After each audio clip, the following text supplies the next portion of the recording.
Hello there. I am Sir Yitmit, and I welcome you to this Tales from Visegrikor. This episode will be a one-shot featuring two of our normal campaign players, Ryan and Aaron, the ones who normally play Namfudul and Dallin. But today they will be playing two different characters. For example, Ryan will be playing a mysterious character known as Greyhound.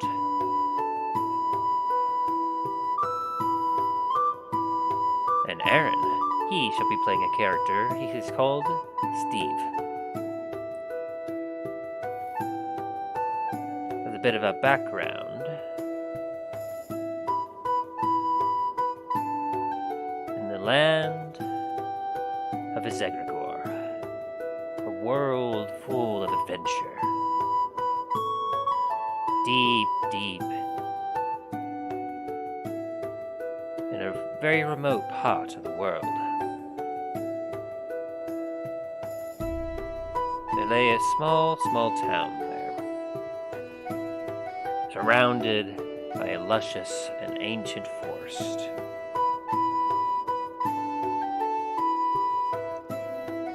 Around this part, the undead have been rumored to be walking.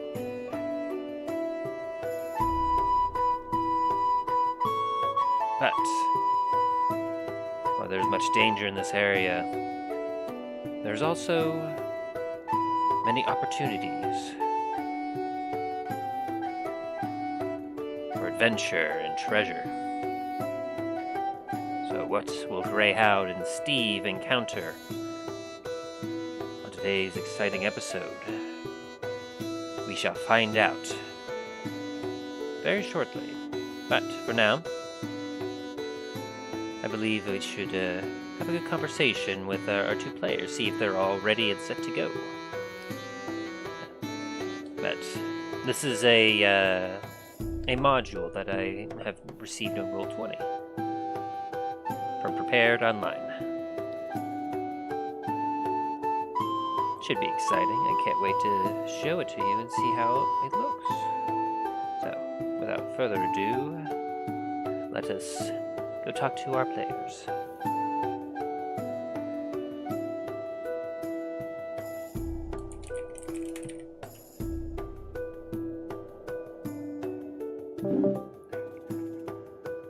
Alright, hello there.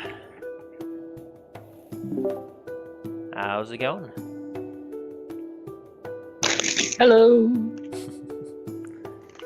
Has Aaron made his return yet? Sadly not yet. Alright, well, we can have a little conversation and talk while we make sure we have everything set up properly. Gotcha.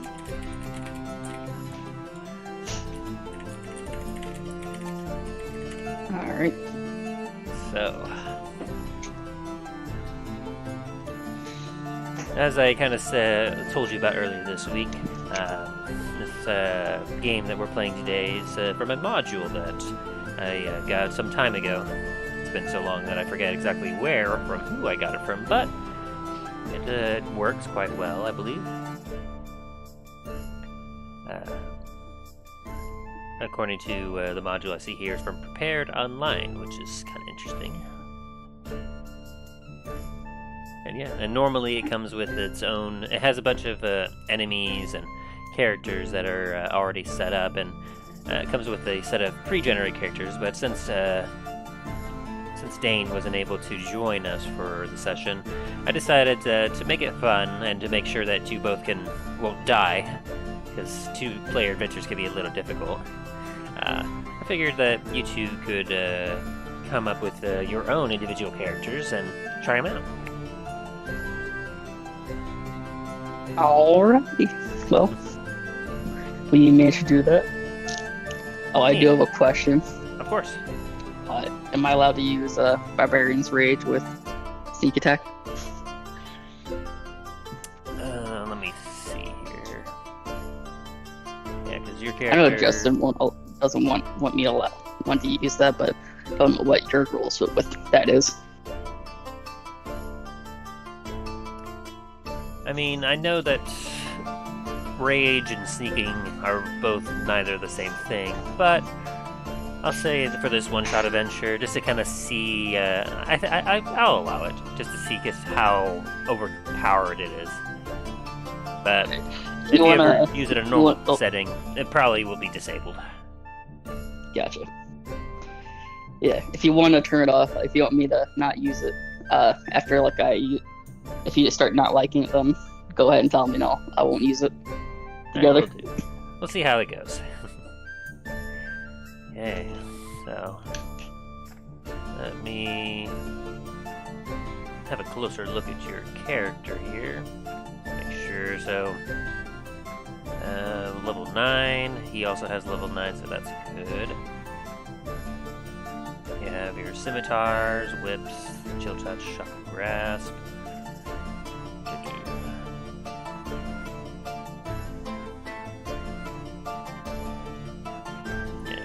Cantrips. That's all that's from your rogue and your kobold background. Some first level spells. Yep, that looks good.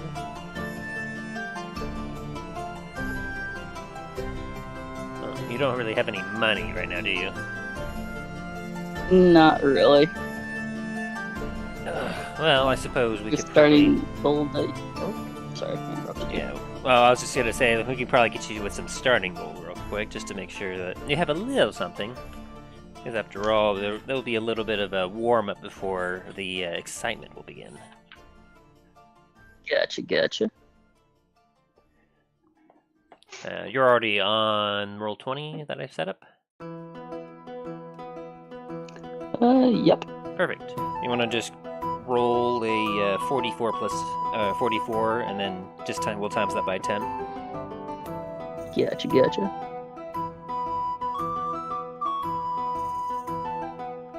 4 d4s.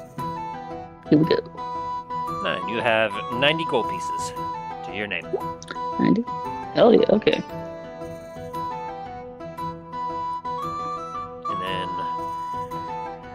Once Aaron gets in, we'll be able to see how much he starts out with.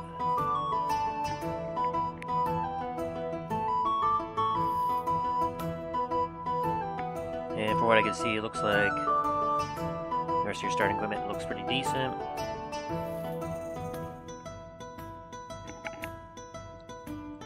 Have you had much of a chance to look at the journal entries? No, I haven't. Let me go look at those. Yeah.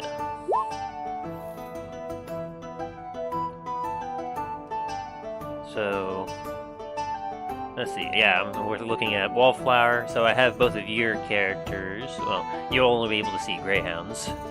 Which, hopefully you like the token I made. I pulled from the previous picture you shared. Might be a little hard to see from a distance, but he's there. Yeah, but it comes with the player's introduction.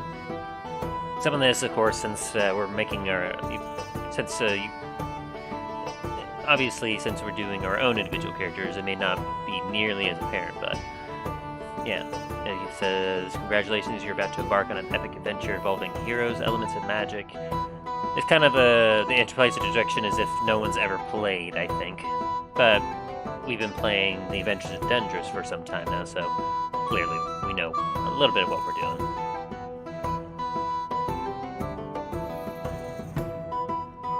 Gotcha. And then the only other thing you should see are the other pre-generated characters, which I guess if you wanted to, you could click on their individual things and you can kind of see some of the stuff that they could have been.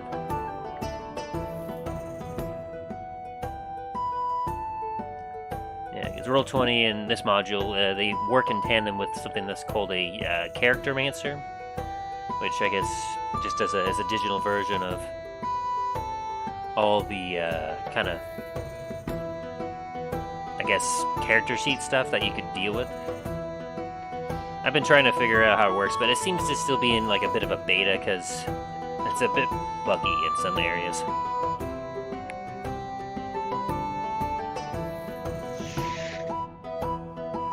So we'll figure it out as we go. Yeah. One of the cool things about it, though, is that if you want to click on your character, I don't know if I set it up or not. I think I tried to, but let me see here. If I click Greyhound, it pulls up a character sheet that I just kind of somewhat did a thing with, I guess. I don't know. Are you seeing that? If you click Greyhound's like a journal entry.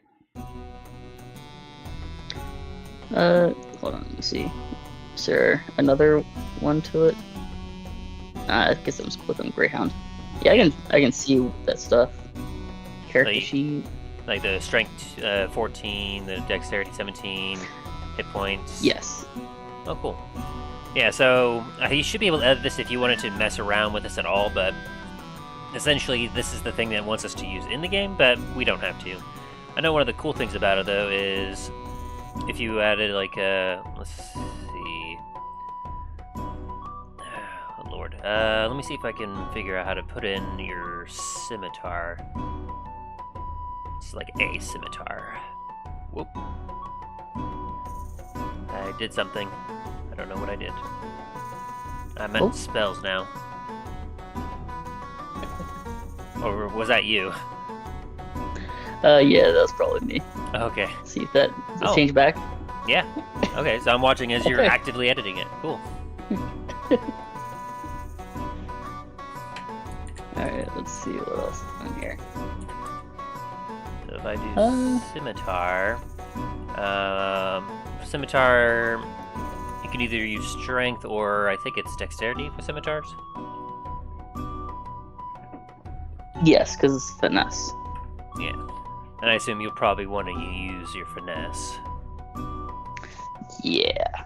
I have more dex than I have strength. Yeah, for my on D&D Beyond, it's +7, not +6.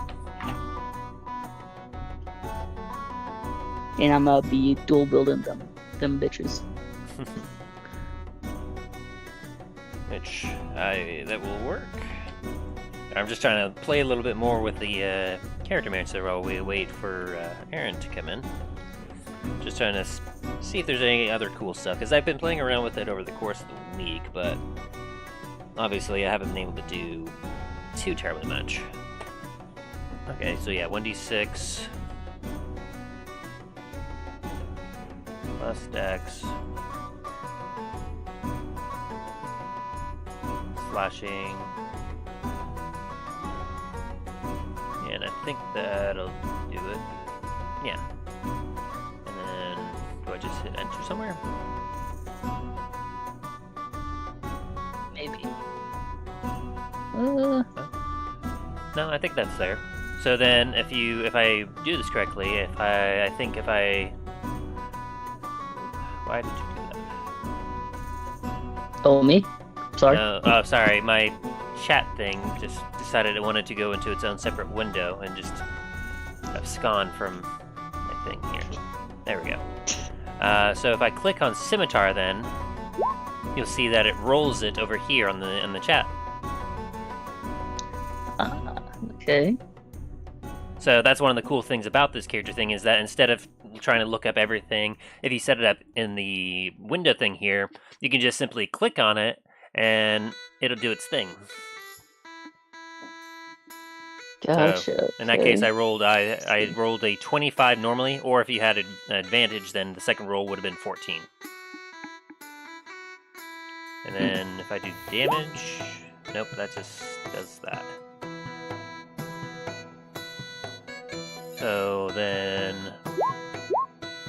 Okay, so that's how you do that.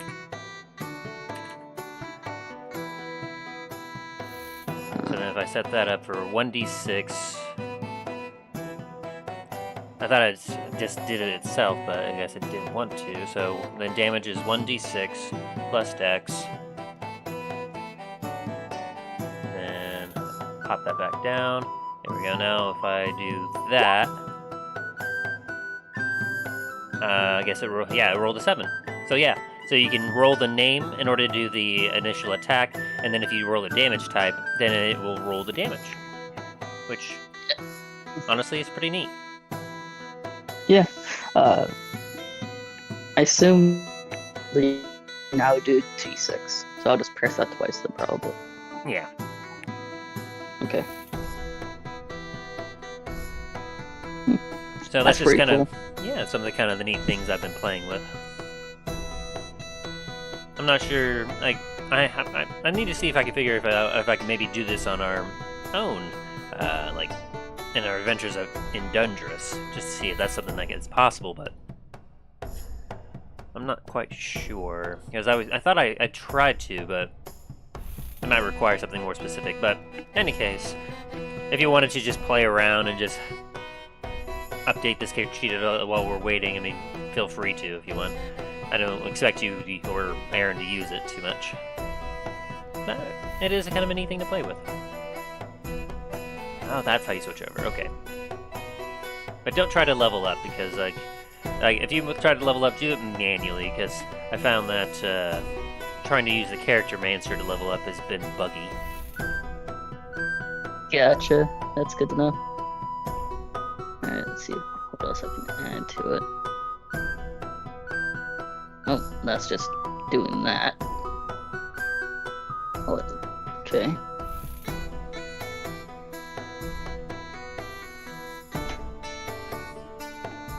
Oh, gotcha. That's not it.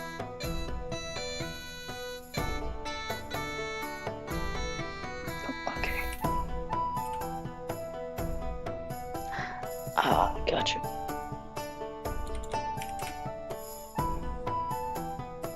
I also know that if you, on the character sheet, if you actually click, like the strength, dexterity, constitution, everything, or like anything that's on the ability score thing, like if you click a certain thing, it will roll with for you. Wow. So, like everything is just kind of automated. I returned. Sorry about that. My dad and his girlfriend and her son are in Hawaii right now, so Oh, it's all good. it's like a 6-hour time difference for us. Oof. We were just kind of going over some of the bells and whistles that are in this interesting module. Nice. I posted the links somewhere. Were you able to get that? I didn't see anything. I think it was in Town Hall. Was it in Town Hall? No, it wasn't in Town Hall. For use in the future? There it is. For use in future on our Dundress Discord. There's a link that will lead you to this. Ah, look at that.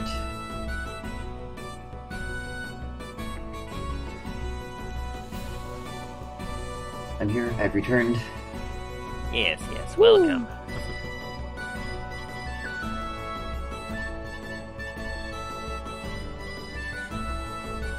So, as I was telling Ryan here, essentially what we've been playing with, what we've been waiting for you, is something that's called like a character mancer, where it has like an automated character sheet where if you have it set up properly, you can click specific things on it, and it'll roll it for you automatically in the chat.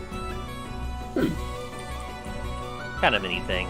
I tried to set up yours through the character mancer program itself, but it did not want to work. So I'm currently now just manually inputting all of it. Oh, you don't have to do that. I can just roll manually. I mean, I don't expect you to use it unless you really want to. I mean, you could have it brought up on your pages if you want to just, instead of manually typing everything, you can, like, if I say, make me a dexterity check, you can just click the dexterity thing here, and it'll pop up in chat, like that. Or make a dexterity saving throw, pop it like that, and boom. Like, are you able to see those? Yeah, I can see the rolls. I don't know where you say this is coming from. Oh, if you go to journal, I need to add you to this now, because now that you've joined in. Yes, there we go. Steve. You should now be able to see and edit Steve on the journal page. Steve. Yes.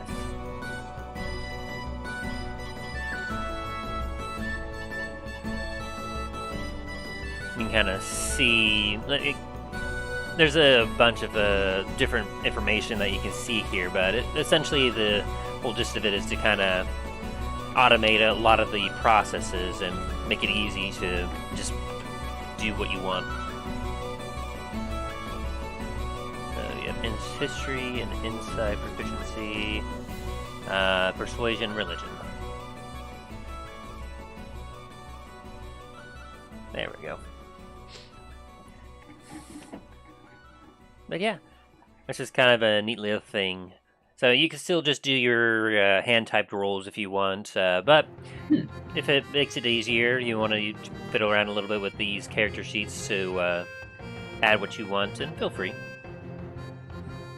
It's supposed to like automate everything and pull from certain sources, like from like actual D&D 5th edition.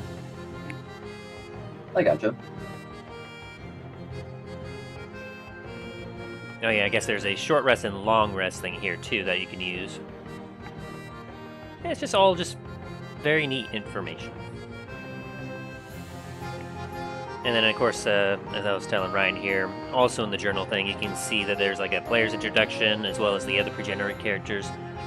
So I mean, the other characters, that's what some of the options that you could have used if you wanted to, but I figured, you know what, since it's only just the two of you and this module, while it can be run with 2 players, I figured, you know what, let's have some fun with this. Let's have some characters that you may be wanting to try out, some ideas you wanted to play with, and just like go for it, you know?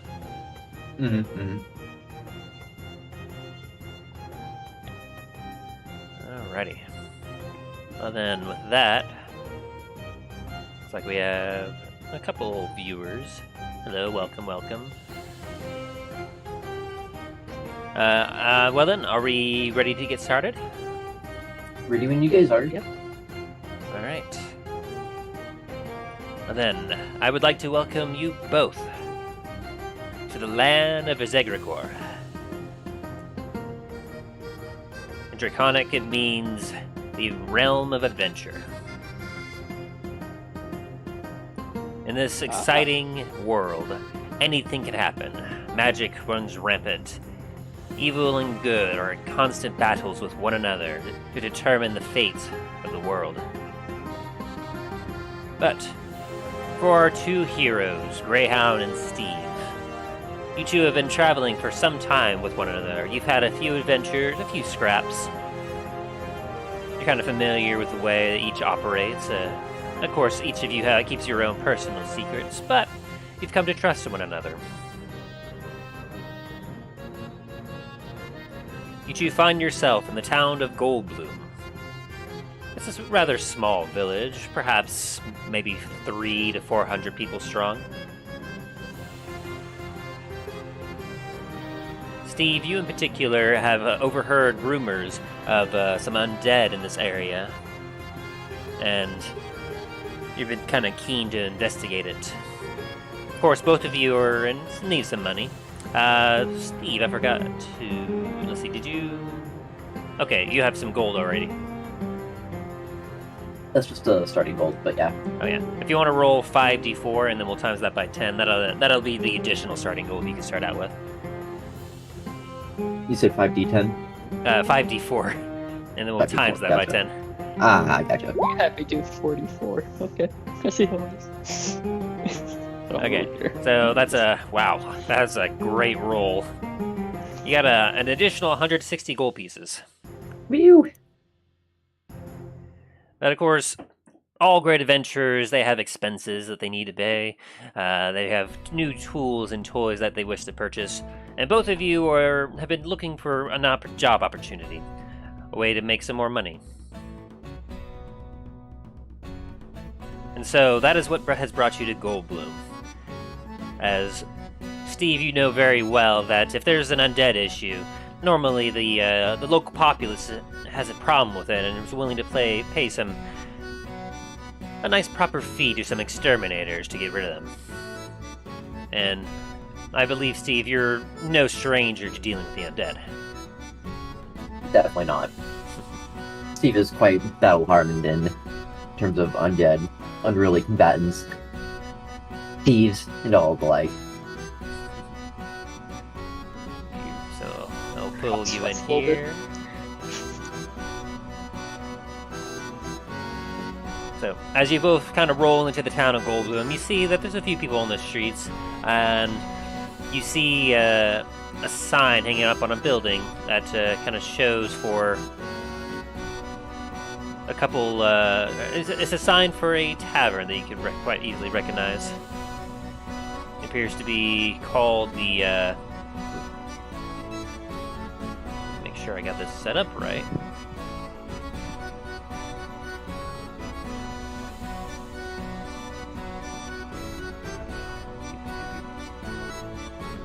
Are either of you able to see anything? Yeah, we can see. I can see the outside of the tavern. That's about Okay. it. I need to change the setting then for Wallflower because he can't see anything. So let me just edit both of your character things. That way. There we go. Save that, and then. Yeah, because I looked at the stream thing and it is completely black. So I was like, oh yes, I forgot that I don't have a token for Wallflower here. So I'll just borrow your tokens. Wait a second.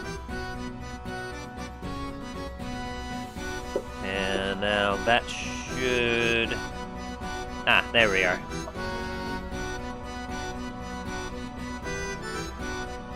So as you all both can kind of see, there's a unique thing going on here that we like to call dynamic lighting, in which your characters, you can move about and the area will actively change accordingly.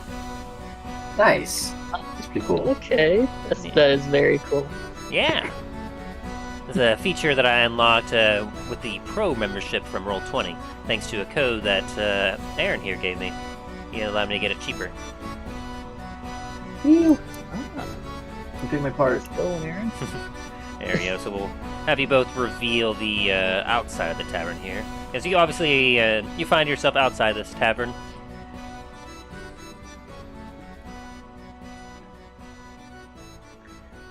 The tavern sign itself appears to say the Willow's Bark Tavern and Inn. And you, as seasoned adventurers, know very well, when it comes down to it, that when it comes to gaining jobs, finding adventure, a tavern is a great place to start. So you two could probably use some music. Let me see. See if I could pull up something here for you.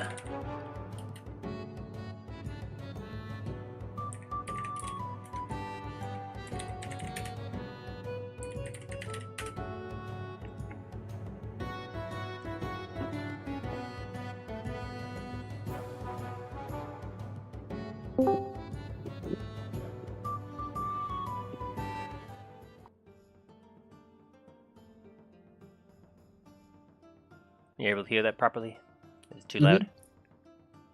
It's actually pretty quiet, but I can turn it up my end. Yeah, maybe just turn up the chip a little bit. There we go. Now I'll just...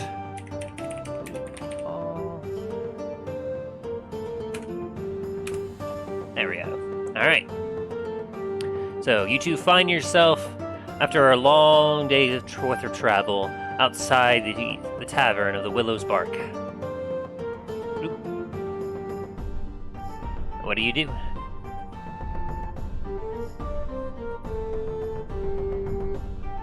Suppose I'll just enter the tavern then. Alright.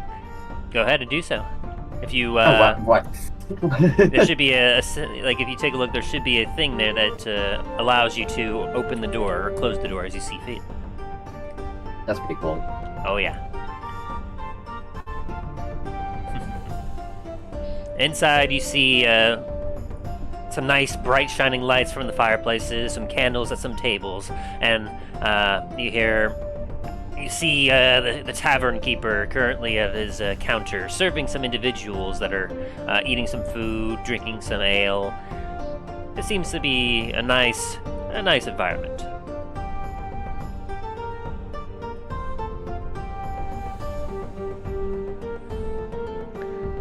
Now it's gonna rush over here. He's gonna yell at the bartender. Hey! Bartender! You got any pomegranates? The barkeeper looks at you. Do you want to describe how a greyhound looks? He has grayish skin with silver scales on top of it. He's wearing a black robe, and he has almost glowing like cyan tattoos on his forearms, I should say. He has red eyes, and he's 2 feet tall. He's a kobold. And yeah, that's the best way to describe him. He has 2 scimitars as well. And he has a net. As the barkeeper looks at you, and your whole setup and whatnot, you see him raise an eyebrow a little bit. Pomegranates, you say? Let me take a look here. And he kind of takes a look around. Starts shaking. He takes a look at his stock and everything else.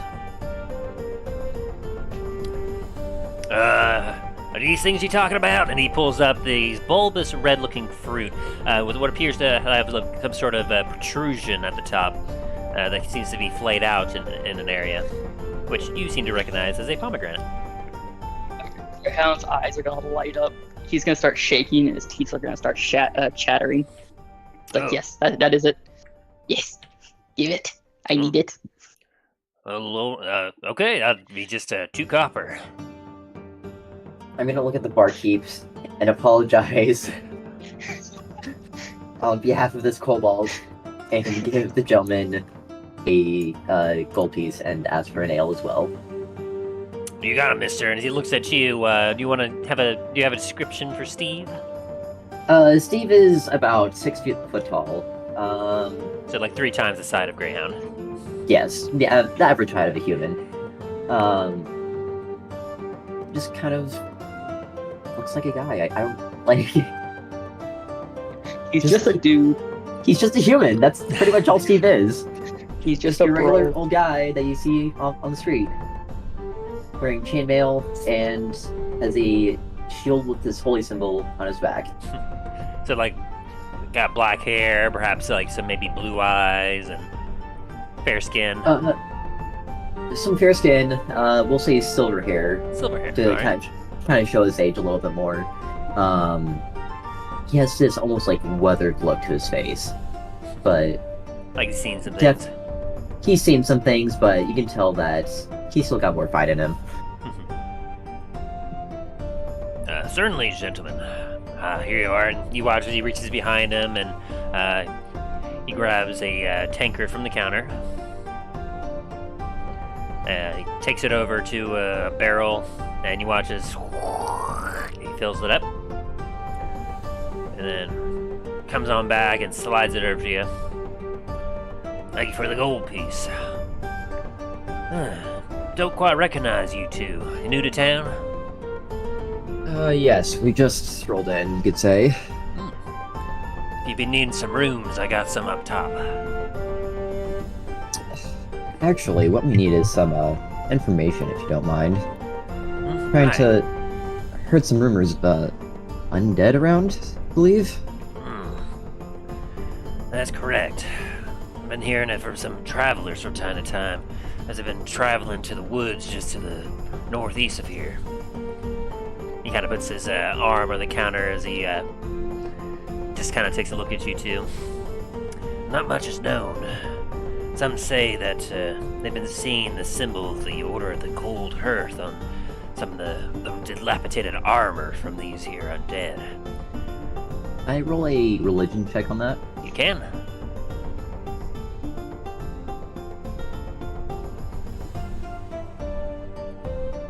Where is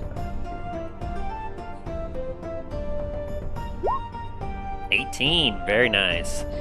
So, with that name popping up, you recognize that the Order of the Cold Hearth is a kind of a small but powerful group of necromancers that they seek powerful artifacts and powerful like dead beings in order to bend them to their will and turn them into undead servants that they can use to some think they're attempting to either conquer some nations, but some rumors have said that their goal is to conquer the world. You know that with that role in particular, you know that their leader is an individual known only as Dorromar.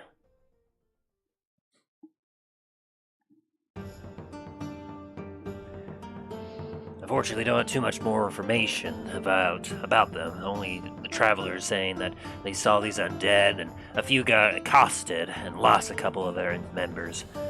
But for the most part, a lot of the travelers haven't had the nerve to take them on. Some terrifying sights, I tell you. Very well. Well, Greyhound, looks like we have our heading then. Can't wait to smash some skulls. It's getting quite late. I recommend perhaps staying the night before you head out into the woods. After all, there's nothing worse than getting caught in the dark with undead around. I'm gonna kind of glance back outside to check the time. Like, as you take a look outside, it is the sun is currently setting. You had been traveling all day from the previous area where you were doing some work. Right. I got caught up in the time. Forgot where it went. Very well. How much per room? 5 silver pieces for the night. Greyhound's gonna give him the 5 silver pieces. Thank You paid for my pomegranate. I paid for the robes. Thank you kindly. You two sharing it? We prefer separate He's gonna rooms. give him another 5 silver pieces. Thank you kindly, sorry. Masters. Now, feel free, if you need any food or any other drink, just let me know. Hey, barkeep, I need another round. As the gentleman next to you, Greyhound, gives a wave. Aye, sir, be right with you. And he kind of wanders over to assist him. As I leave for our rooms, I'm gonna kind of just raise my tankard and thanks. Sounds good. And he gives a nod, an indication that the rooms are in this direction. Greyhound's just gonna gleefully hop down and like gremlin run all the way over to his room. Sounds good.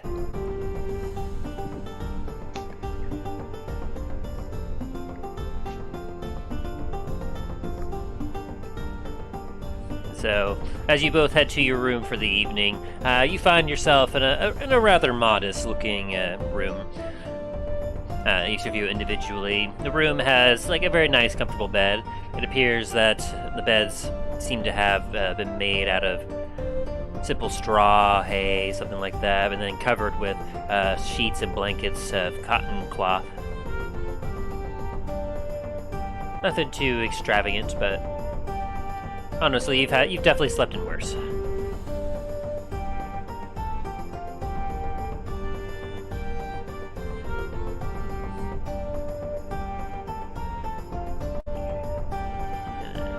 I'll just go to this page for right now.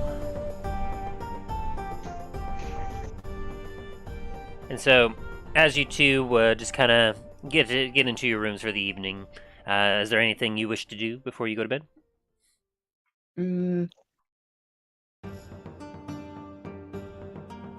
I think I'll just kind of pray to my god.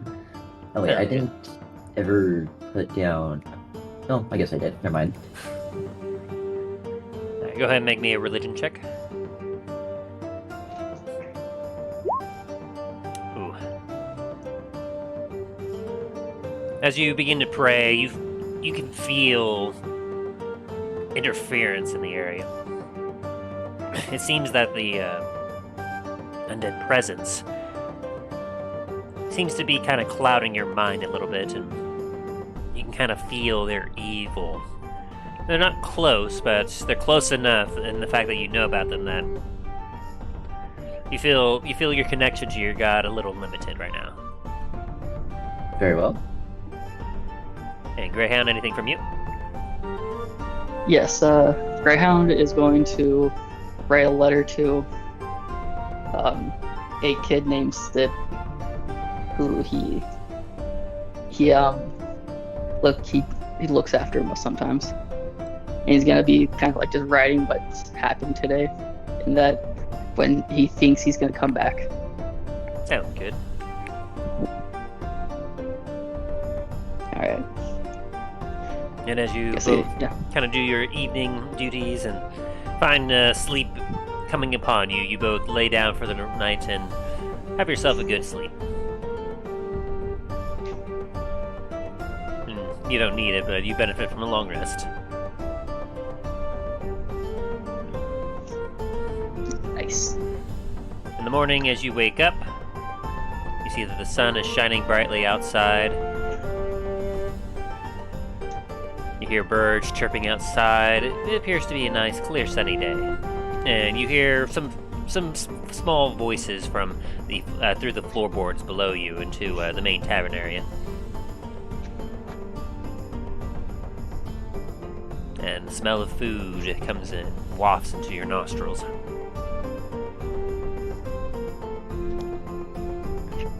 He's gonna hop out of his bed. He's gonna just run down.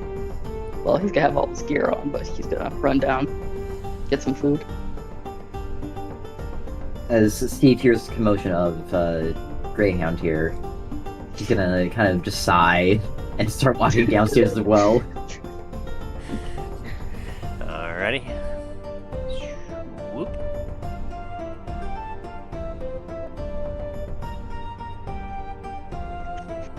There we go.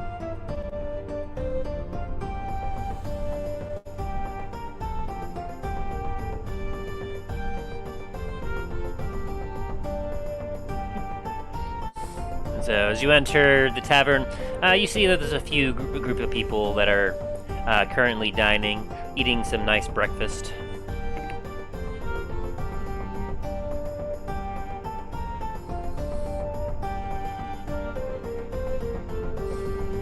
They appear to be eating some eggs and bacon, and they have some toast with them, which smells quite nice.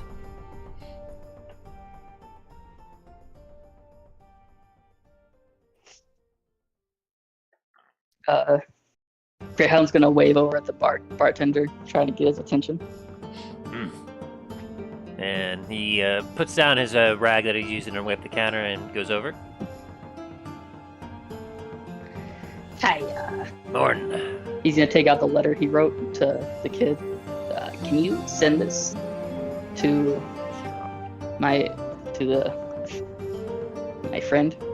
And it's gonna show the address of where the kid lives.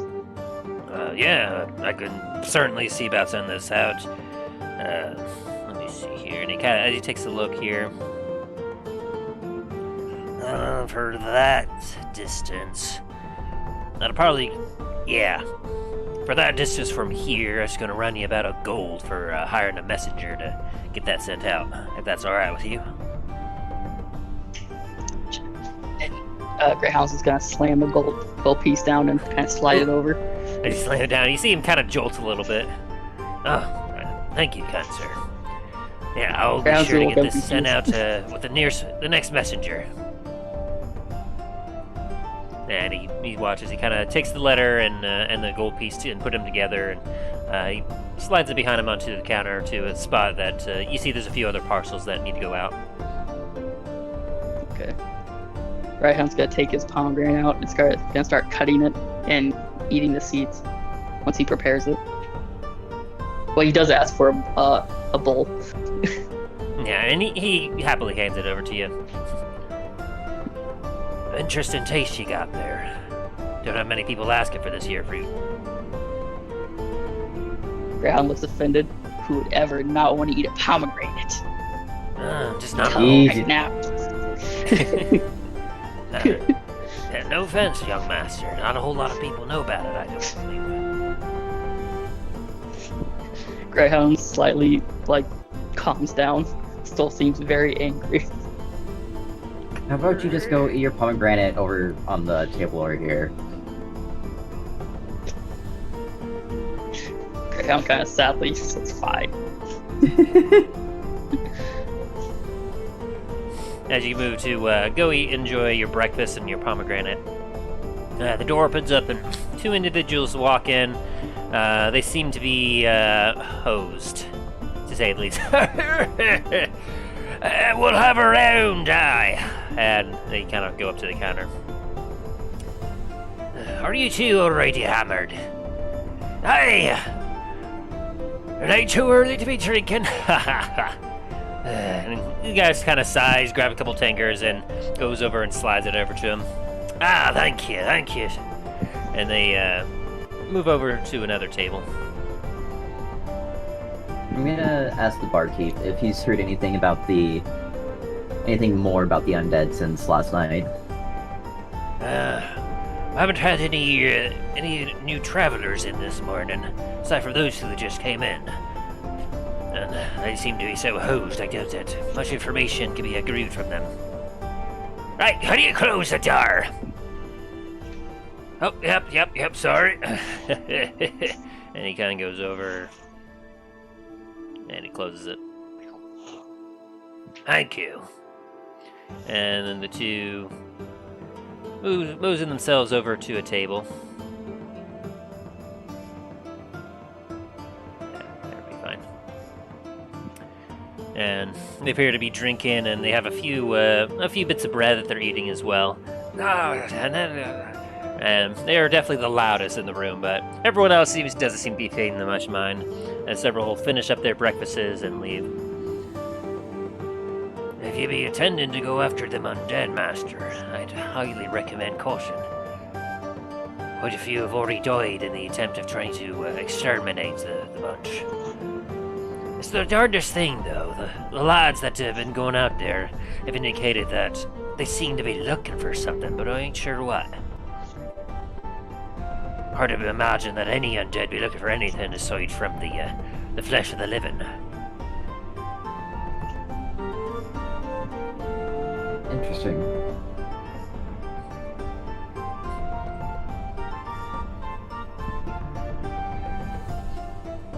Then Greyhound, it's not hard for you to listen, and as you're kind of eating your pomegranate, these two rambunctious individuals sat down.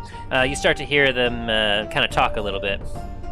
I tell ya, it was that Druid.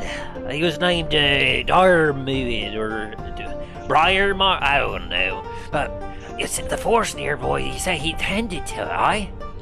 Oh, whoever heard about a Druid just tending to just idly to a forest? No, I tell ya. And then it just kind of keep going on like that. Tom's gonna hop down from his chair. He's gonna go over and kind of sit on their table, and say, "Druid, forest, tell me more." Oh, so you're interested? See, at least this bloke is interested. You don't know a good story when you hear one. Oh, I hardly doubt it's a good story there. Well, I'll tell you, young master here. You see, from what I heard, this fire forest just to the far right, the Briarwood there. You see, there was this interesting feller a long time ago, some sort of elven feller, I think. His name was like a Diarmuid, a Briarmuid. Unfortunately, I can't quite recall those details. But you see, a long time ago, he tended to these here forests. It'd just be here to the northeast here, you see. As he kind of points in what you know is to be a south direction. Well, you see, in this here forest, apparently the entire area used to be a barren wasteland or something. Something about like a desert, but through this here, this Briar guy's acquaintance, he used his druid magic to make a forest grove out of nothing, you see?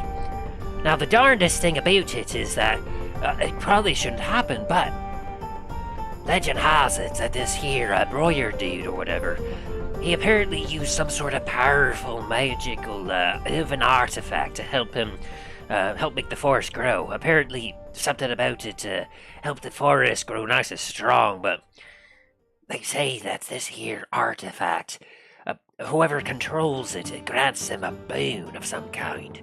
I think that's probably what gave him the strength and power needed to grow that forest. Because if you head out here to the Briarwood, it is quite a magnificent forest. It's so strong, and it provides a lot of good wood for the woodcutters, and there'll be fruit everywhere. But you see, it was well, he was an elven kind, you know, them elves, they live forever. But apparently, at some point, this Diarmuid, good lord, and he kind of rubs his temples a little bit. And then, I need more to drink, and he grabs a drink. There we go. Does Steve hear this? Steve, why don't you roll a perception check? I just use my passive perception instead. Certainly, I'll give the guy a roll. See how quiet he's doing. What's your passive? Should be 15. 15? Oh, where's my die? I remember correctly. Let me check. He rolled a 14. So yes, you're able to start hearing in on this as you hear the two gentlemen talking. It's a little hard to ignore them, but you do see that Greyhound has kind of moved over to them and is very keenly listening in. I can just walk over and join them. Now, you see, while he be long-lived or whatnot, this Diarmuid, he apparently, used his magic to make the forest grow, but he would bring his bounty to the nearby towns to help them grow, including this one here, Goldbloom. But, you see, somewhere around 100 or so years ago, apparently Diarmuid didn't show up no more. It was quite a regular patron visiting there, right? But at some point he just stopped showing. Aye. The legend has it that no one's quite sure what happened to this here Diarmuid. Somewhere in the forest where he tended to it, that elven artifact should be there somewhere. Quite a tale, right? Did you say this forest is called? Aye, to be the Briarwood. The Briarwood, okay. Quite a fascinating place there. Oh, that'd be a bunch of poppycock. There ain't no such... The Briarwood made up there, but there be no such thing as this elven artifact, and you made up that Diarmuid feller. No, you see, I just thought... And then the two just kind of start bickering with each other. Greyhound's gonna look at Steve and say, you think it could be worth a look? Well, I don't see anything else we got going on, so might as well. Oh well. Greyhound's gonna eat the rest of the last of his pomegranate, and he's gonna hop down.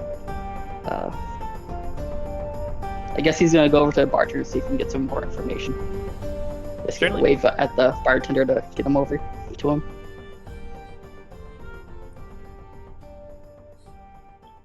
He kind of gives you a nod as he finishes tending to an individual.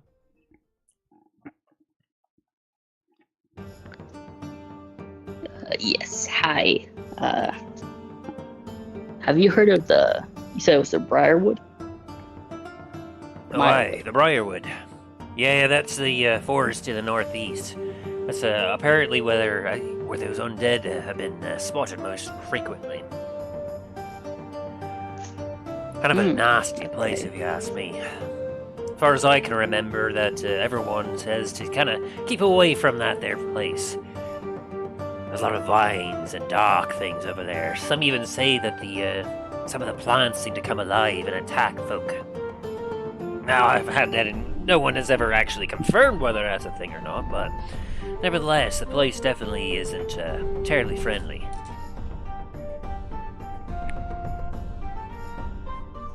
I'll look at Steve's. Like, well, guess that confirms it. Guess we're looking over there. Plus, there's so part of that forest actually dips into the into a village. Well, there's a village nearby there called Greentide. Apparently, the centaurs live there. They Centaurs. yeah, they're kind of a bit of a tribe. They move from place to place, so the Greentide seems to move with them, but they're very defensive of their area. One of the reasons why, if anyone asks about it, I recommend that they don't quite go over there. It'd be lovely if we could actually partake of that, because the Briarwood seems to have a lot of good wood. We could have some woodcutters coming in and perhaps getting some funds into the town for that. But you know what they say about the centaurs. You don't want to mess with them.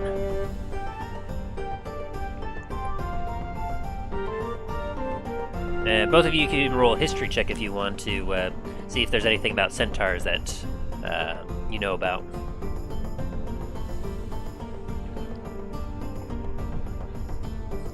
Sorry.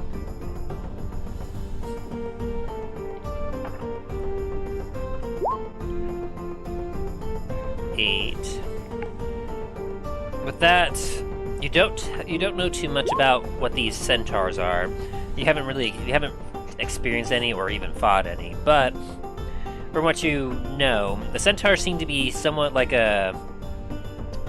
They look to be like half horse, half humanoid.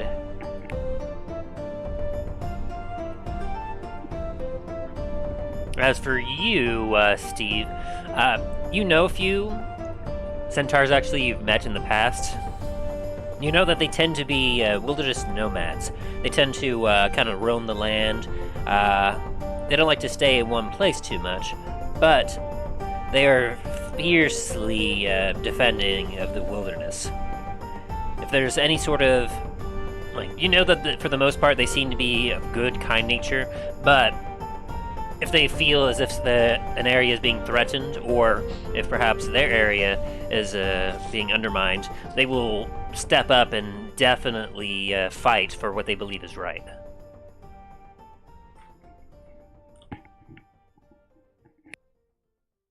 Gotcha.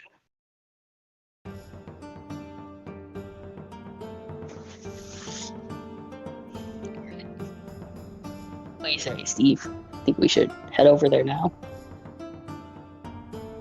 Very well.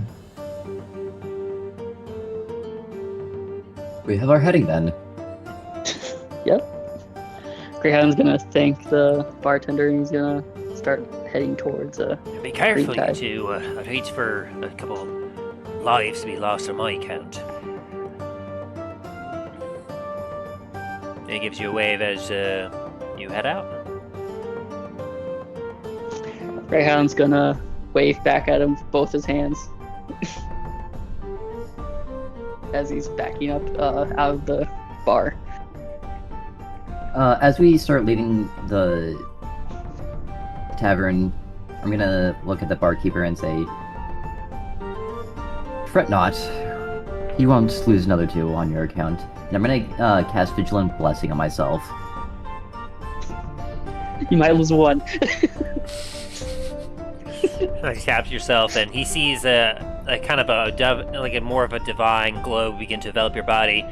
Both of his eyebrows were raised, and you can see a look of kind of somewhat shocked, but also impressed come upon his face. Safe travels to you, masters. And he gives you a wave as you head on out.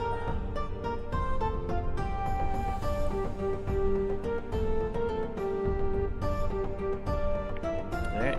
So, where do you head? To the northeast.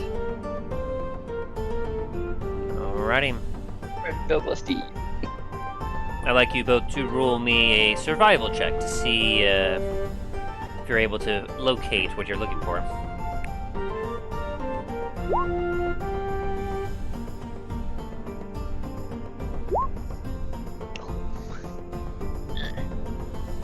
It's okay, Greyhound. I just kind of shoved you in my backpack. That way you can't see anything.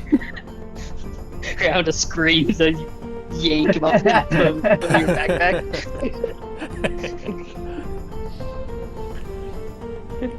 As you leave Goldbloom and you head off towards the northeast, you try looking at a few maps, but you're finding that you're having some difficulty as the map doesn't seem to be terribly accurate, but you're doing your best.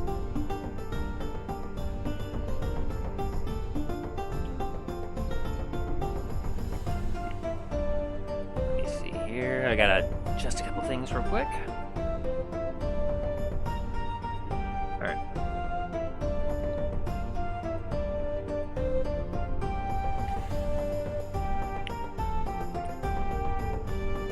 As you two are traveling, you find that you're walking for several hours, and you're looking around, and the area definitely seems to be a forest, but you're noticing that it is not quite what was described. You're not seeing thick wooded areas or vines or dangerous things like that.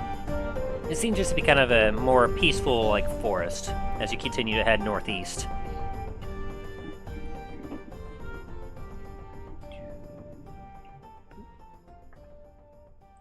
Switch to that. We're both able to hear that music now? Yep. Yeah. Perfect.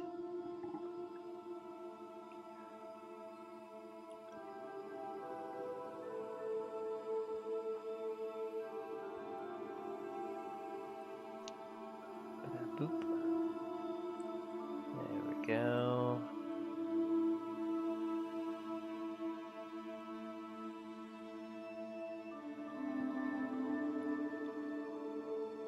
Alright. As you are kind of traveling and traversing into these woods, kind of looking for signs of anything, you hear the signs of some birds chirping, and you see a few different small woodland creatures kind of going about their business. But aside from that, there doesn't seem to be terribly much happening. That is, until you start to hear what appears to be something. You're not quite sure what. Roll perception.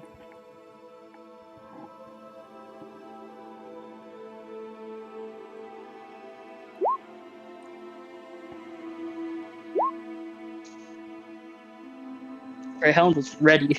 Well, yes, you are. And it makes sense because you hear the sounds of what appears to be a struggle or some sort of combat. As...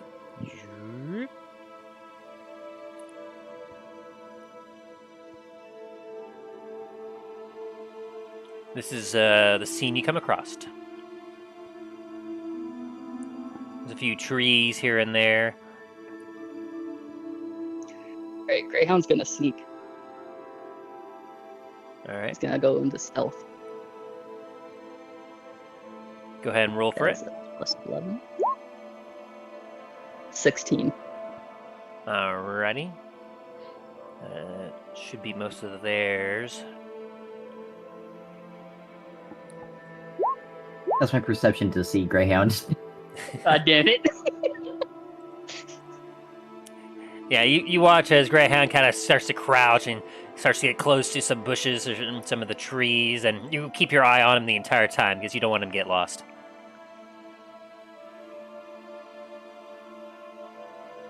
I'm just gonna kind of whisper, Greyhound, the fighting's that way. Oh, yes, yes. I knew that.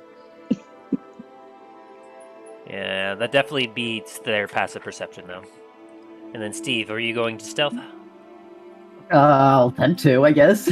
Alright, roll with disadvantage.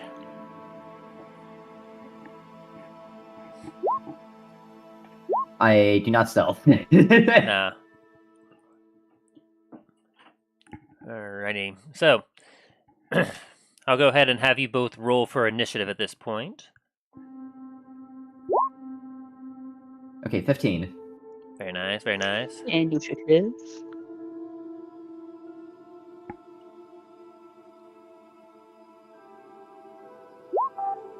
$17. Ooh, very nice. Let's see if I can figure out what these guys... Not sure there's... Okay, I'll just roll some individual for them then. So, I'll let you go ahead and move up to your normal base speed right now, before, but you hear what appears to be the sound of some struggling. You hear,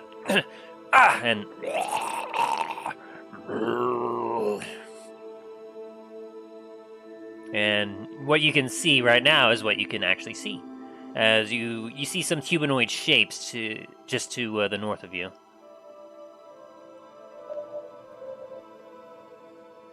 You also see what it looks to be a pond off on the side as well.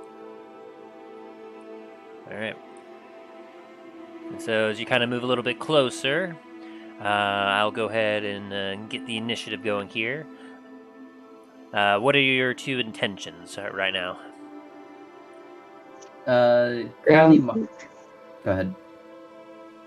Greyhound's just trying to check out, see what happens, see what's going on, see if he needs to help anyone. Likewise.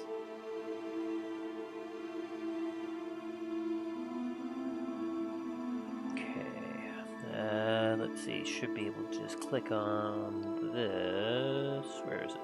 There we go. We'll do that, and then where's initiative? Sorry, I'm still trying to learn what their thingy is. Oh, there it is. Initiative. So that creature got that. And then there's two of those, and I'm trying to use the new bells and whistles. Wow.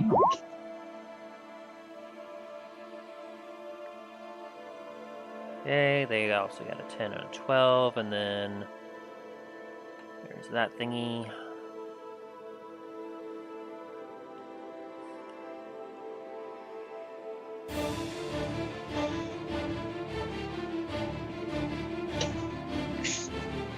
That made me think of Oblivion combat music. Playing too much Oblivion lately. It was a good game. It was a good turn game. that down. And we got that. And then we have one of these, and we should be good.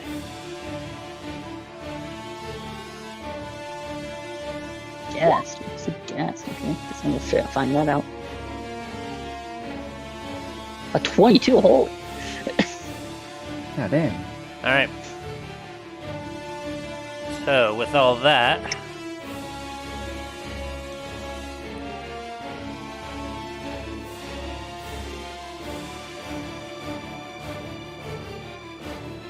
okay, so we have that one. Oh wow, one of them got a nat 20. So, they'll be going first.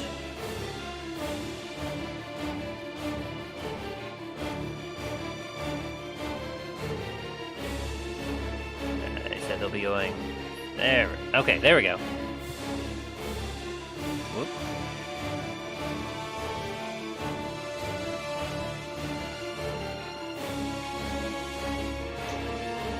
My goodness. Okay, so it just okay, so that's that's interesting. So it adds what their initiative is, not the. Oh, so that makes a lot of sense. Okay, so they got a 22. Looks like Greyhound, you got a 17? Yes, I got a 17.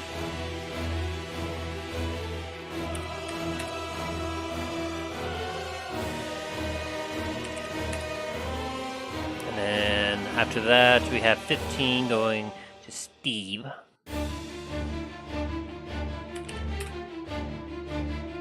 It's hilarious that your character's name is just Steve. It's better than the other one that it was gonna be. Oh yeah, no, it was way better than the other one. And then he got a 12. He also got a 12. And then he got a 10.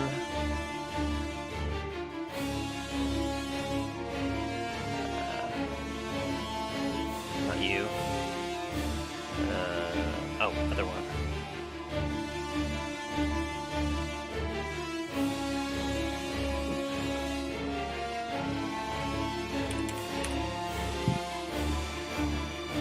Is that everyone? 1, 2, 3.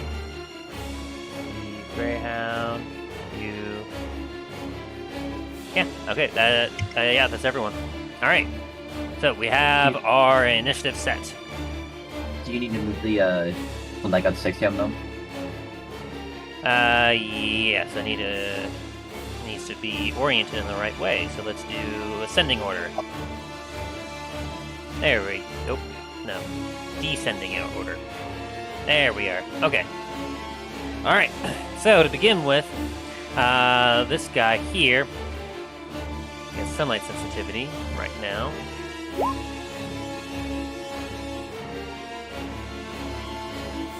Well, you can tell you what it does. That's really nice. Yeah.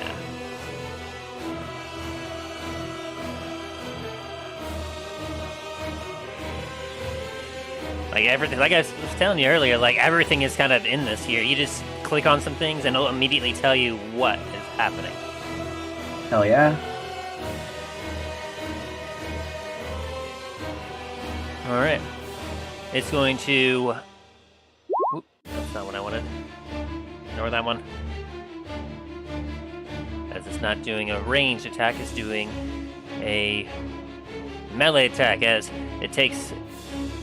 It's a weapon, and it's going to swing twice. And... Did I click it 3 times? I think I clicked it 3 times, accidentally. You did. Boop. Alright. The first one, it swings, and woo, it misses. And the second time, it swings... And this time, the larger individual blocks it with their spear. Ting! Back!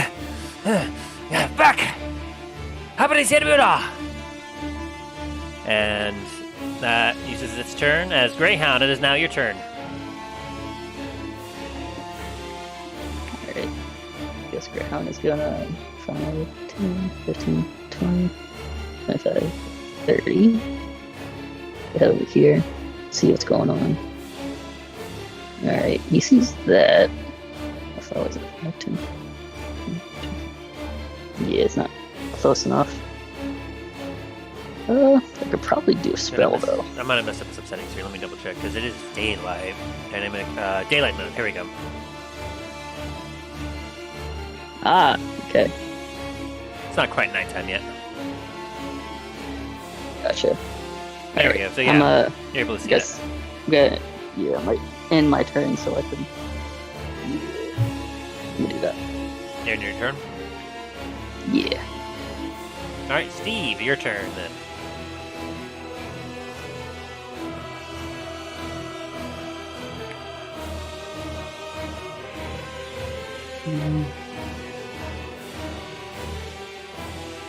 Out of these 3 here, can I see that if any of them are already hurt by chance? You can make a medicine check, but it'll be with disadvantage for the distance. Would that take my action or no? I'll give it to you for free.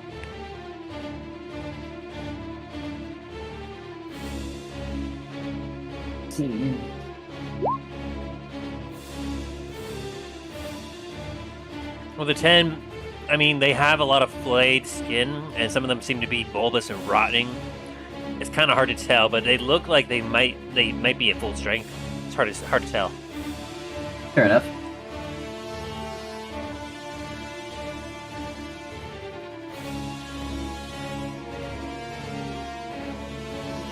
In that case, what do you do? I'm going to target. Why is it not doing anything? Oh, that's why. I'm going to target this one with what's it? Word of. That's not. God damn it! I have too many spells. Sacred Flame. Sacred Flame. All right, that means it's going to have to make a dexterity saving throw, yes. Or dexterity check. Yes, that is correct. And DC to beat is going to be 17. Ooh, that is nasty. Yep, and it's within range. All right. So gassed. Sorry. He needs to make a dexterity saving throw. Where's the saving throws at?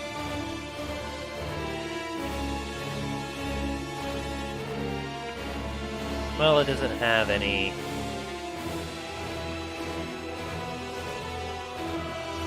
Oh, that's good to know.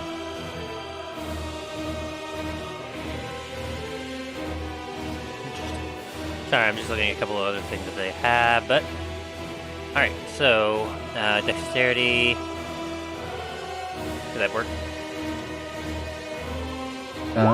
There we go. Here it is. They rolled a 16, which still fails. Whoops, okay, it was just delayed. Alright, so 16, so go ahead and roll damage. 5.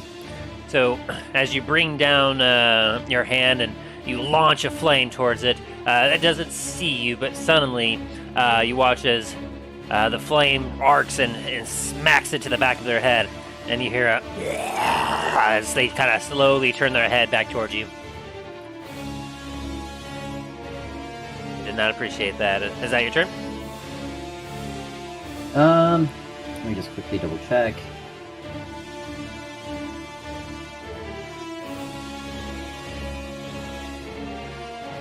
And I'm also going to cast Shield of Faith on this one here. Ooh, very nice. So you see the centaur, you recognize it as a centaur. You can cast Shield of Faith. Correct. And your AC increases by 2. And as a holy light seems to envelop the body, they kind of look at themselves and go, "Ah, I see."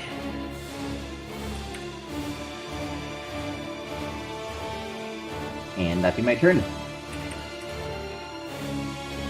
Alrighty, and so with that, we go over to our centaur's turn. And he needs to make some checks, I believe.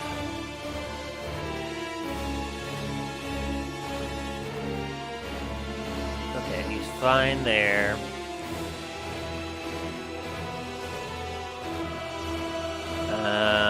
Here it is. Any creature that starts his turn within 5 feet must succeed on a DC 10 Constitution.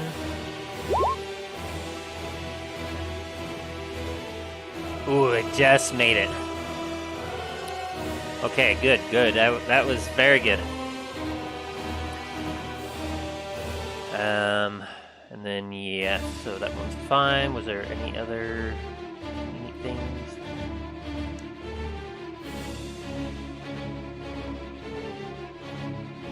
Nope, alright. So, you see the individual as he's kind of swing his thing around, his weapon around, kind of like concerned about everything right now. It seems that he was kind of caught off guard. Oops, do I have 2 centaurs on here? I do have 2 centaurs on here. There we go.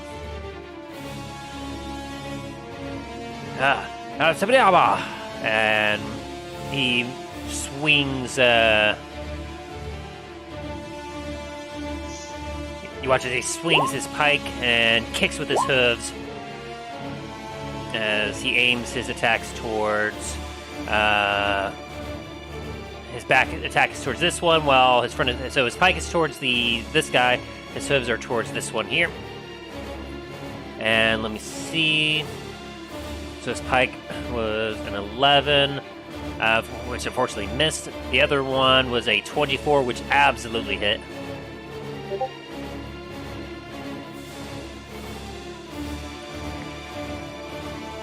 So let's see, does this do damage? Nope, that's just to hit again.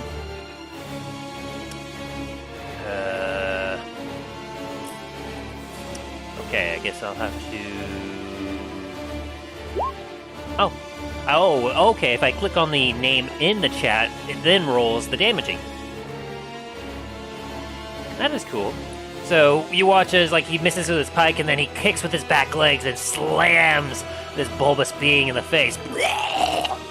And it does some serious damage. Whoop. Not to you, sir. Oh great, they're sharing hit points. Well, that was unattended. Well, I'll just have to remember that then. Alright, so with that, it is now this one's turn. As the ghoul is going to take some attacks towards our poor centaur friend here.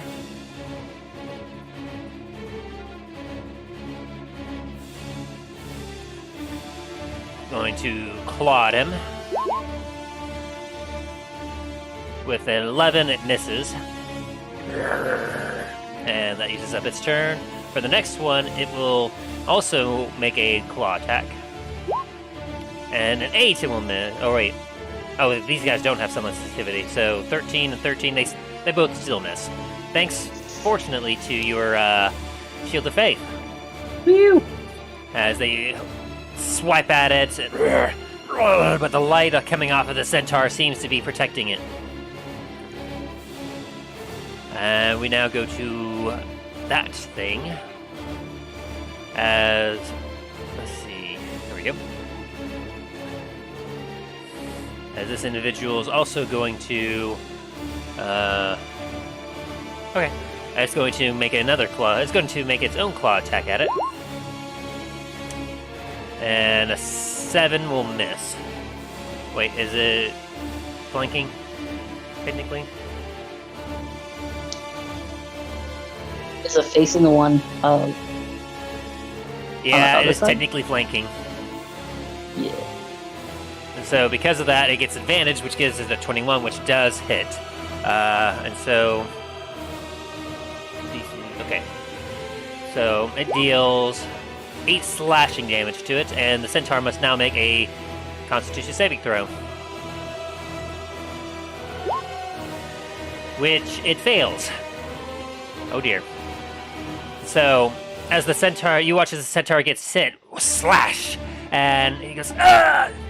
And he watches his body convulses a little bit, and he almost seems to drop his spear, but he seems to be stunned.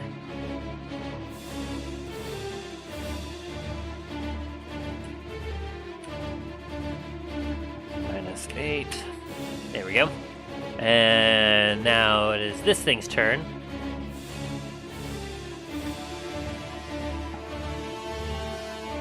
Oop. Sorry, there's a lot of enemies. Oh yeah, we're back at the top of the turn order. It has sunlight sensitivity, but because it's flanked and now it is stunned, it does not get disadvantage, so it's going to make a multi-tack. Oh, yes, yes. Very good. It's going to swing twice with its longsword. An 8 and 16 are definitely going to miss. This thing's having a bad time as it's trying to swing, but it's not getting any sort of leeway against the centaur. As Greyhound, we move on to you.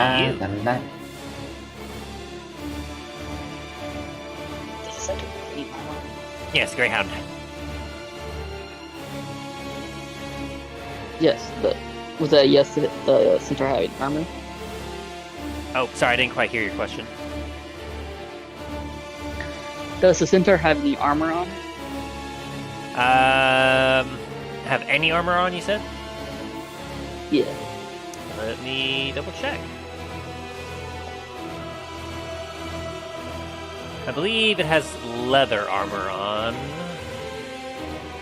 Okay. Never mind. I'm not gonna do that. Yeah, it has leather armor on. 30. 10, 15, 20.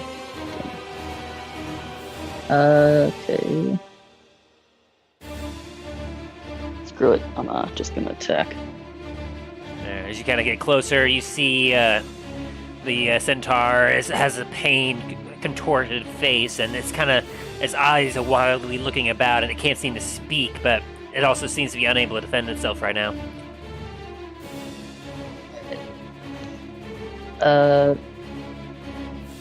What does this one look like? Does it look like it's damaged at all? That one, no. Does not look like it's been hit. I mean, it does have some flayed skin and sloshing, so it looks undead. But this That one has been. You saw it get hit by some fire from your buddy Steve. Gotcha. I'm gonna do a magic missile at that one. All right. Is it a base level with 3 bolts? Yes. All right. So Go ahead and roll. 3 d4s plus 3.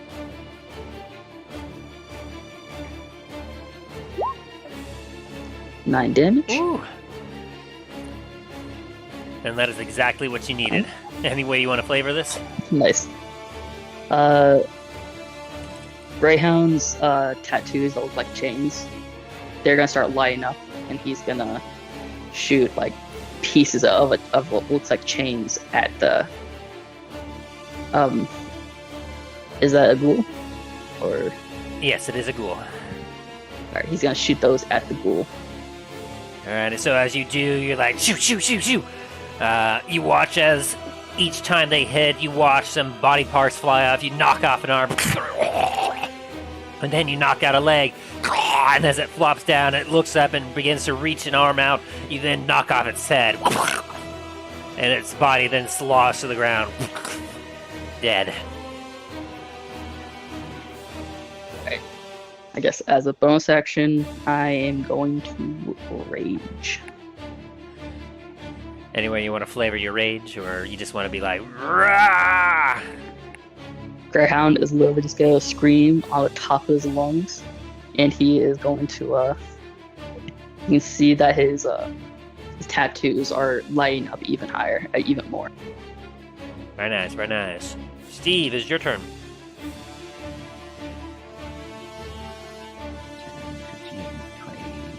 25, 30. Let me double check. Steve is then going to cast Channel Divinity, turn undead. Each undead that can see or hear within 30 feet makes a wisdom saving throw. If it fails, it is turned for 1 minute or until it takes damage. Very good. Let me double check, make sure, because I think I saw one of them had a specific thing. And it's only targeting these two, unfortunately.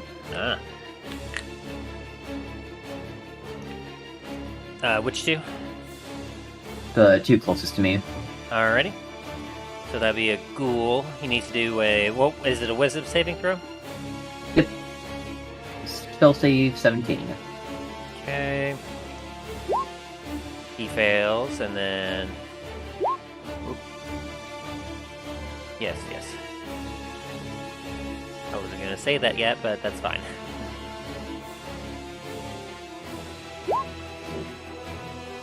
They both fail. Remind me what turn undead does again? It's actually a good question. Let's see.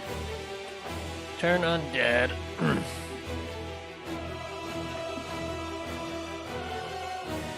Here we are. As an action, you present your holy symbol as speak a prayer, censoring the dead. Each undead creature that sees or hears you within 30 feet of you must make a wisdom saving throw. If the creature fails its throw, it is turned for 1 minute or until it takes any damage. The turn creature must spend its turn trying to move as far away from it as it can. It can't only move to a space within 30 feet of you. It also can't take reactions. For its action, it can only use the dash action or try to escape from an effect that prevents it from moving. Also, is any of their challenge ratings below or 1 or less? Let's see. Yeah, because there's also, as an additional part of Turn Undead, since you're past 5th level, you have Destroy Undead. Correct. So anything that has a challenge rating of 1 or less instantly dies if turned. The ghoul has a challenge rating of 1, so it immediately dies. So as you bring your prayer and the blinding flash of light, the ghoul's eyes kind of turns towards you as it's happening, and it goes, and then just melts. Like almost like that one scene from the Terminator where like the atomic bomb goes off and like the lights just, you know what I'm talking about. Oh yeah. So they're gone.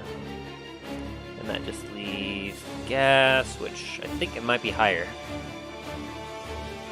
Yeah, it's got a higher challenge rating, so it is under the effects of turn undead, though. Phew. All right, very nice. And that was your turn, or your action. Anything else you want to do? Not for my bonus action. All right. We get to the Centaur's turn, and he needs to make another Constitution saving throw.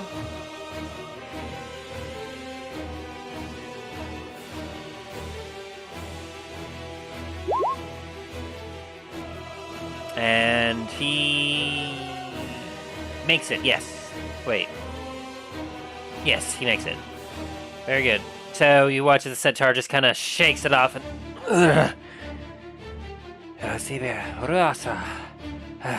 And I believe, is that his turn? Yeah, that's at the end of their turn, so... now it is this guy's turn, and he's going to immediately flee. So 5, 10, 15. The Centaur is going to attempt to make a quick spear attack. With a 17 that hits. And he deals... Wait, is that right? What the fuck? Jesus. Is that right? I kind of hope it isn't. Hang on, let me double check that real quick, because... so the pike deals 1d10 plus 4 piercing damage. And what do we got here? So it's 1d10 plus 4 plus 0 equals 10 plus 4. Oh, so he did max damage. That's what happened. Wow. Oh, damn. Wait, what's the 1d10 then?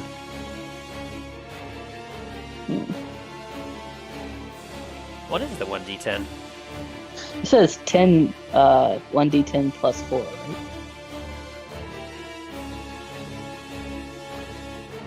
Yeah, that's so what I rolled 14 over damage. for the first one. But I'm starting to wonder what the plus 10 is, unless that's strength. But no, that strength would be plus 4. I think the thing might be a little buggy, guys, but it's fine. Yeah, let's give it 14 damage then. Yeah, so just 14, not the 24 though. Yeah. So 14, as it takes that 14 damage into the back and continues to try and flee. So that was 5, 10, 15, 20, 25, and 30. And that's what it takes its turn doing. As we now have the white. This little boy up here at the top, who hasn't really done anything except flail helplessly. Doing his best.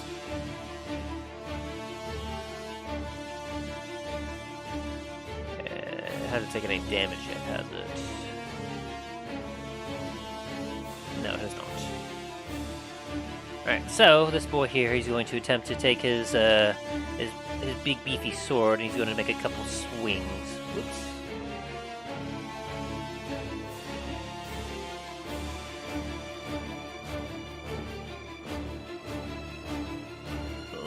Longsword.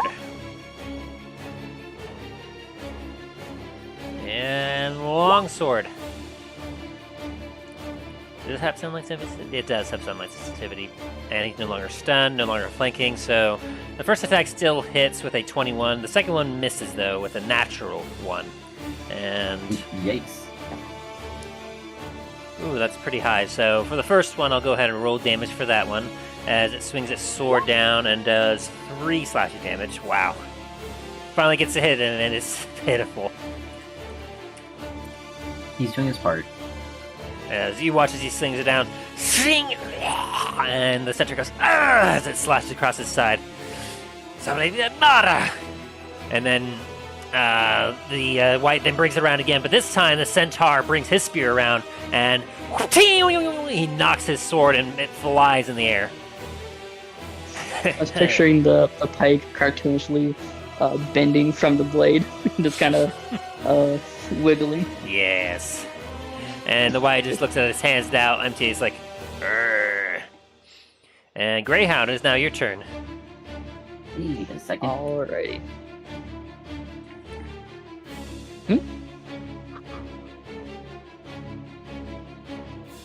5, 10, 20, 25, 30. And Greyhound is going to have 2 almost ethereal looking chains come out of his arms. And he's going to swing them at the white. The wit. Yes. The Go ahead, white. swing. Alright, that is 2d4 plus 3.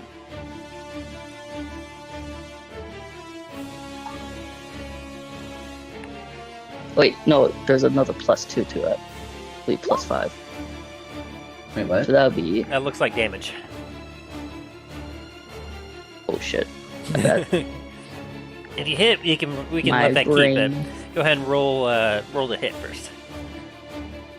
Yes. my bad. Nah, trust me, it hits. Just give him the 8 damage. Give him his thumbs. Alright, when swinging 2 weapons, is it? I do 2d 20s plus 7, or do I do them separately? Good question. Let me take a look at the player's handbook where it says, because there's like a dual wielding thing. I know. Two-hand fighting. When you engage in two-weapon fighting, you can add your ability modifier to the damage of the second attack. So I can attack twice. Okay. So instead of when you attack with your second weapon, instead of just not being able to add your modifier to it like normal, you actually can with that. Was there a specific feat as well? Am I thinking there's a feat with this? Let me double check that. Let's see. Dual wielder? Do you have the dual wielder feat? I should. Give me some. Let's see. You master fighting with 2 weapons, getting the following benefits: a +1 bonus to AC while you're wielding a separate melee weapon in each hand.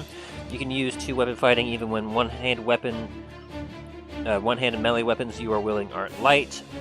You can draw or sew 2 one-handed weapons when you would normally be able to draw, still normally 1. So, not a whole lot there, but yeah. Yeah, I'm a dual wielder. Perfect. So, So yeah, so you can go ahead and, with your level, you should have multi-attack. I I think. believe so. Yeah, you have extra attack at 5th level with Barbarian. So yeah, so... I'm level 4 with Barbarian. Oh, level 4? I thought you were Yeah. 5. I'm level 5 with Rogue.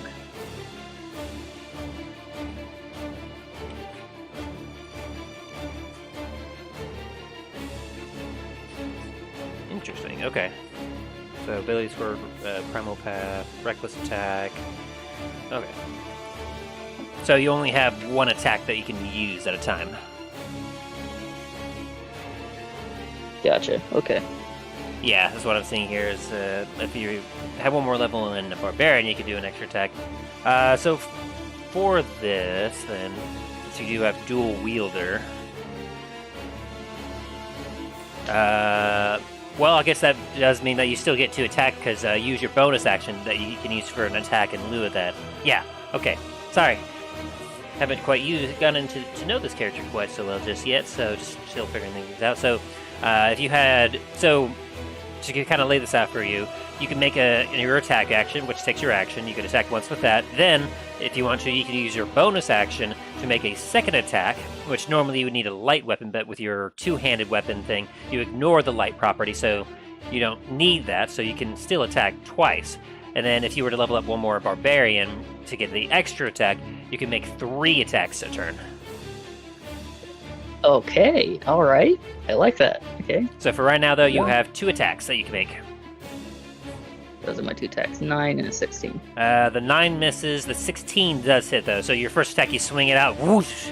You see it as it whizzes by as the thing gets kind of backs up a little bit. But then knowing where it is, you then take your other offhand and you whoosh, swing it forward, and you nail it right in the chest, dealing 8 damage.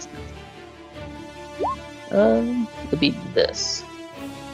I guess I'll 6. go for that again. So 6 damage. Very nice. Are you using scimitars or knives? I'm using whips right now. Oh, you're using just the whips. Okay. Yes. Don't whips have a unique property to them as well? Not as far as I read. Let me see. See if I missed something. Oh, whips aren't in the Whips allow you normal to thing, add your are they? proficiency bonus to the attack roll. Okay, the whip has that's finesse a and reach. reach. Yeah, that's why I'm able to hit him 5 feet away, like 10 feet away. For some reason, I thought whips had another thing where to allow you to pull him towards you. Must be thinking of something else. Yeah, because it doesn't have the special, so... Okay. So yeah, you deal 6 damage as you whip it into him. And you definitely watch as it kind of sears into his flesh a little bit, and you definitely felt that. Nice. Alright, so that's your 2 attacks. Anything else you got? And I already used my bonus action to attack, so Yes. yeah, I'm good. I'm done. Alrighty, so then Steve. Oh, hi. Hi, Steve. Guess what? It is your turn. Oh, really? Yeah! And there's still one thing that's afraid of you for 1 minute, and the other thing is currently there. I move right here. And let me check my quick question. Mhm. With my knowledge on the undead, would I know any resistances that they have by chance? Roll me a history check.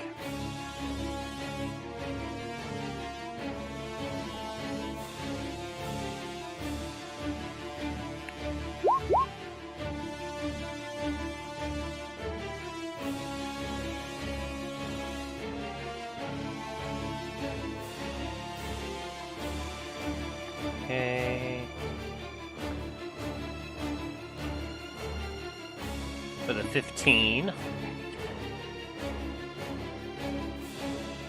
Oh, okay, so you know one of them to be a ghast. That's the one that's currently fleeing away from you. You know that it is a immunity to poison. Like, poison never really does anything to them.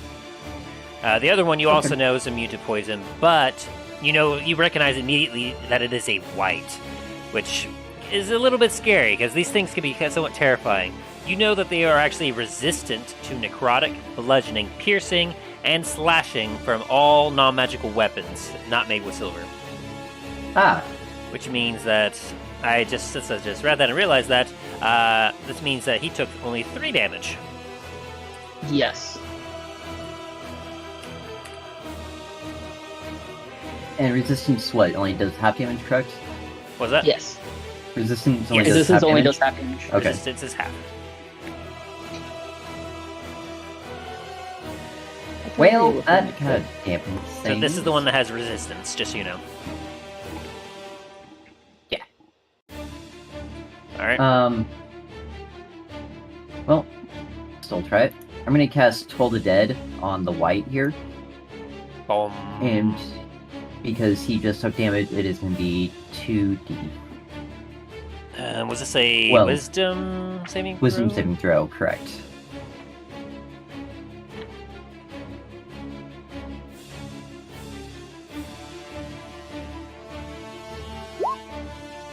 And that fails. Perfect.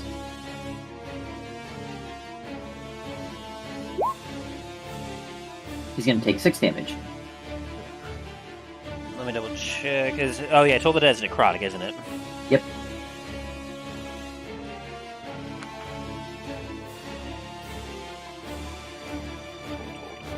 I'm trying to find it in the player's handbooks real quick. Where is it? You're not. It's in Vanessaru's Guide to Everything. Right. I'm familiar with Toll the Dead for a lot of other reasons, but okay. I forgot that wasn't a player's handbook one. All right. So then, yeah, he takes 6 points of damage, and you've heard it quite a few times, Greyhound, but you hear all around you. You hear a reverberating boom, and like it doesn't affect you, but you see the vibrations of it kind of seem to shake this creature that's you're nearby, and it goes. Rah! All right, and that's your turn. Let me just quickly double check. And I know some of my spells are bonus actions.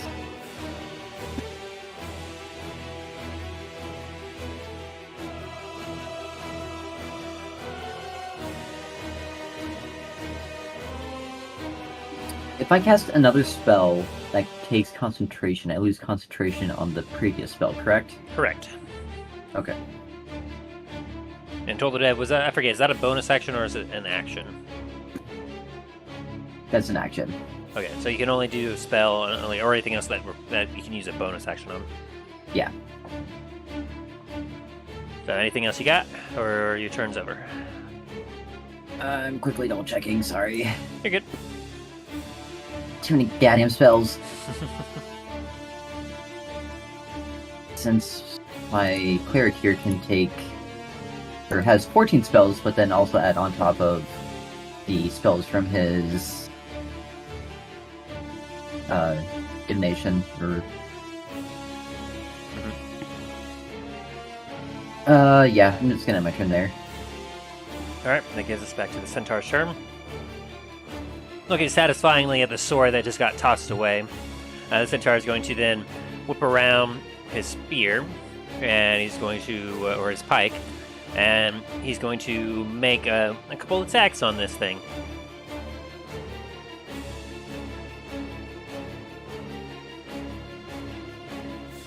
He's going to do a pike attack. There it is.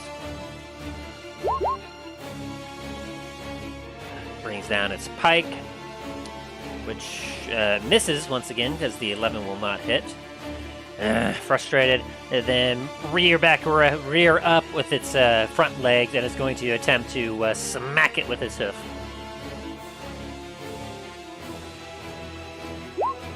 With an 8, as this white appears to be awfully nimble as it's kind of ducking and dodging left and right. The gas up here, it is going to take its action to dash, and it is gone.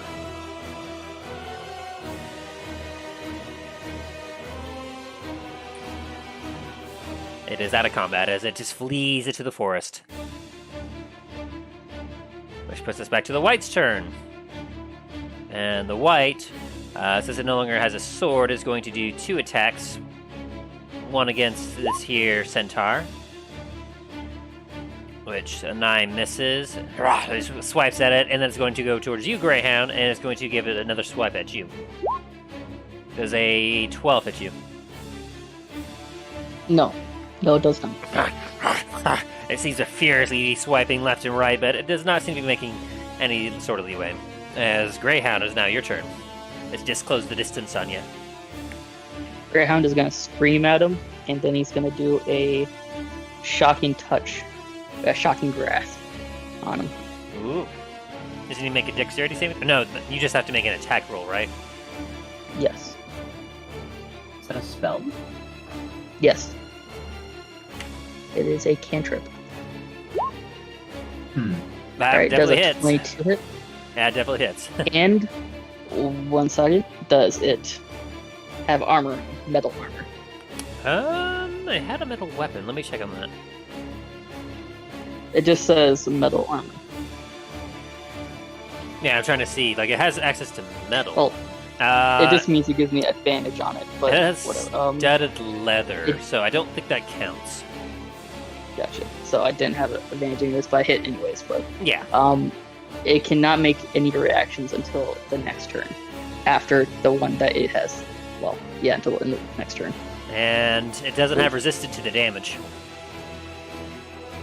So, did you roll damage No, yet? it does not. In about 2. That is 2d8. Shocking Grasp. It does, yes, 2d8 less damage at your level.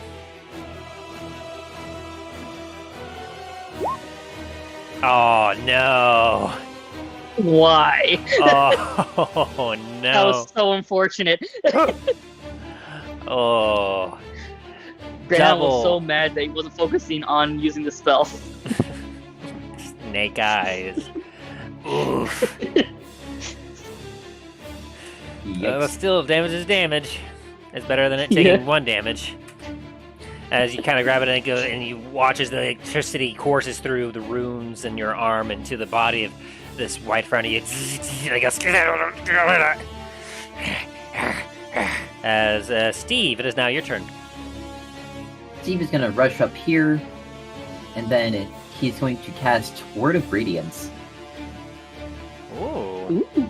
So the white has to make a Constitution saving throw.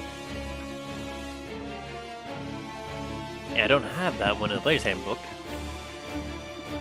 No, there's Xanatar's Guide to Everything. Gotcha. Constitution, you said? Yep. 15. 15 does not succeed, so he's going to take 2d6 damage. Radiant? Radiant, yeah. Alright, and he's not resistant to that. Fuck! Oh, no! Come on. You blast him with the word, you're like, stay down! And as you do, poof, it just gets slammed with some radiant light, and you see some of its skin falling off. But it still seems to be full of plenty of bite. Is that your turn? Yes. Alrighty. We'll go back to the Centaur's turn, who was once again, he's like, let's see it up. Well, do either of you speak Elven or Sylvan, by the way? Actually, I do speak Elvish. Greyhound speaks Sylvan. Oh, I guess you both, well, he says it's an Elven, so you wouldn't understand it. You get a bit of it, Greyhound, but you, Steve, would hear, take this, you foul beast, and he brings his pike down. With a 17, does hit. Oh. And it only rolled once that time. I guess it rolled twice last time for some reason. Hang on, is that... Okay. So the first roll did work. I wanted to see if it was just stuck or something, because that's another max damage. But he deals 7 piercing damage to it, as it's resistant. And then he brings his hooves up to do another mighty kick, and definitely hits again. Tim, I think you just took a life off the centaur. Oop, did I? Oop, I did, didn't I? Oop. Thought I had them flicked. Thank you. Yeah. And it Touches does the 6 points of bludgeoning damage this time. Eyes. There we go. As he stabs it and then, how about you? Poof! And kicks it with his hooves, knocking the white back. As it, then the white's going to try and make another couple swipes here. As with a natural 1, it definitely misses. That's low enough, it's not going to happen to do anything.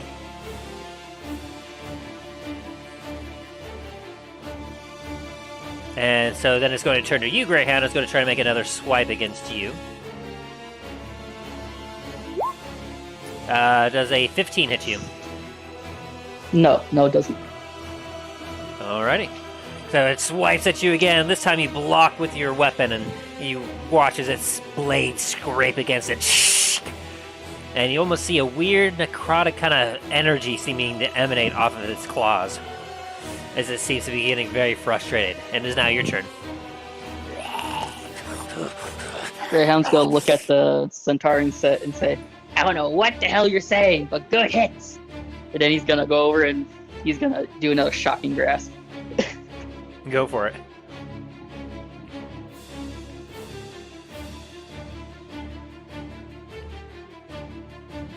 7. Alright. Does a 14 hit?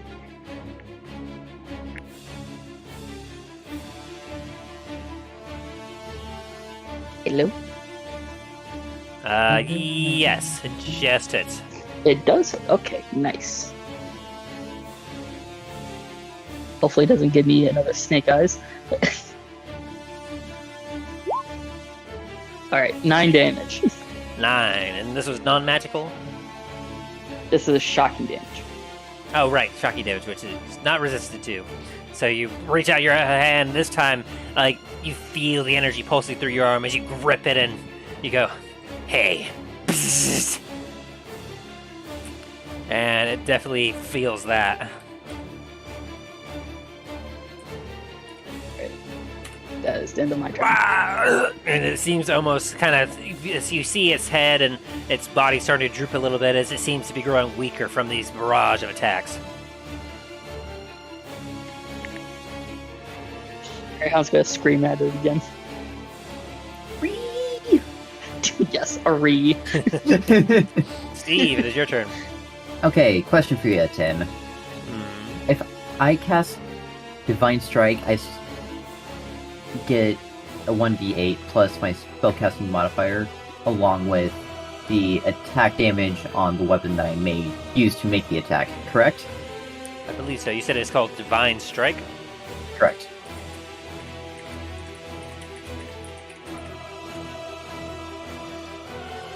I'll double check that. It's a spell. It's a cantrip, okay. Takes an action. Calling forth from your deity, you strike with the glory of the gods. As part of your action, the action used to cast the spell, you must make a attack with a weapon attack against one creature. Okay. On hit, the target takes additional radiant damage equal to your spellcasting modifier. So your spellcasting modifier is a +5? Correct. Yeah, so you would do the weapons damage, you plus your strength or dexterity modifier, whichever your choice is, for your weapon, that is. And then you would add an additional 5 to that.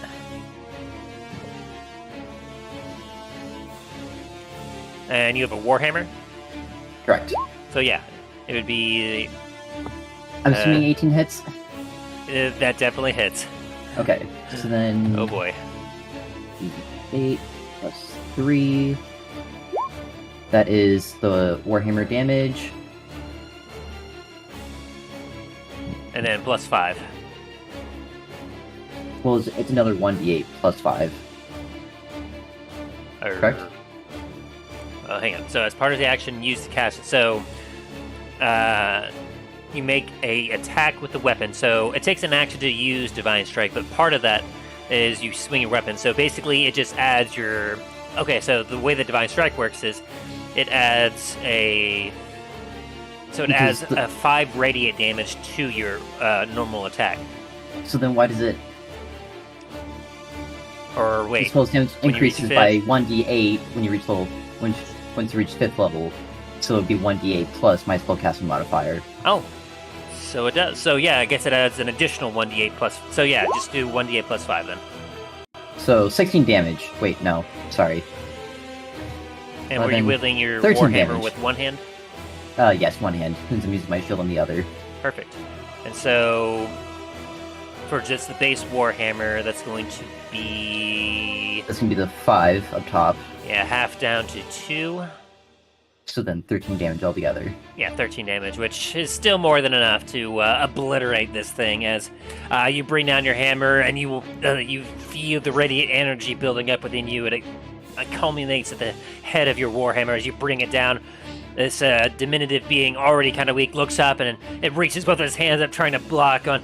And then you just slam into the ground and you just pancake it.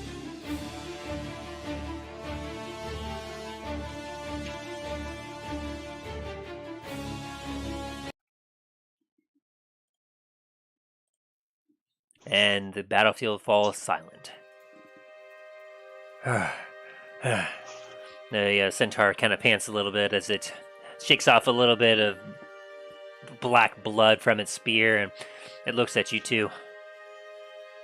Thank you for your aid, strangers. I'm not sure if I would have survived without your help. Does Greyhound understand what he's saying? He's speaking in Elvish. Ah, okay, so Greyhound does have no clue what he's saying. Steve is going to bow. As... Greyhound's just gonna stare at him. Oh, sorry, I interrupted you. Great. Okay, Greyhound's just gonna stare at him with his fists on his hips. He's like, act like he understands what he's saying, but he's just not reacting to anything. Roll a deception. Deception, okay. Skills, deception. I got a +6 on that.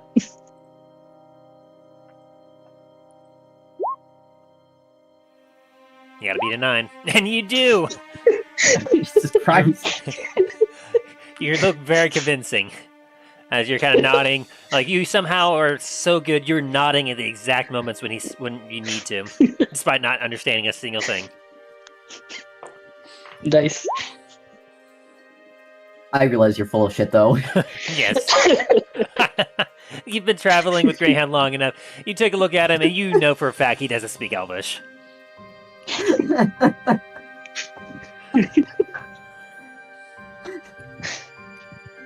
Unfortunately, I do not have any reward to help you, but if you wish, I could lead you back to my village. My elder. She could perhaps offer a reward for aiding me. That would be most kind. Please, follow me. And he gives a wave.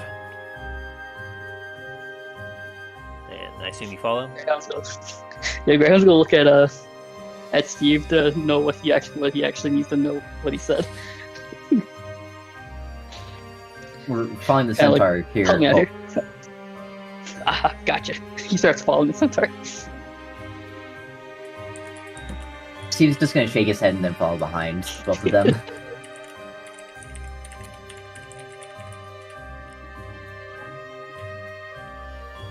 Alrighty, and so, as the centaur kind of gives you a wave and begins to lead you, double check a few things.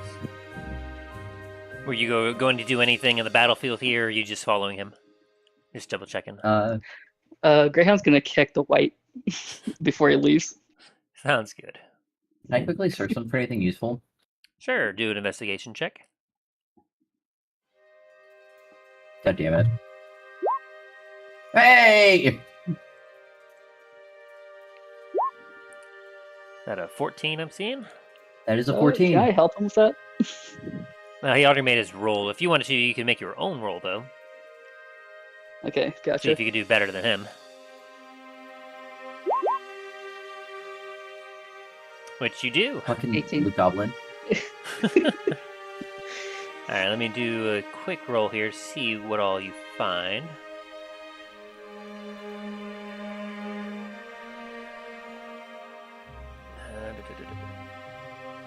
Alright, trying to find my loot thingy. Did you call me a blue goblin? Yes, I did. Well, I am a draconic goblin, essentially, so... I mean, yeah. Hence why I called you a Blue Goblin. Yeah, just don't tell it to his face. No, I told it straight to his face. Fucking Blue Goblin. Greyhound's gonna be like, fucking clerics.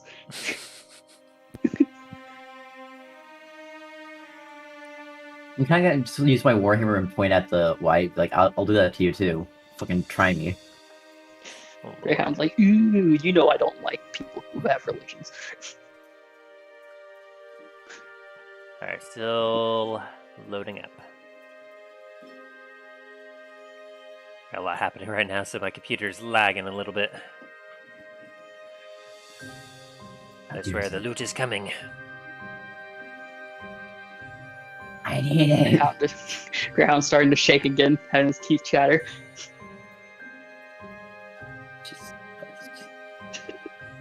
Come on now. And it is really struggling right now. I must have a lot happening. Let me get the stream going also, so that's probably doing most of it.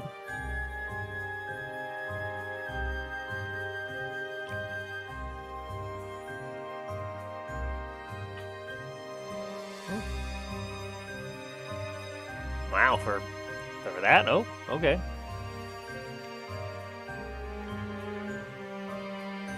Alright, so as you kind of take a look at the individuals, you see that they were definitely not very intelligent, but they do seem to have some interesting stuff on them.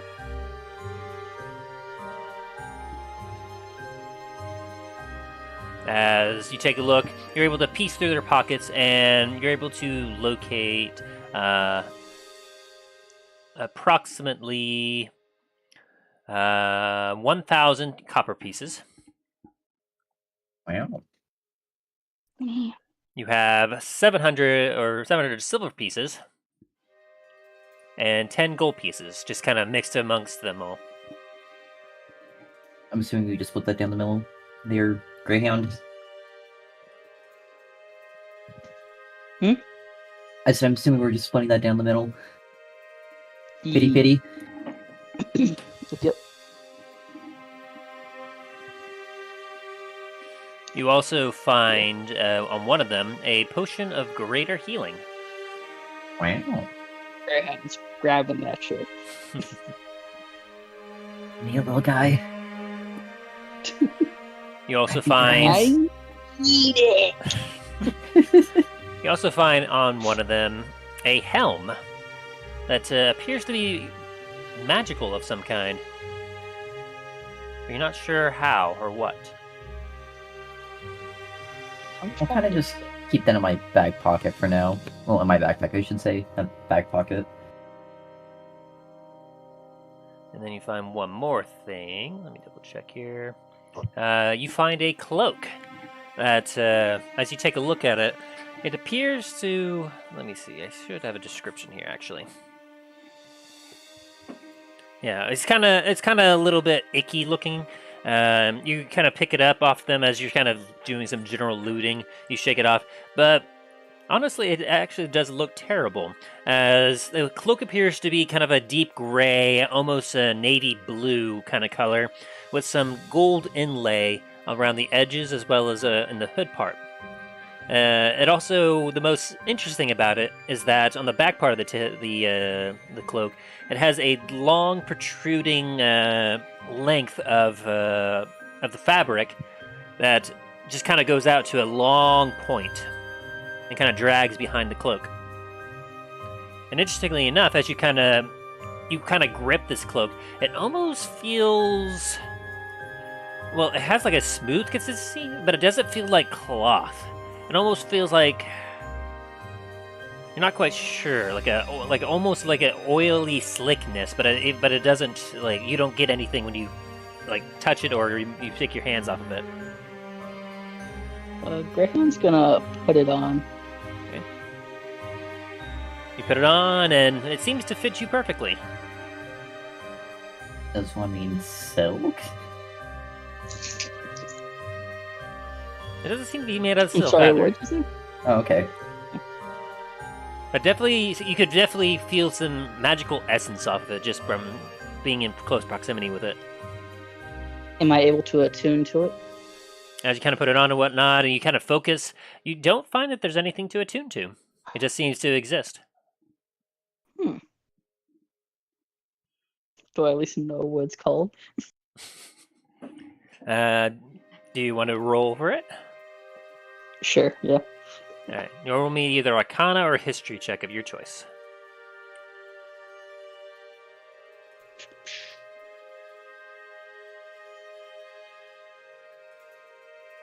So, yeah, I'm doing Arcana.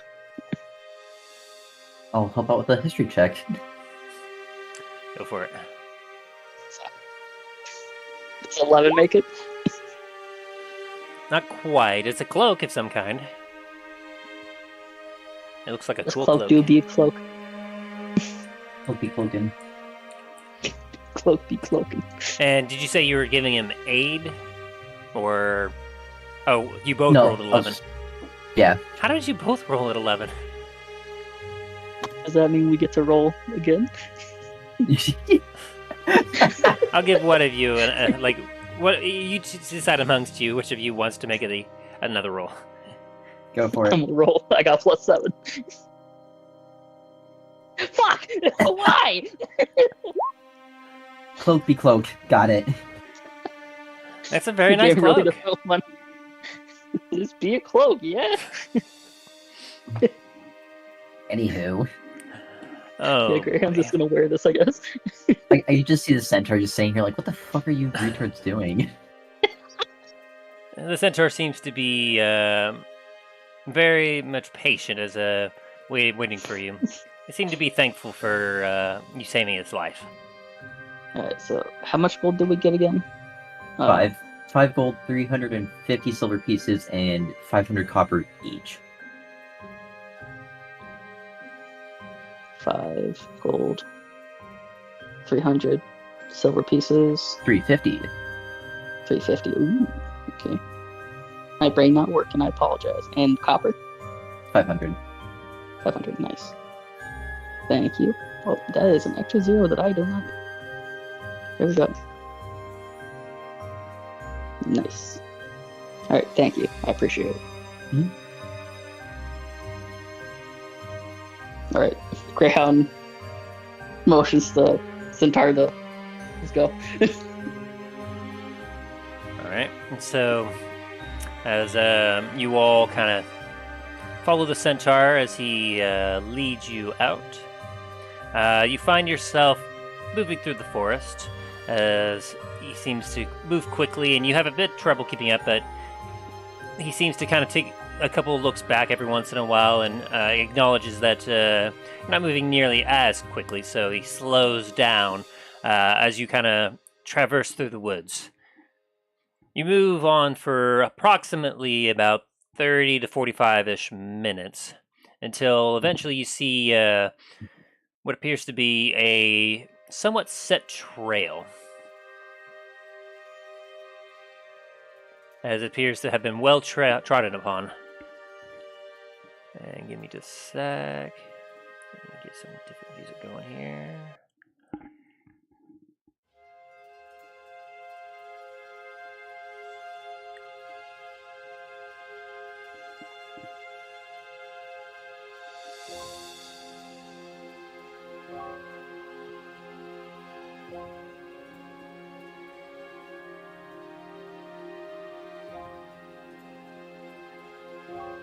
Alrighty, and now... Did you guys see what I put in general?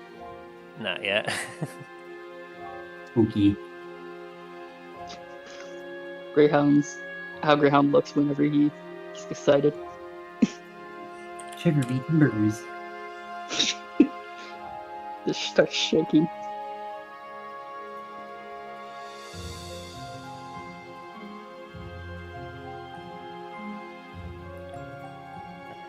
Boop.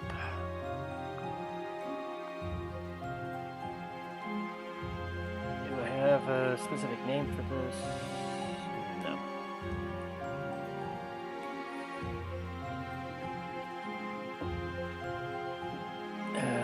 Sorry, gotta take a look at the name real quick. Ah, there you are.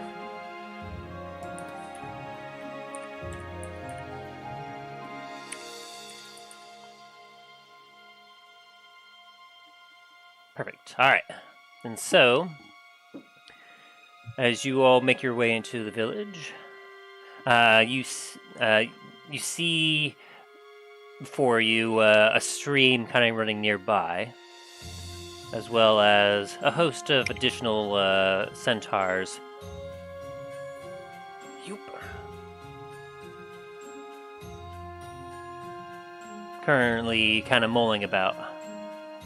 Some of them appear to be guarding, some of them appear to be going about their usual business.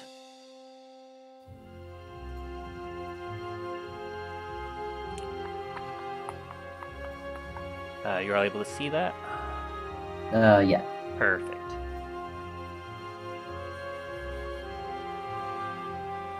Yeah. And the one that you've come to know continues to walk to the center of the village. Come, my friends. Greyhound's just seen everyone move, so he's just gonna follow. And as he continues to move to the center of the village, you see a few of the other centaurs kind of move closer and in curiosity. Some of them have some spears, some other weapons at their side, but they don't appear to be aggressive.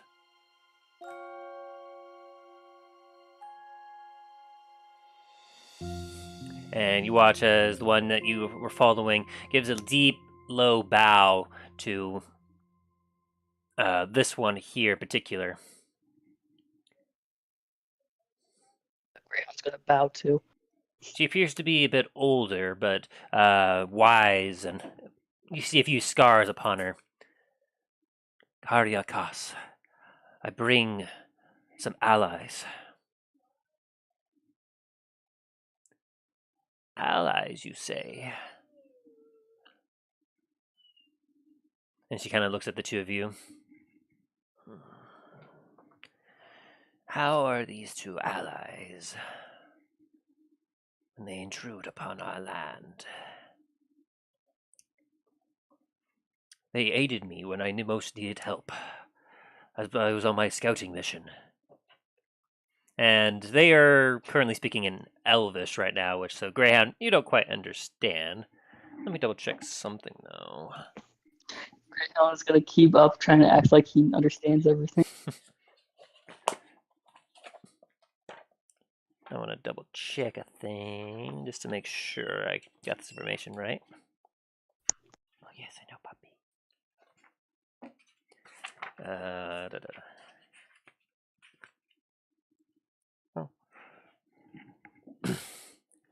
I forgot to give a description on the helmet earlier. The helmet appears to cover most of the face. The place where the eyes are, they appear to be, the glass seems to be made, it's like covered in glass. They look like eyeballs, but the glass themselves appears to be like an emerald green. The top of the helm seems to almost have like a fin setting, and where their ears are, they come to a pointed tip like an elf's ear. The back of the helm appears to have some sort of a chainmail coif that goes down behind the head. Ooh.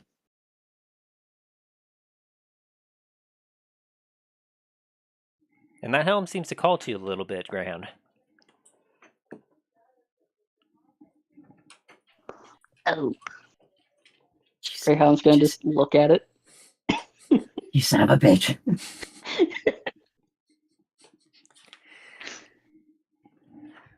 My music has stopped. Let me continue that again. Let's do this one. That's better.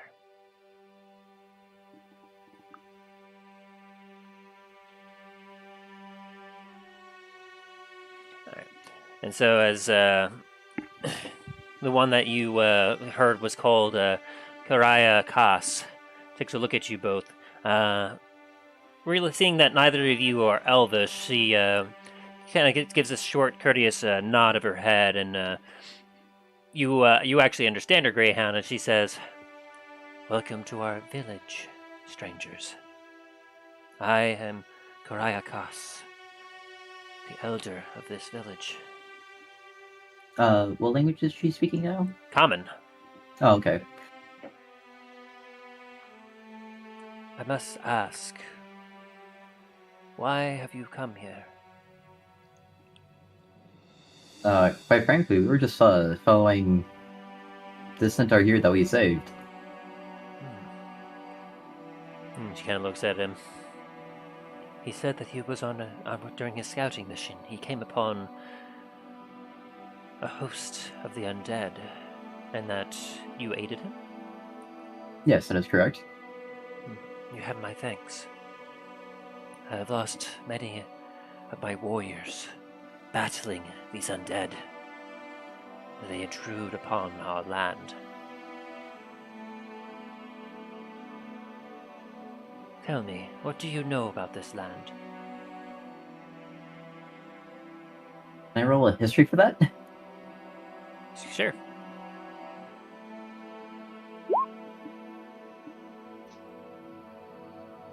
I know more than I thought, apparently. 18. So, what you know is that... let me get rid of this turn order thing. There we go. You know that this particular land is a rather wilderness kind of area. You also recall hearing the legend about how it used to be like somewhat more of a desert area around here until something occurred that allowed it to become more of a foresty area. But aside from that, you don't know too much, unfortunately. You just kind of traveled over here after hearing rumors of the undead being spotted and attempting to see if there was some work or something that you can do to perhaps get some more money. Okay, I'm just gonna kind of just regurgitate that to her.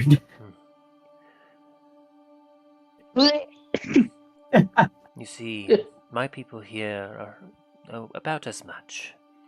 We've been traveling for some time, and we came to settle here in this area. It seemed very nice and kind and good for our people. Excellent hunting. Until recently, that is.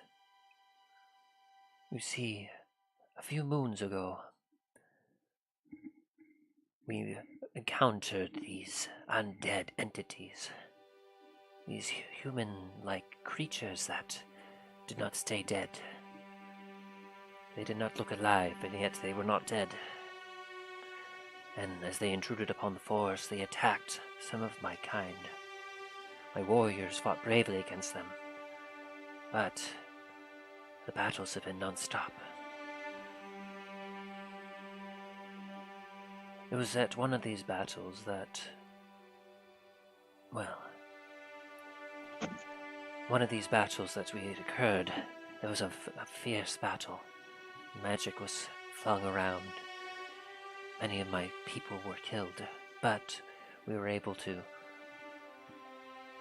push back and defeat their undead host.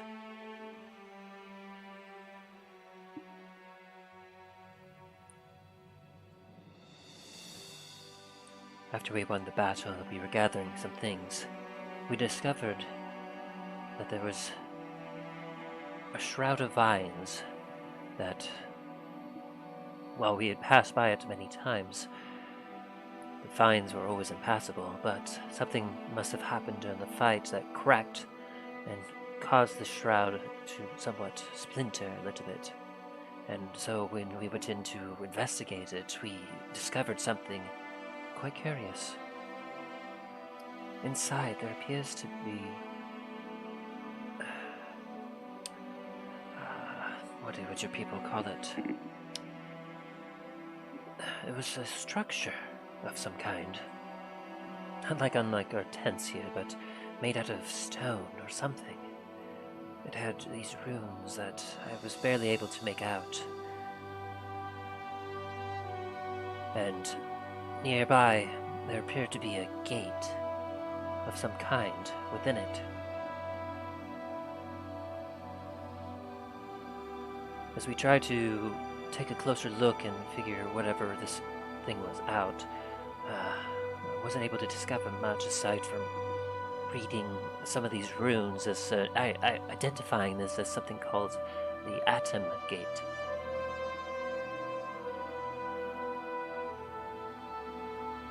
And so, it was clear that this here gate was comprised of some powerful magic, as it seemed to keep the shroud around it to protect it, and, well, I don't know how in tune to the magical that either of you are, but from what I can tell, it appears to have some sort of druidic wards surrounding some of the parts of the gate. And as he's kind of talking like this, you actually recognize the word atom, A-T-Y-M, Steve, as it is an older word, but you know that it means abandoned in Elvish.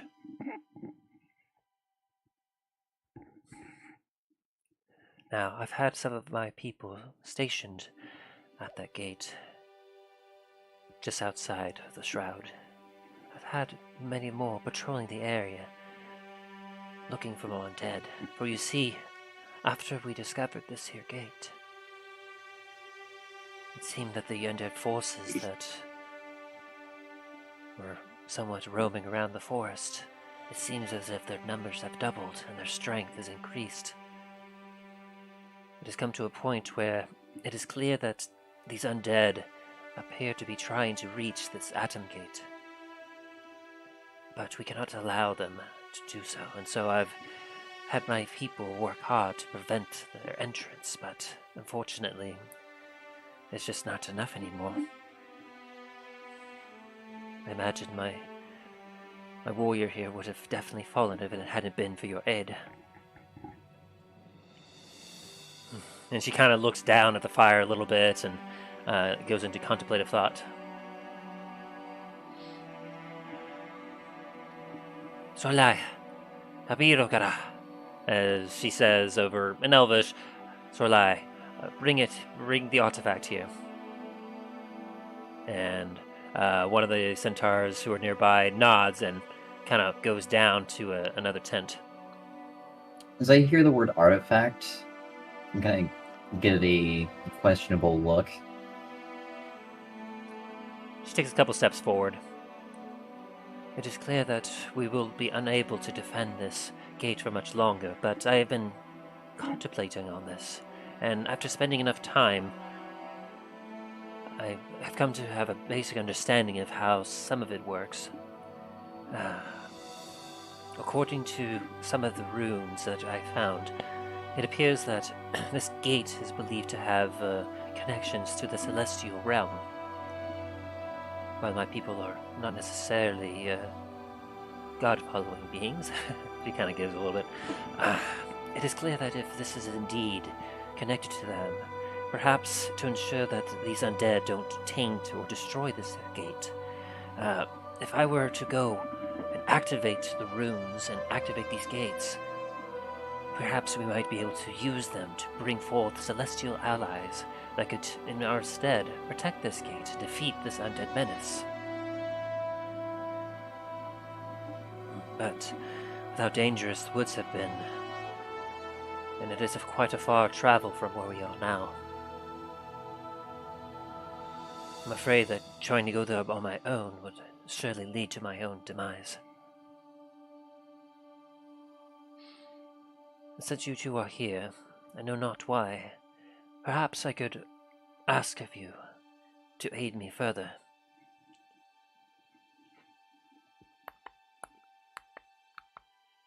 And then a centaur kind of comes around, and you see an interesting kind of...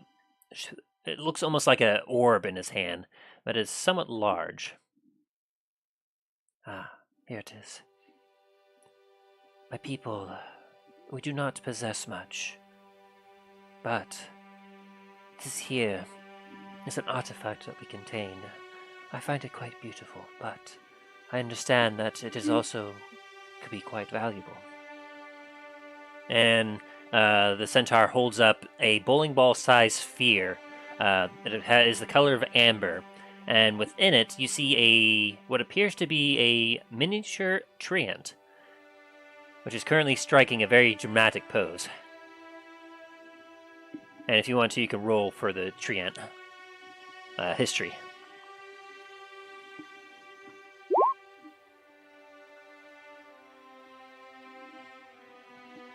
19 for Steve.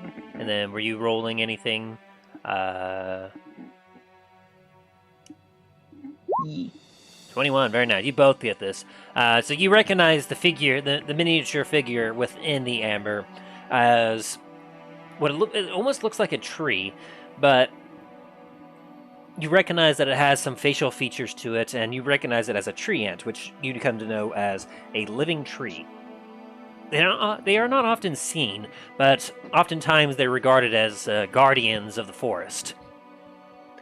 When they're completely still, they are almost indistinguishable from a normal tree. But it appears to be kind of like you see the treant, and it appears to have some sort of rock in its hand, as it's almost looking like it's trying to throw it. but it doesn't seem to be quite a rock. It seems to be kind of a colored rock, which, upon closer look towards the orb, it appears to be reddish, perhaps a ruby. You're thinking? So overall, there's this bowling ball-shaped spear, made out of amber, which contains a miniature treant, currently holding a ruby, as if it is intending to either hoist it upwards or it's trying to throw it. You're not quite sure. And I'll even say with that roll, yeah, I'd say Greyhound, you would have gotten this just from your higher roll. Upon looking at this item, you know that this piece that they're showing off, you gotta estimate that it has to be worth at least 2,000 gold pieces.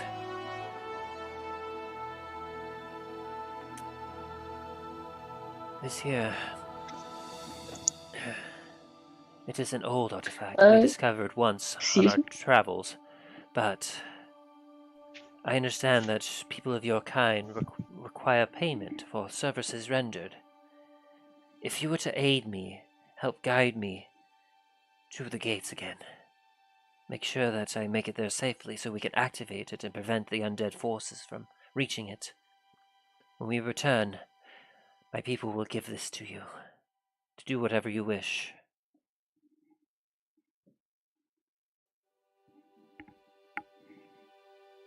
He's gonna be nodding his head up and down like, yeah. She is talking in common.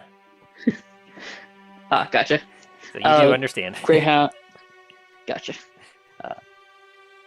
We'll do it. Yeah. Greyhound's looking at like Steve like, don't fight this. I'm having a very confused look on it, like, why would I fight this?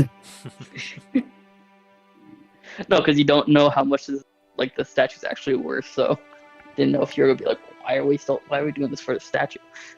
It's money. I don't care how much it is. It's money. We need money. That's what we came here is for money.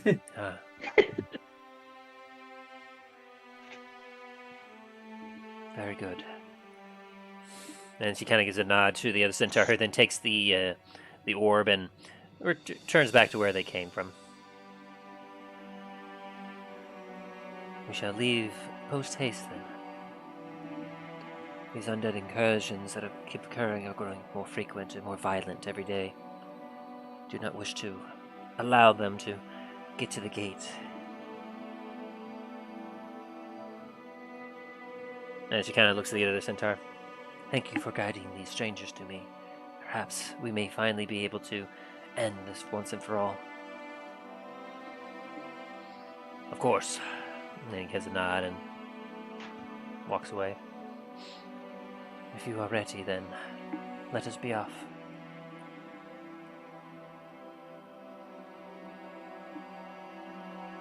And is there anything either of you want to do? Otherwise, she's going to kind of indicate a direction and begin traveling. I can't figure out anything that I want to do right now, so anything for you, Steve? Play too. Let's get at it. All right. And so, let's go. As she kind of leads the way,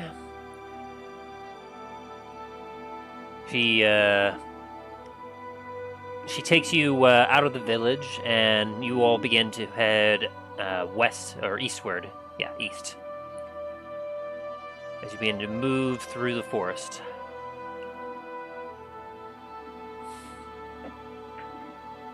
As you kind of travel, you can see that she also has a pike that she has attached to her back, and she also carries a longbow on her. So, it's definitely clear that she can fight if she needs to, but she keeps a vigilant eye around as you begin traveling through the woods. From here, you start to see that the woods are beginning to grow thicker as you're traversing. The trees are growing thicker. Your vision is starting to get a little bit more obscured, but I believe both of you have dark vision? I do, yes. Give me a second. I think kobolds should. Pretty sure. I think I have something close to it. I thought they had like superior dark vision. in any case, Superior. Yes. well, like there's dark vision and there's superior dark vision. Superior dark vision usually comes from creatures that spend a lot of time underground, like kobolds, like Dorromar, like underdark kind of creatures. What kind of fucking dark vision do I have then? Holy shit. Usually, superior dark vision is something that they can see double the distance of normal dark vision. I mean, you saw the range I have on my dark vision, right? Yeah, I did. Okay. So, I have just normal dark vision. okay, just normal dark vision then. Yes. So,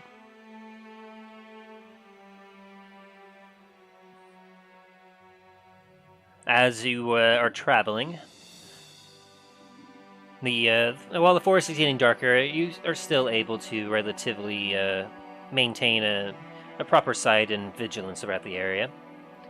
And it isn't too long until, as you are beginning to walk, I'd like someone to roll me a persuasion or perception check. Sorry, you both can roll a perception check if you like.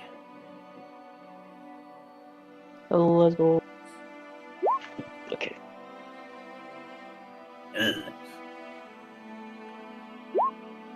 Yeah.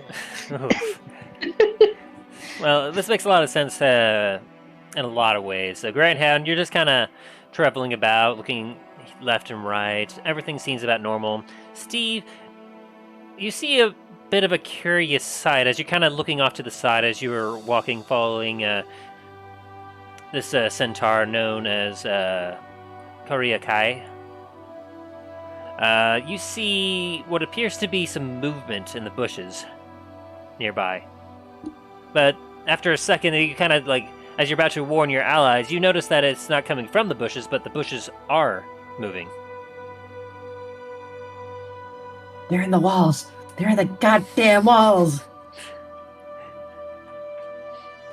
And after waiting a second, you see just... it almost looks like an entire floor bed of the forest is just currently moving to the south, southwest. Are the trees speaking Vietnamese? And for what you can tell, like, you see a few of them seem to kind of... It almost feels like they look at you. They don't seem to have eyes, but like you definitely feel as if you have some eyes on you, but they don't seem to pay you any mind as they continue to move. I'm going to kind of just grab the hilt of my warhammer, just in case. And I'm going to also cast Vigilant Blessing on myself again. Okay. Fuck Greyhound, I guess. To kind of do this, Karakai looks at you and goes, "Is there something the matter?" No, everything's fine. So they, like, stare off at the trees. Tika kind of looks over there and goes, "Those appear to be awakened shrubs. Curious." And she kind of goes towards them a little bit. The fuck you mean what? awakened Yeah. shrubs?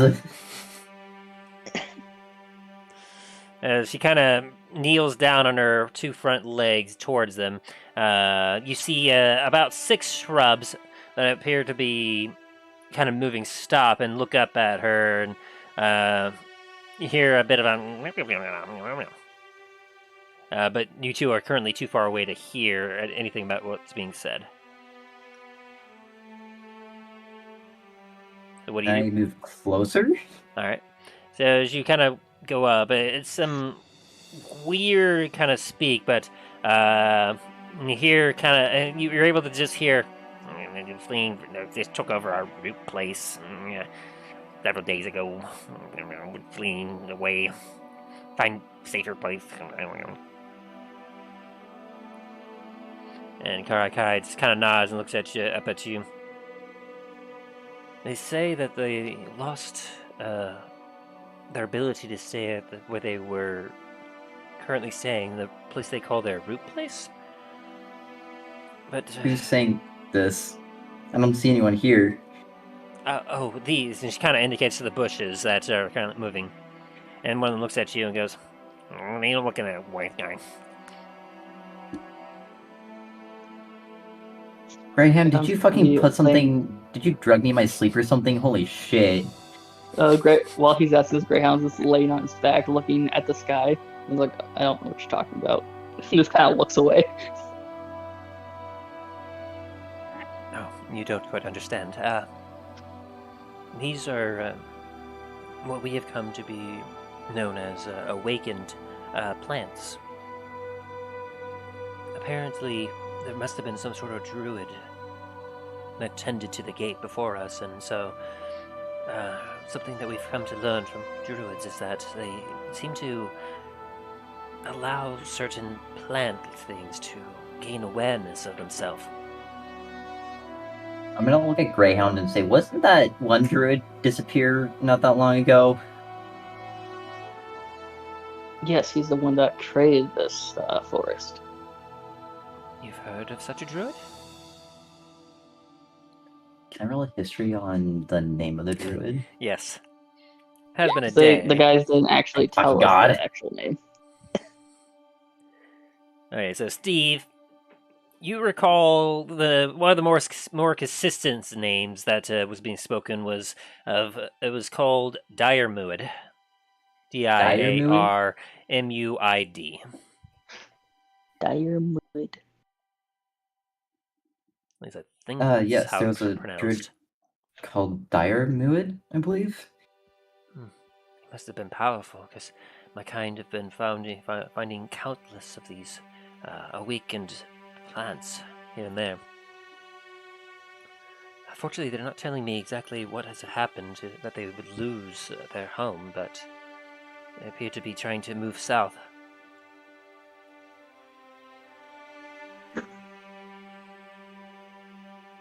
And you watch as kind of like the host of these shrubbery are currently still traveling. These six are just kind of hanging out nearby you, swaying in the wind. Is there anything you wish to do? You seem to be able to communicate with them, I will say. They appear to understand common. What is not letting you go back to your root place? Evil things.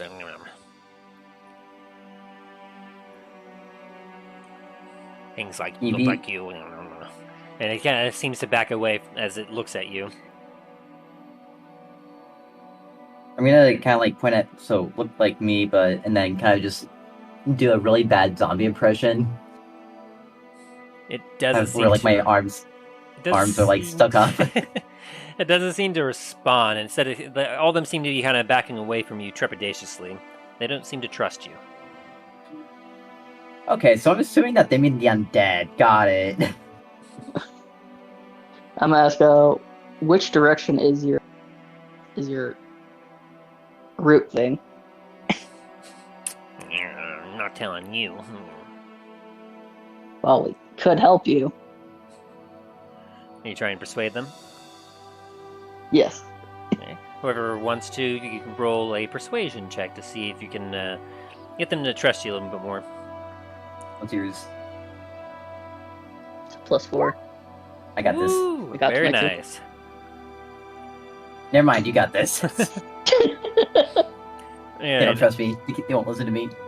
as they're kind of trepidatiously stepping away from Steve, and you kind of step forward, you're clearly nothing like they've ever seen before, and that seems to kind of put them at ease as they look at you. What fools. Things that were food once. Dead things. Walking again, and we attacked. Uprooted some of us. To the west. So you... West of here. West. East. Okay. Sorry, east of here. East. East. So you're talking about the East. Yes. They appear to be coming in waves. We tried. I remember those to- people talking about an Elven gate. Yes, neighbors gate are kind. Like to be around it. It had a warmth to it. Do you think the undead are coming from that gate? No. They seem to be coming towards it, though. That doesn't sound good. Some of our other shrubbery brothers from the north, they came, met up with us. They said that there was undead up there as well. Huh. So, just from kind of talking with them, you seem to get an indication that they seem to have like the patches of these awakened shrubs appear to have like lived around where the gate area is. As it seems that something about it allows for plant growth or plant life to live and thrive there. So it's an ideal place for them. But apparently, the undead are kind of been coming in from all sides, aiming towards this area. And for that successful persuasion check, you get inspiration. Hell yeah. Wow. And seeing as how there's nothing more that you can tell of what you can do, the shrubbery seems to kind of notice that the rest of its herd, is moving on, and it begins to follow them towards the southwest. I guess the best course action now is to head east to the Elven Gate, then start heading north. So they said that the undead seem to be coming from the north. I'm gonna look at the shrub and tell them to go fuck themselves. They're not talking to me.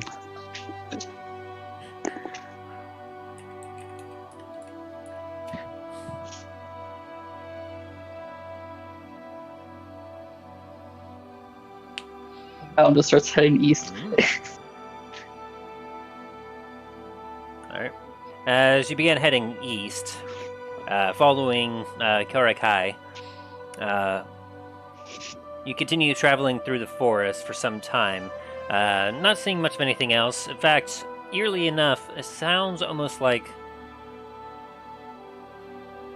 strangely, like it's quiet.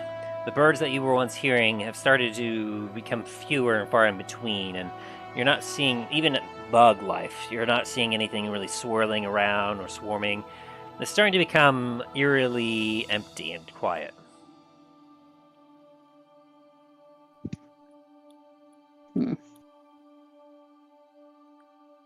Greyhound's gonna start being on guard.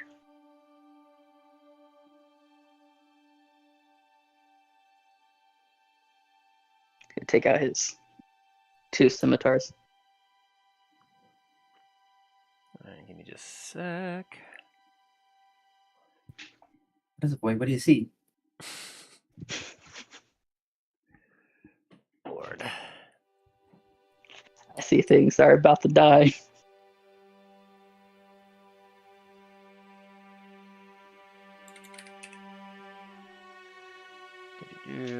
Just getting a few things set up here. All right. Where? Here.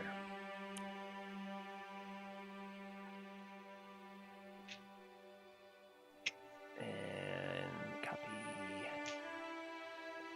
And paste. All right.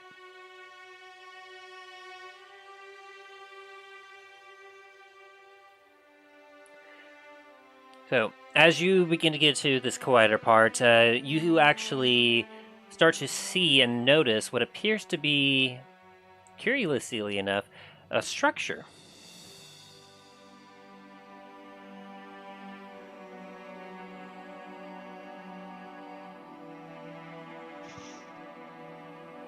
As you're Can I traversing do a these woods. perception check Certainly. to see if there's anything around that we need to be worried about? Yeah, go for it. Got him talking Getcha. again. The trees are speaking Vietnamese again. Lord. No, speaking common. Don't worry.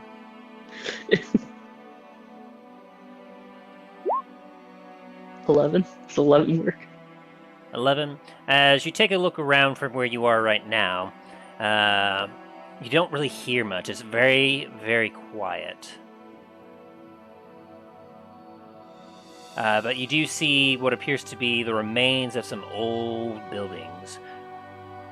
Ahead of you see a well, and aside from that, you don't really see much of anything else.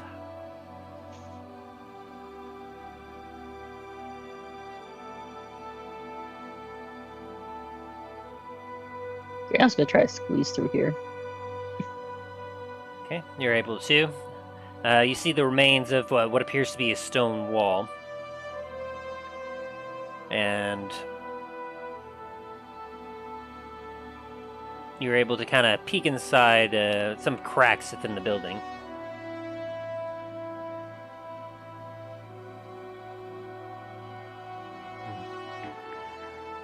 I pass by these ruins from time to time.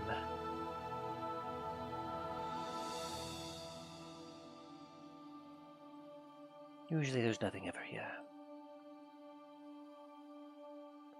But Greyhound, where the fuck did you go? Grant's exploring.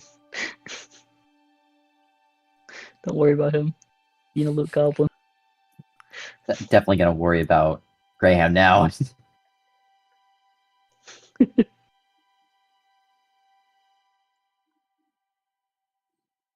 Sorry, as you were saying. We should rest here for a moment. If you need to replenish your water, the well there should be sufficient. There are some berry bushes to the north. I'm going to go investigate and see if they're still there. And she kind of nods a little bit and moves up to go scour some bushes. And you two are just going to be exploring right now? I'm gonna Yeah. run over to Greyhound and grab him by like the scruff of his neck. Like, don't make me put a fucking leash on you. Grant's gonna be flailing while he grabs his neck like.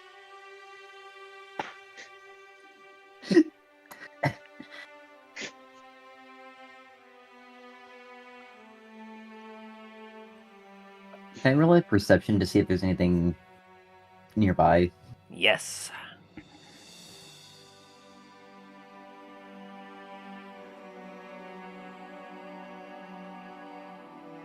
$23. As you roll that, you hear something. What appears to be perhaps something crumbling? Something moved, though, and you're quite positive of that. Greyhound, was that you? No. Greyhound's gonna do a perception check as well to see what he's talking. I'm gonna move in that direction then. Alright, hang on. I'll have you go Greyhound right does not know what here he's for right talking now. Ah, Greyhound, you don't hear anything.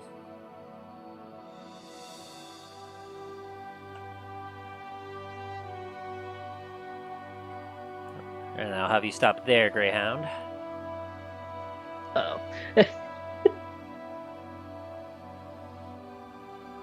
what the fuck is that?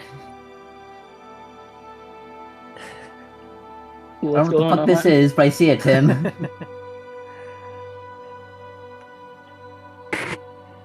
As you I see that one too. as you kind of as you begin moving this way, you see some eyes peek around the corner. They appear to be humanoid. I'm gonna grab my warhammer and ready my shield as I continue approaching. All right. Can you say something so that Greyhound knows what you're doing so I can try and help you? He already said what he's doing. He's just a little quietly approaching. Alright. Can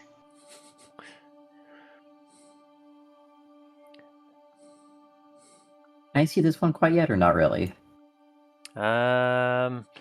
Yeah, you're just starting to see them, and as they kind of see you and you're eyeing them, they both kind of step out.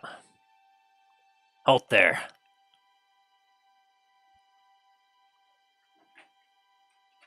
Boss, we found something.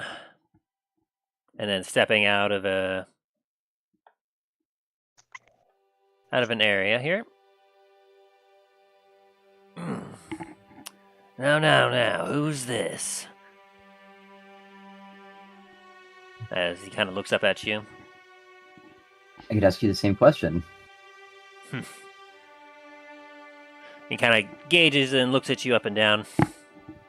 You're a non-traveler to be in this forest. Not a whole lot of people brave the Briarwood. As he kind of continues to look at you, and the other two guards take a bit of a step back as they eye you very carefully.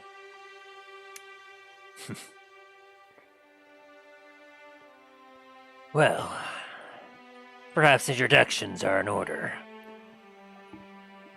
I'm called Charn. And I'm looking for something here. What about you? Call me Steve. Steve. Well, Steve. I gotta say, wasn't expecting to find your kind here.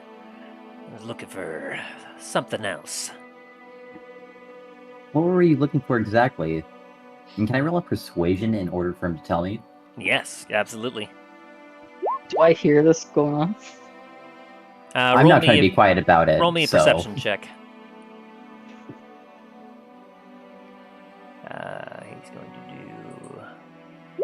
Oh, I definitely hear it. Yeah, I'd say that you start to hear some voices to the south. Alright, Greyhound's gonna sneak. Go ahead and roll. Gonna try and stuff. Well, perhaps you can help me. You see, me and my buddies here. We're looking for some centaurs. Nothing sees you.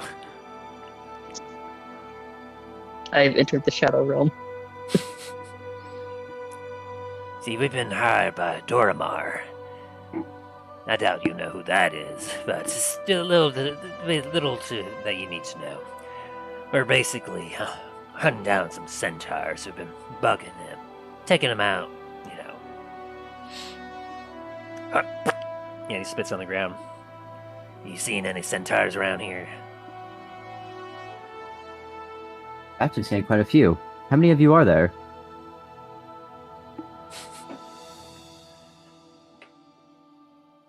Because the three of you don't look like you'll be enough to take as many centaurs as I've seen. Oh, you'd be surprised. Mostly, it's just me that you need to worry about. Really? You don't look like anything special. Trust me, I'm more than anyone can handle. And unfortunately, my friend, he rolls an 11 for insight, or intimidate. What do I need to roll against that? Insight? Yes. Or... If I fail, this will be very sad. You can tell that he's definitely trying to intimidate you. Greyhound, I'm going to have you stay in that house, actually, right back here. So you hear the voices, you sneak around, and you're able to get here without being noticed. Anything closer, though, you'll have to make an additional check. Can I roll to see Greyhound? Sure, if you can beat his 30. What is it? Perception? Perception, yeah.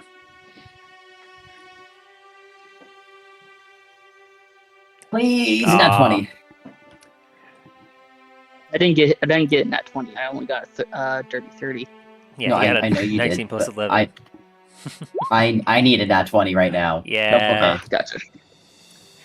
You don't see or hear Greyhound anywhere, and you see that you're surrounded, but they definitely, like, the two guards here, they don't look like anything too fancy, but this guy here, like, he's putting up a haughty-toddy air, but You feel something like you can definitely sense that there's more to him than meets the eye. What is he, an Autobot?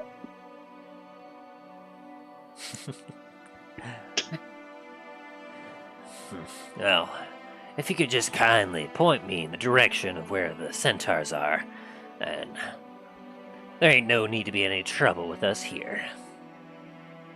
Sure, they're over that way. I'm gonna point right behind them.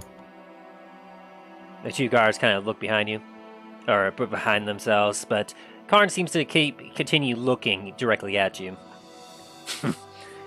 That could fool the average fella, but unfortunately, we came from that direction. We know there ain't nothing over there. Well, actually, sorry. Exactly. Leave. And that's for intimidation.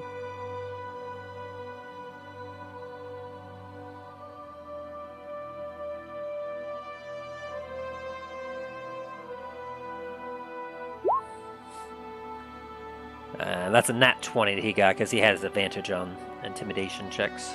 Or against For the intimidation. centaur? Wait, why is that the centaur? Dang it.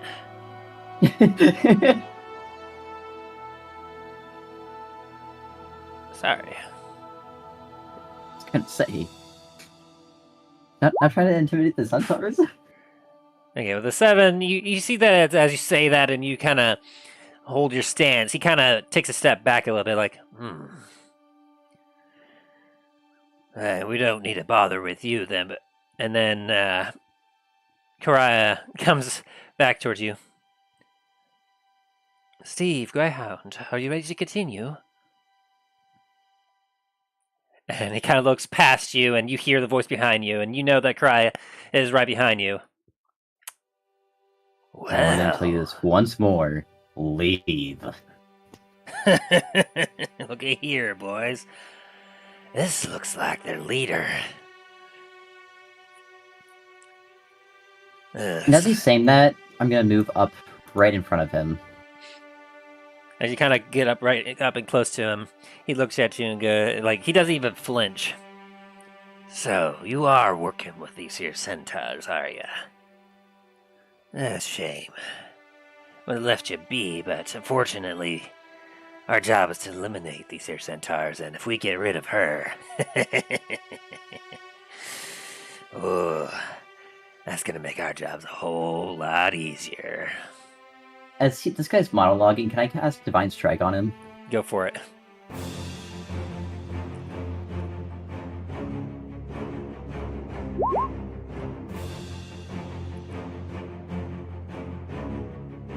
Is that 15 to hit? Yeah. As you do, you watch as he takes out his weapon and immediately parries it and knocks it to the floor. Ting! And I need you all to roll initiative.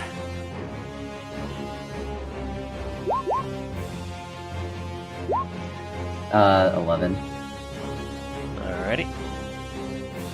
And then, Greyhound, you are still currently stealth, but go ahead and roll. 19.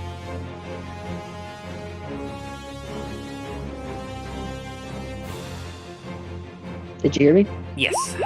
Sorry, I'm getting gotcha. the other guys' initiatives up right now.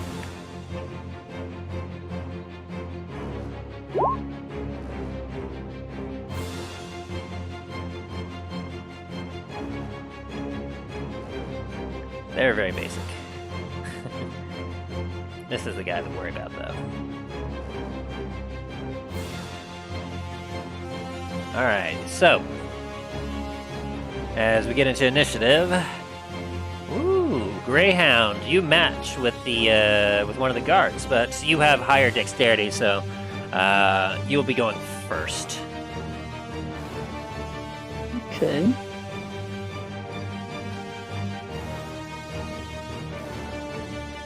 Where? There we go.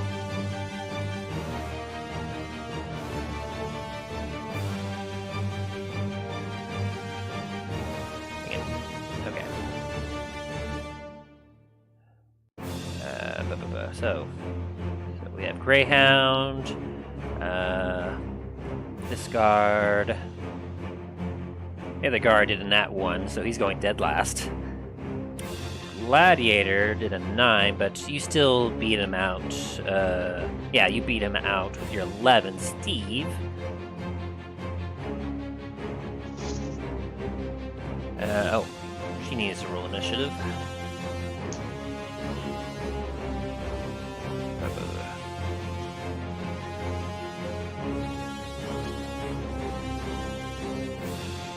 By the way, I rolled for this encounter.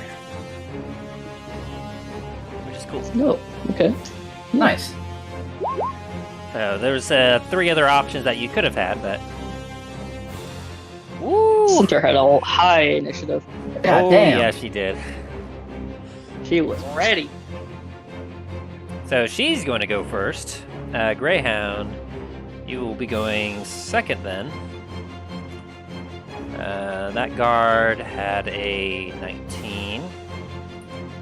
I'm just going to throw him at 18 just to say that you beat him out, to make this easier.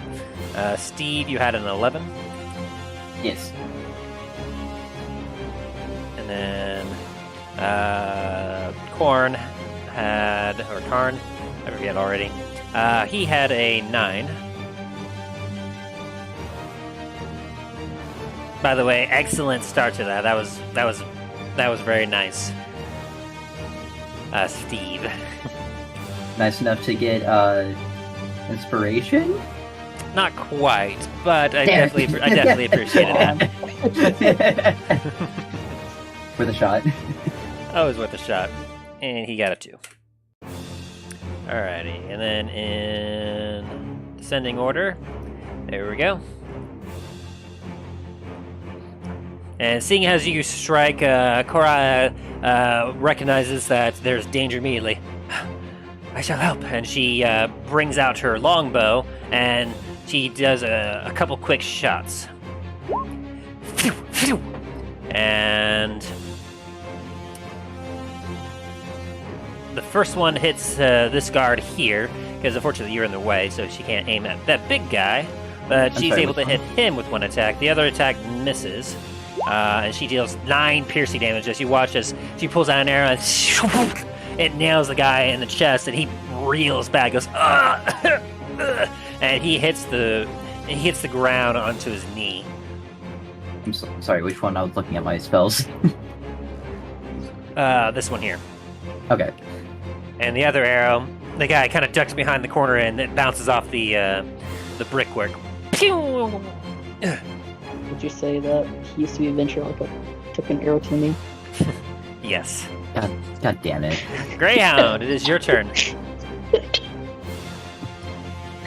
You are currently stealthed, and they have their focus elsewhere, so I will not have you re-roll a check, because they are focused now solely on the centaur.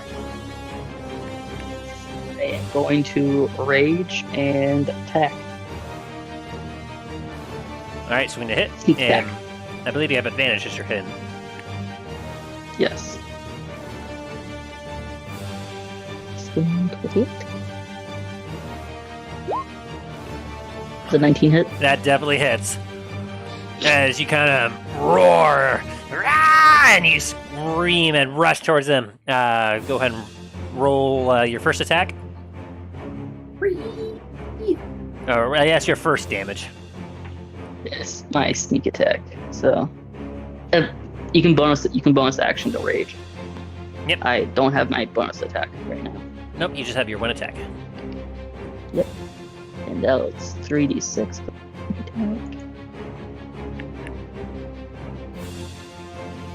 Plus 5. No, plus 2, because it's just rage. Yep. For a sneak attack. Oh, That's 19 damage. That is one shy of max damage. So is that just Yes. a sneak attack? Do you add your damage to your actual weapon damage? Yeah, you would also yeah. add like the scimitar damage. Add sneak attack. Oh wait, that's your sneak attack? Yeah, that's a Wait, sneak attack. Yes. Why does he have the +2 to sneak attack? It's rage. Then yes, you'd add your weapon damage as well. That is this. 10 damage. So a total of 29 damage. As how do you want to kill this guy? Jesus Christ. He's just gonna sneak up. You're gonna hear it. He's gonna hear a little, and he's immediately gonna just be What the? cut from his waist is gonna be cut off from the top half of his body. And then just crumples to the ground. And now that you've made your notice, Karn goes, "Oh, there's more of you." All right, was that your turn? I'll yell at him like, "Yeah, right, motherfucker!" Yeah, that's the end of my turn. All right, Steve, it is now your turn. Alright, I'm gonna cast Spirit Shroud at 4th level Alrighty. as a bonus action. So on my next attack, I get... Oh wait, no, sorry. Wait. Fortunately, I don't have Spirit Shroud stuff with me right now.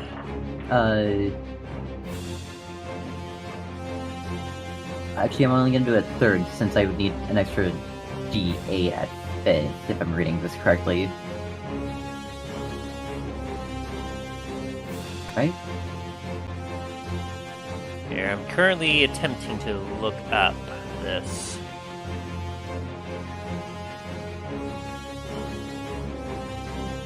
Yeah, I'm gonna close a couple things out real quick so I can try to get some RAM back here. Alright. You said it was Spirit Shroud? Yeah. 3rd level Necromancy spell. There we go. Okay, so Tasha's cauldron and everything. All right, you call forth the spirits of the dead with flit around you for the spell's duration.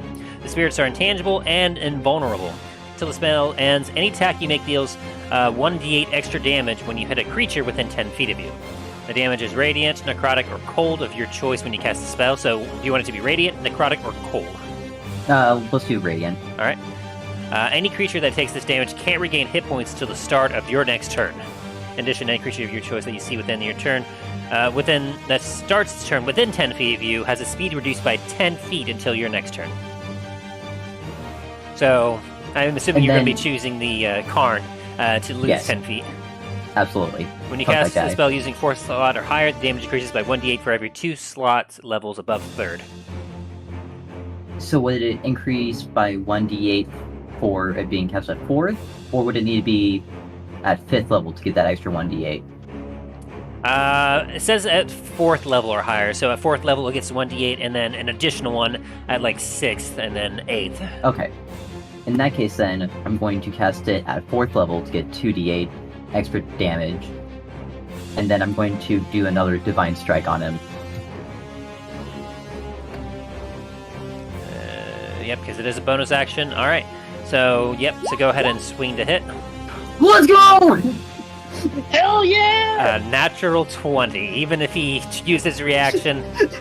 Oh my gosh. Okay.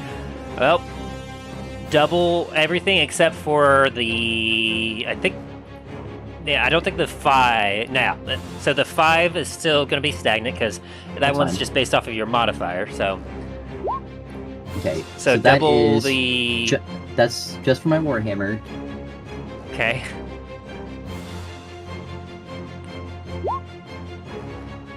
That's for Divine Smite. And that's from Spirit Shroud. Whew. Holy crap. So, 39? Yeah, that's 39 points of damage as you bring your hammer down, and this, like, how do you flavor the Spirit Shroud? Like, do you have like anything specific spirit-wise that surrounds itself around you as you strike? As I cast Spirit Shroud, this aura of like a full metal or full plate mail like envelops itself around me, helmet and all.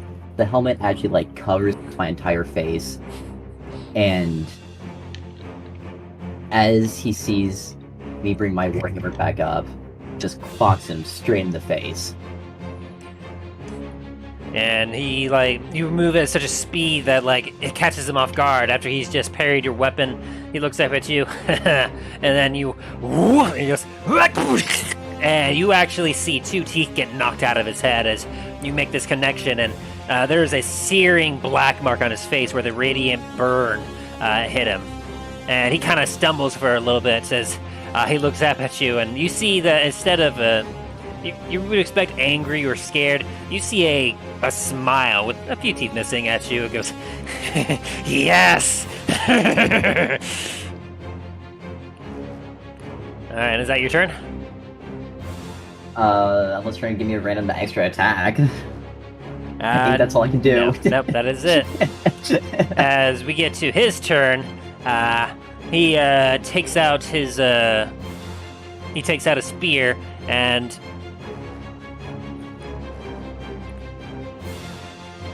okay, and he goes, yes, this is what I love, and he's going to make like a few thrusts at you. Does a 21, a 23, and a 14 hit? 21 and 23 do hit, not the 14. Alright, so he takes his spear and he swings it at you as he nicks you twice, and he misses 1 time as you were able to block it with your shield. Ooh. Nasty. Okay, so boom, boom, and does it include that?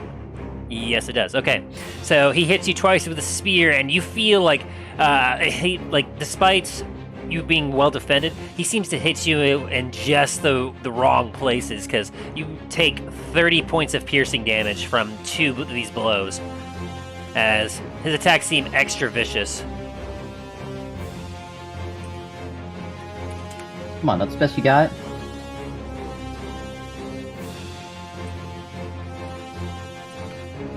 I fought in rodents. Dang it. That deal more damage. So then that is... Sorry. Wait. You bluff, but, No, that... There. It's gonna be... did we mess it up? I already took it off, and then you took it off again. Sorry. I was not looking when you did that. Very good. All right. So he take those 2 blows, and he goes... and he is definitely very much anticipating this fight. Or, he's loving this fight, I should say. And so, next we go to this guy here. He's going to rush up behind you. I got it, boss! And he's going to take his spear, and he's going to thrust it at you. Thankfully, he had flanking, so the natural 1 doesn't count, but does a 22 hit you? Unfortunately, it does. What the hell? Ignore that. I was on the wrong thing. Okay. Ignore that. Ignore what? Nothing's there. There we go. I don't know what you're talking about. As you get dealt 4 points of piercing damage, as he sticks you in the leg. I don't know what I can do, goddammit. It keeps doing that to me too, I don't get it. Huh, I got him! I got him! And then, as you feel the piercing behind you and you hear, I got him! I got him! And then you hear an arrow soar past you, and he goes, whoa! And you all just kind of duck a little bit as the arrow flies above you. I'll need you to move if I go into good shots. And she kind of readjusts herself a little bit. And this time, she shoots again, and he manages to just get out of the way as the arrow sings by him. As Greyhound, it is now your turn. Oakley dokley. As you've just eviscerated this guard in front of you, you feel the bloodlust. Yes, and I'm gonna run over here. You son of a Murder bitch. Conga! As you now have advantage because you're flanking. Son of a bitch, Greyhound! You run behind him, he goes, I am going to enter a frenzy. Frenzied Rage. Forget, Yes. does that take a bonus? Or is that just something you announce? It gives me, takes a bonus action. Actually, no, I'm not going to do Frenzy just yet, actually. Okay. I am going to attack with my scimitar. Alright, go ahead and swing with advantage. Advantage.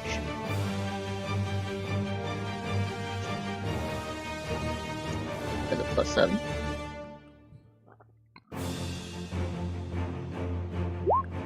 It is rolling. Okay, does a 19 hit? A 19 does hit. As you were able to Nice. flank him and just quick enough that he's not able to recover from his attacks against Steve. You come up behind him and you slash at him. And for... I am going to... Yes. Yeah, oh my god. My bad.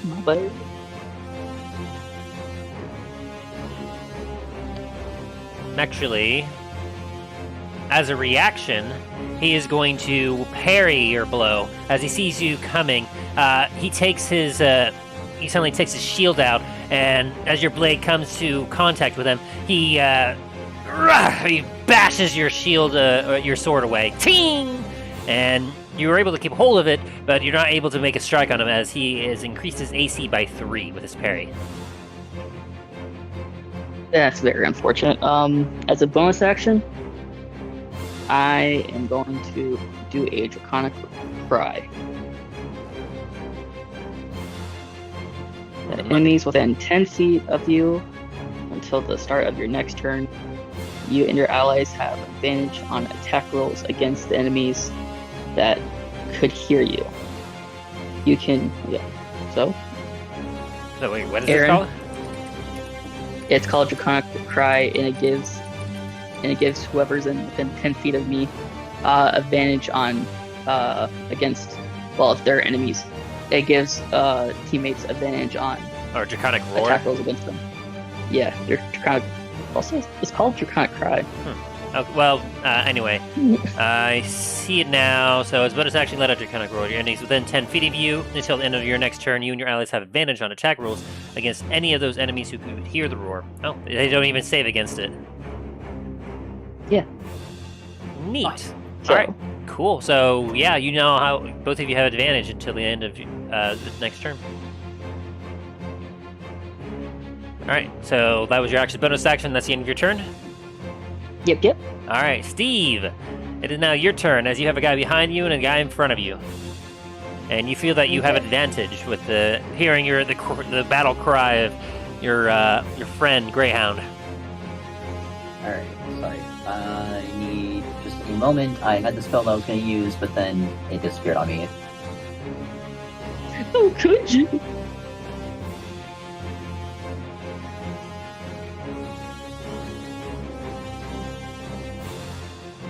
Okay, so I'm going to do Spirit Shroud again, but at 3rd level as a bonus action, so I get 1d8 radiant damage. All right. And then I'm going to cast Inflict Wounds Ooh. at 2nd level. I believe you have to roll to hit for that one. I do, yes. All right, so go ahead and roll. And who are you trying to hit? You already know, come on. Karn? Yeah. All right, go ahead and roll to hit. And make a melee spell attack. Oh. Yes.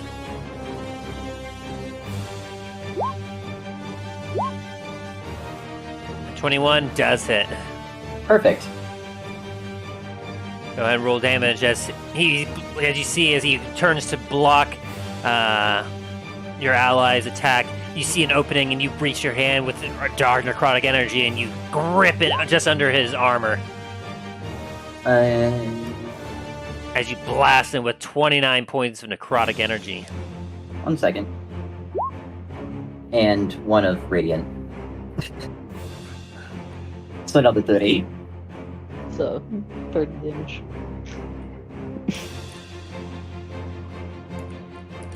I was hoping for a little bit more on that. As you blast him with that, you see him kind of wince a little bit at that, and he kind of looks at you, and you start to see a look in his eyes that he seems to kind of understand the situation he's in. All right. And is that the end of your turn? I'm gonna look at Karn again and say, "You should have fucking left." I'm gonna yell, "Damn straight!"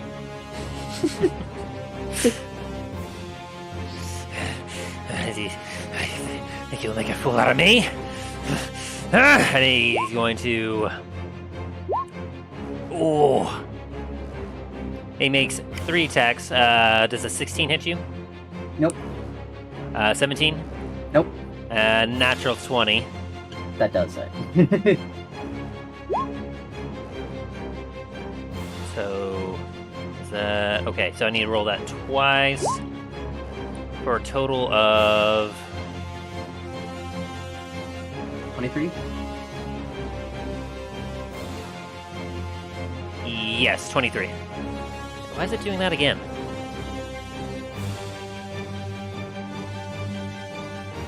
So yeah, you take 23 points of piercing damage as he strikes 3 times at you.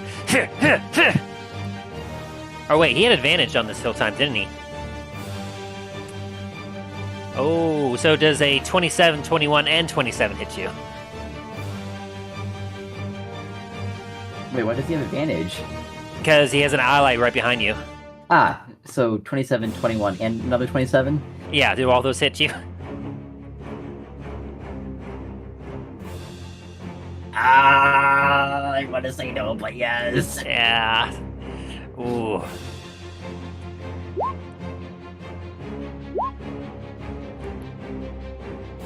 Your reactions to stop this either. Oh, okay, so the double roll was for advantage then. Interesting. So we will ignore this one. So, okay, so for the first hit, you take 12 points. Second hit, you take 14. So that's 26. Hang on. Let me go back to my before. Okay, so Yeah, 26 sorry. damage, you said? Yeah, so far we're at 26. And then with a second hit, you take 18 plus 15. Because that's that's the critical damage. Which that's 18 plus... That's a lot. Okay, so how much am I taking? The 26 originally. And then how much is this? So 26 plus 15, so that brings you up to 31.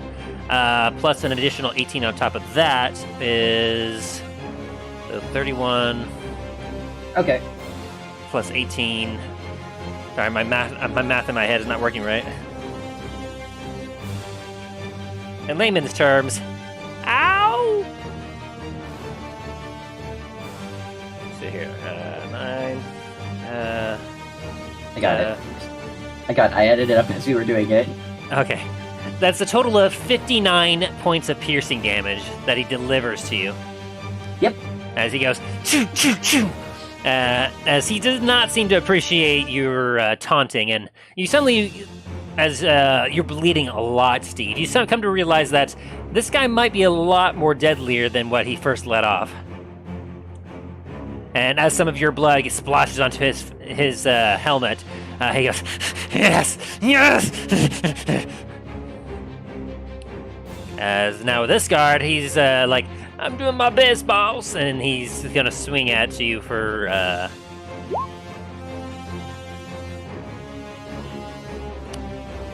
is that right? 22?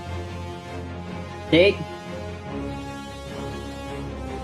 As you take 7. Another 7. Yeah, just 7. Okay. Yeah, the one is if it had oh wait, he did have advantage, didn't he? So that's 8. Because of the critical. Sorry. Okay. As he takes a stab at you again. Greyhound, you're noticing that your ally is just got hit with a barrage of attacks, and he's not looking good. And Mending help him? As it's the No, centaur's Mending's not turn, gonna help me. and she sees that you're not looking too good. Hold on! As she's going to take a longbow strike. And she has advantage, doesn't she? You tell us. Yes. Yeah, because you did a roar, and he's within 10 feet, No. I think. Karn is, not the other guy. Oh no! So her attack Damn of it. 15 misses. And seeing as how her arrows aren't doing any good, let me double check her stats real quick. Centaur.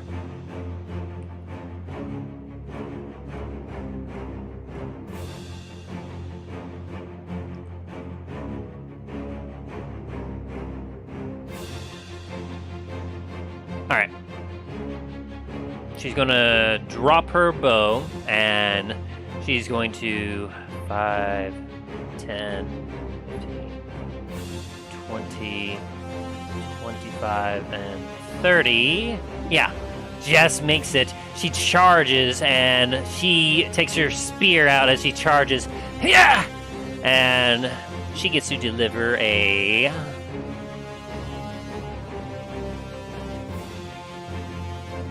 She makes a pike attack. Oh, and that definitely hits with a critical.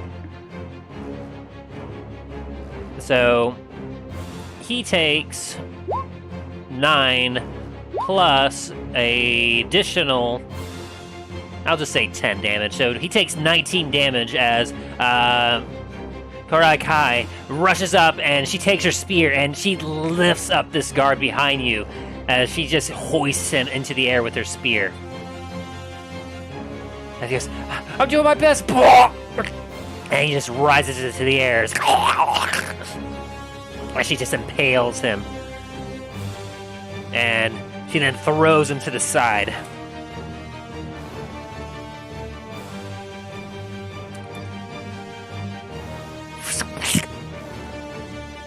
And he is now dead. And Greyhound, it is now your turn. Is it to the end of your next turn, or until your turn?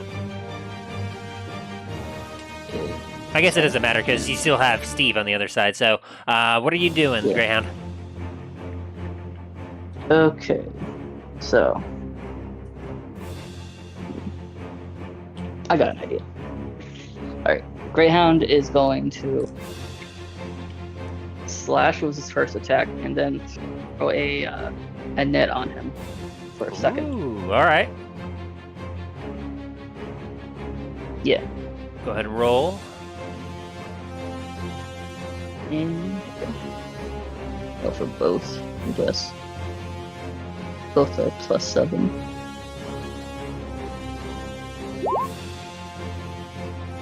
Oh, and there's advantage on them. Ah. A 15 and a Okay. 12. Can I do Can I use my inspiration to roll that again for the 12? You certainly can. And would the 15 hit? The 15 does not hit, actually. But the 22 Okay. will. And that's for the net. Alright, so you swing your sword, he kind of whips back around and he blocks your blow with his shield, and then you whip around and you throw the net on him? Yes. Let's see, net has a special thing to it, right? A large or smaller creature hit by a Yes. net is restrained until it's freed. A net has no effect on the creature that are formless, It can use its action to make a DC 10 strength check, freeing itself or another creature within, dealing 5 slashing damage to the net, also freeze, Ending the effect. Specifically slashing. Excellent, good to know. Alright, so as you throw it on him, I guess he is now restrained. Ah! As you throw it on top of him. Yep. Alright. Is that your turn? Yes, I don't have anything else I can do. Alright, Steve, it is now your turn. It's such a plain name, but just something about just like triumphantly just yelling Steve. There's Knowing something that you died, nice about the that. fact that how many people have actually died to a person named Steve just makes it even better. Alright, so he's restrained, his speed is now 0, and attack rolls against him have advantage. Okay. Which you already do with blinking, but yeah. Well, I wouldn't. And the creature's attack rolls have disadvantage. Correct. The creature also has disadvantage on dexterity saving throw.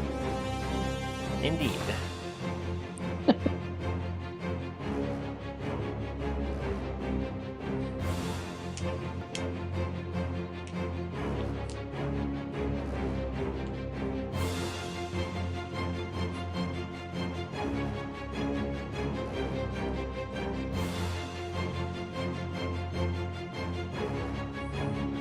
I have too many fucking spells, goddamn.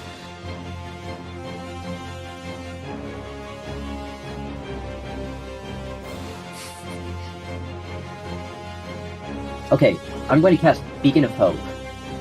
Ooh, alright. Forget Beacon, a action one? It is an action. Okay. However, I'm also going to cast Healing Word as a bonus action at the 5th level. Alright, and so, just And so those who don't know, Beacon of Hope, the spell bestows hope and vitality. Choose any number of creatures within range, which I assume you just choose all of your allies. Yeah, might as well. For the duration, each target has advantage on wisdom saving throws and death saving throws, and regains the maximum number of hit points possible from any healing. And since I would be rolling 5d4, that's automatically 20 plus my spellcasting modifier, which is 5, so I regain 25. Boom. Oh my god, that was really cool. And so as you speak your words of prayer aloud, you feel the healing energy enter your body, and Greyhound, you see your friend Steve, which he's seen this a few times, where he heals himself. You watch as his wounds begin to stitch back up, and as he magically regains his life. Alright, is that your turn then, Steve? That'd be my turn. Alright. Having thrown the net on him, the gladiator angrily looks at you, Greyhound, as he's kind of struggling with it. You? And then he's going to attempt to shield bash you real quick. With a 14 to hit you. Nope. He swings at you, but just misses, and frustrated, he is then going to do a spear attack at you for 12, and oh my god, is that a double natural 20? That is. He's able to, as he's trying to strike through the netting, he's having some trouble. He's not able to get through it, but he finally pokes his spear just enough as you're kind of starting to laugh at it, the way he's thrashing back, like, and just as you're caught off guard, he managed to stab you in the pec for 10 damage. Oh. I'm gonna do a reaction. Oh, wait, you're raged, so that's 10. That's 5. Yes, 5, and I'm going to uncanny dodge that as well. And then I'll drop it down make that to 2. Yes. 2 damage. He's like, whoa!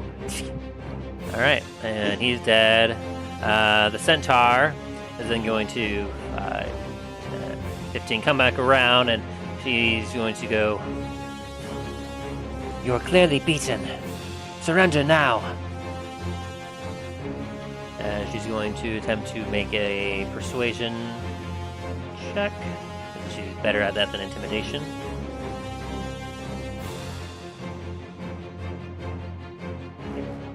Boop. With a 7 against him. He's going to do an insight counter. And with a 10, he beats her out. It's like, Oh, okay. I won't go down that easy. I was gonna say, if he beat it, can I intimidate him into keep fighting? Well, he's going to get to keep fighting. I know, but if he failed that. I mean, you could have, yeah. But since that check didn't work, she's going to frustratingly stab at him with a spear for a natural 1, because he didn't roar again, so the advantage doesn't work anymore. That's low enough that nothing happens. She tries to strike at him, but ends up getting caught in the net, and she pulls it up. Greyhound, it is now your turn. Okay. Oh wait, I guess What am I he's gonna do? restrained, so they have an advantage. So, but still, a 15 wasn't enough. Anyway, yes, go ahead. Okay. So, let's see, what am I gonna do? Give me a second. Actions, key, stab. No, I can only slash.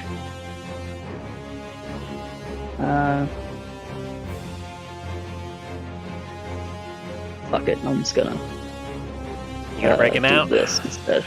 Nah, I'm not gonna do that.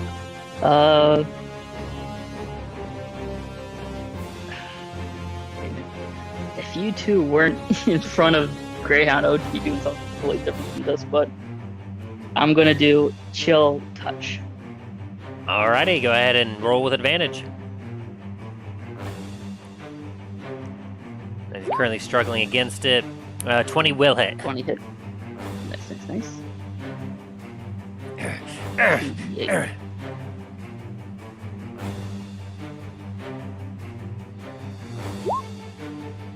10 damage. That is a good question. Let me double check that. Huh?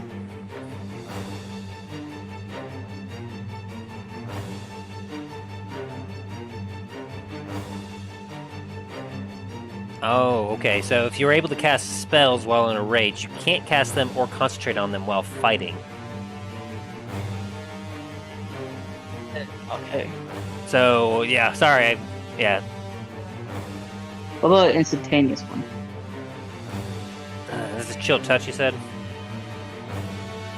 Chill touch isn't instantaneous. I can do a different spell.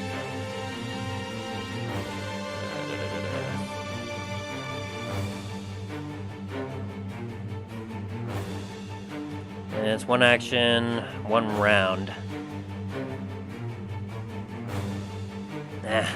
Fortunately, due to just the ruling on rage itself, it says like you can't cast spells at all. Since the part of being the rage is like you're so focused on shedding blood that you're not able to like do any sort of magic things. Okay. I'll forego my. So my we'll just spell, wreck on and the then the magic spell. But if you want to, we could say that the 20 is for a melee hit. Yes, and for my. Then I'll do another bonus attack. All right, so go ahead and reroll the bonus damage for action. the Okay. melee attack then. Sorry Sorry, about that. I had to ask because of how I play Namfoodle, and so I was like, can I cast spells? Thought I couldn't, but Yeah, it was a misunderstanding of mine. oh good. Yeah, thank you for bringing the back up. Something I kind of forgot about. That's for the damage for the first hit. Let's see if this this attack hits. So 10 Yeah. and 26 definitely hits.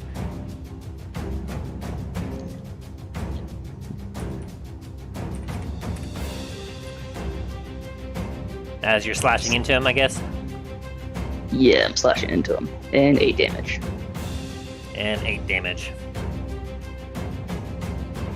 Alright, I'm gonna say with the slashing damage dealt to him, that also will slash away the net on him. And it says it needed only 5 damage to do that. You essentially help cut him out of his restraints.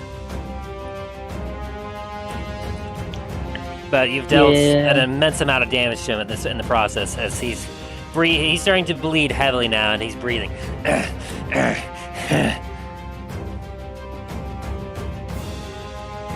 Alright, is that your turn? Yep, that is my turn. Alright, Steve, we go to you. All right.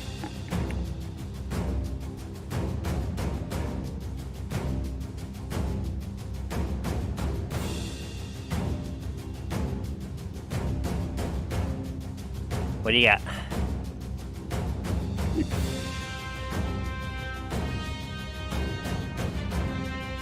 There it is.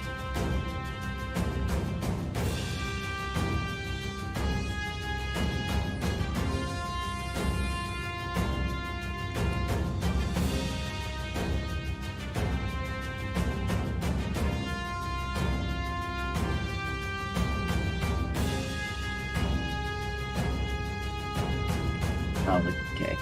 That's not gonna work quite how I want it. Okay. Do it. Spirit Shroud Do it. at 3rd level. Well, no, let's do that 4th. You're casting Spirit Shroud again. At 4th level, so it has that extra 1d8. Make sure you're keeping track of your spell slots. Yes, definitely am. That's why I switched it to 4th rather than 3rd. Okay. And then I'm going to cast Toll Dead. Oof. So he needs to make a save then? Wisdom saving throw, correct.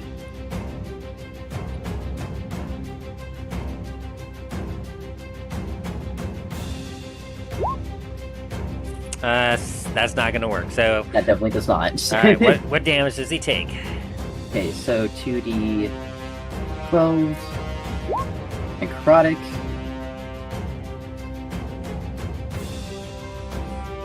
And then another 10 radiant.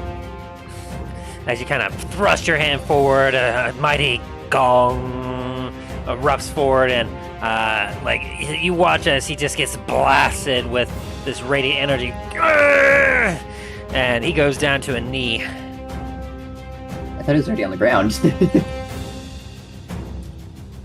Well, he's been able to kind of hold up all right, but he's just still barely standing as he just kind of I will. And is that your turn? Can I try to intimidate him to run away? For something like that, that's going to take either at least a bonus action, and you already used that, right? Damn it. Yeah, Unfortunately, not. shame. Alright, so is that your turn then? Yeah. Alright, with that, he sees his situation that he's in, and he's got blood everywhere. He looks over at you, Steve, and sees that while you've healed yourself up, you're still somewhat hurt. You watch as he drops his shield, and he just goes and looks at you. I will take one of you! And he's going to,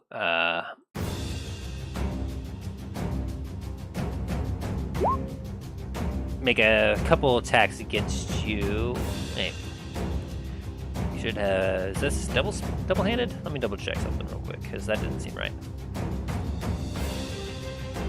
He's going two-handed. Again, he's dropped his AC down by 2 points, because he just dropped his shield in total. And... Let me double-check here.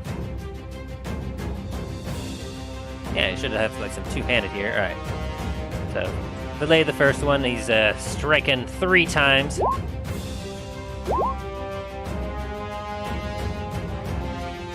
And he doesn't have advantage anymore. So just that first roll. So 20, 9, and an 8. So the 20 hits. Yeah. Neither of the two. So he thrusts at you. Yeah, but you take 9 points of piercing damage, and on the third attack, you as you take the first blow, you manage to block the second blow, and then with the third blow coming in, you see it. You take your warhammer, and you, like a baseball bat, you dong, and you swing the hammer and knock his spear as it flies off this way, hits the 2 buildings, and just knocks itself just behind the building. Chung, chung, chung, chung, chung. And the guy is now disarmed. Nice.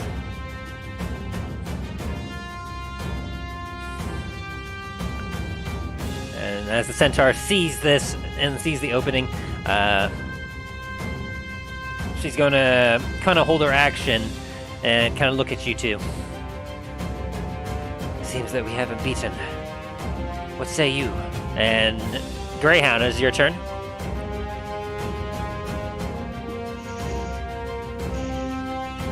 You see this individual bleeding on death's door without a weapon on the ground in front of you. What do you do? I'll look up and say, who sent you? Who wanted you to kill the centaur?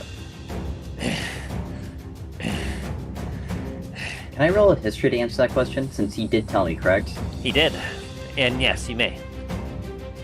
Because, unfortunately, my dumbass can't remember.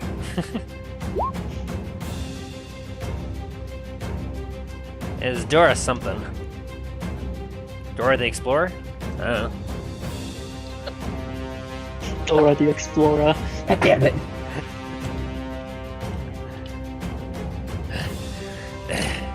That's something I'll take to my grave now, isn't it? Well, you are gonna. That is gonna happen, sadly. So, and Greyhound's just gonna stab his blade into his throat. All right, go ahead, roll to hit.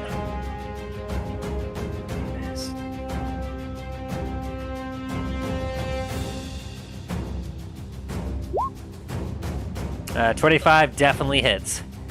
How do you want to do this?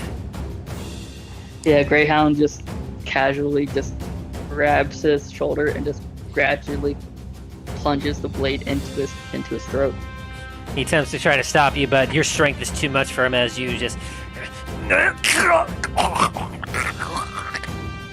And as the blood begins to billow out and he gargles for a second, you can almost hear the last final bit of chuckle from him. And then he falls limp in your hand. How much Greyhound's HP gonna do you have go- left?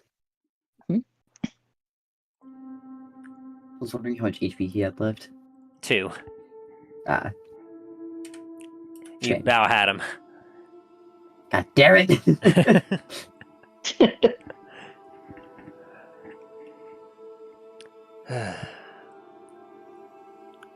I must say, this seems most alarming. You said that he was hunting for me? To be fair, I never said that, but yes, he was. Well, Greyhound said something about him attacking, like going like after the centaurs. Because This is Greyhound was for close me enough to that he check the body. overheard about that. You were able to Yeah. overhear that. Oh wait, what was that roll for? While they're talking, Greyhound's is gonna immediately start looting the dead body. All right, Actually, sounds wait. Greyhound would have been able to hear who sent, or who these guys were sent by. good. Indeed. Did you do you remember what it was? No, I don't. Let me do a history check. All right. Yeah, I was focused on trying to stay hidden and creep up. You're good. That's also +3. Is it 19? 19, yeah. All right. You remember that he was talking about someone called Dorromar. Greyhound's gonna chip in and say, I think someone named Dorromar hired them to kill your people. And with that, Steve, See- you remember that Dorromar was the leader of the Order of the Cold Hearth. Steve is going to facepalm. Dorromar? What business would he have in the forest? Why is he hunting my people?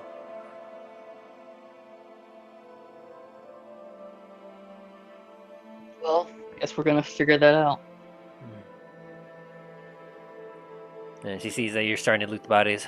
I'll leave you to it. If you need to rest, we can stay here for some time, but we must hurry to the back to the gate. As she kind of looks at you, Steve, and sees how you took quite a few hits. How long can we stay here for? Perhaps no more than an hour. God damn it. So, short rest. Yes. Can I be a long rest, please?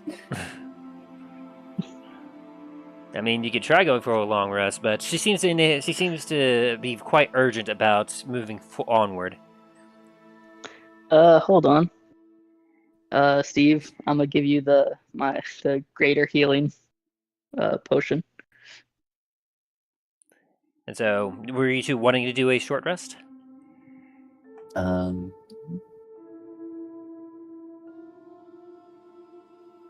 Shit. Yeah, I suppose so. Okay. Sure, yeah. So for a short rest, you both can spend some hit die to regain your some of your life. You're able to do any number of your hit die, which you get 1 per level. So for you, Greyhound, which you don't probably need it, but you can roll a single 1d12 for a barbarian, or for a rogue, you can roll.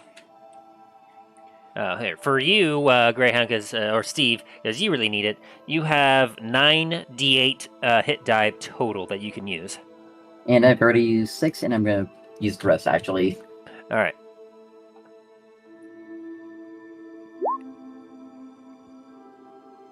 So that's a total of 44 points of healing that you get over the course of the next hour, as you kind of tend to your wounds, patch yourself up a little bit, and take a breather, drink some water.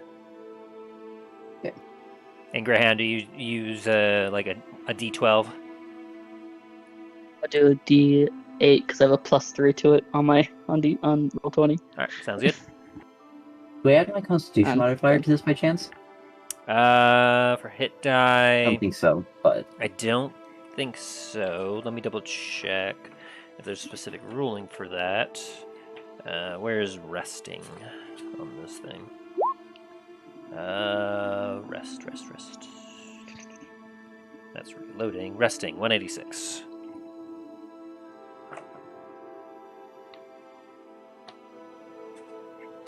Alright, so when resting, you take a short rest, a period of downtime at least 1 hour long, during which a character does nothing more than strenuous than eating, drinking, reading, and tending to wounds. You can spend 1 or more hit die at the end of a short rest, up to the character's maximum number, which is equal to the player's level. For each hit die spent this way, the player rolls the die and adds the character's Constitution modifier to it. So yes, actually, you do add your Constitution modifier to it. okay, in that case, I'm going to not use all my hit dice. Okay, so it's the initial 32, and then what is your hit? Is it a 5. +5?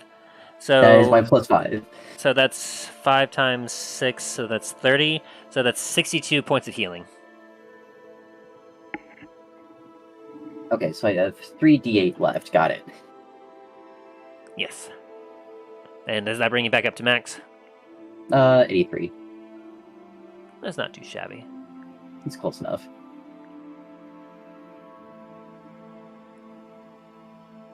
A player can decide to spend an additional hit die after each roll. A character regains some spent hit die upon finishing a long rest, as explained below.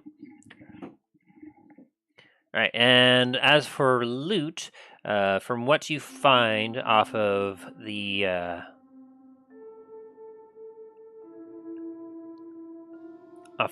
Karn, as well as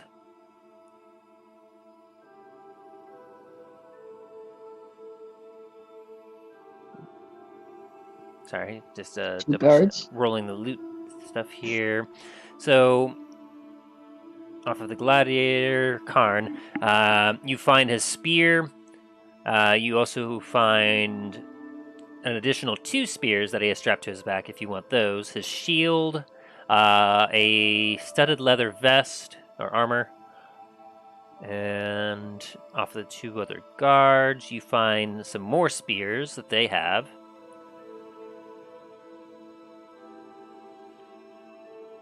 Yeah, you're able to find 2 more spears from the 2 guards, and they have chain shirts on and shields as well.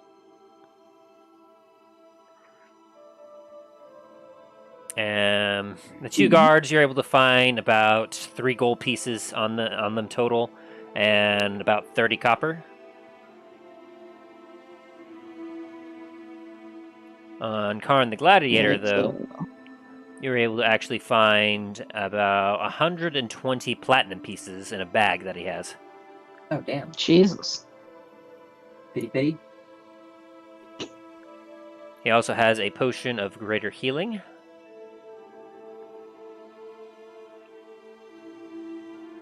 And let me make sure there's nothing else. And it looks like he has a potion of healing. And a bag of holding. Which I won't let you roll. You recognize a bag of holding. They're common enough.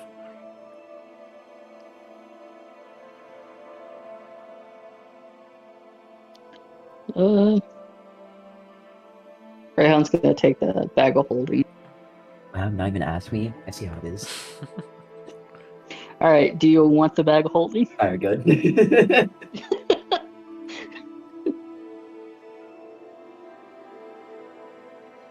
Alright, and so after an hour of rest, and that is all that you find, is there anything else?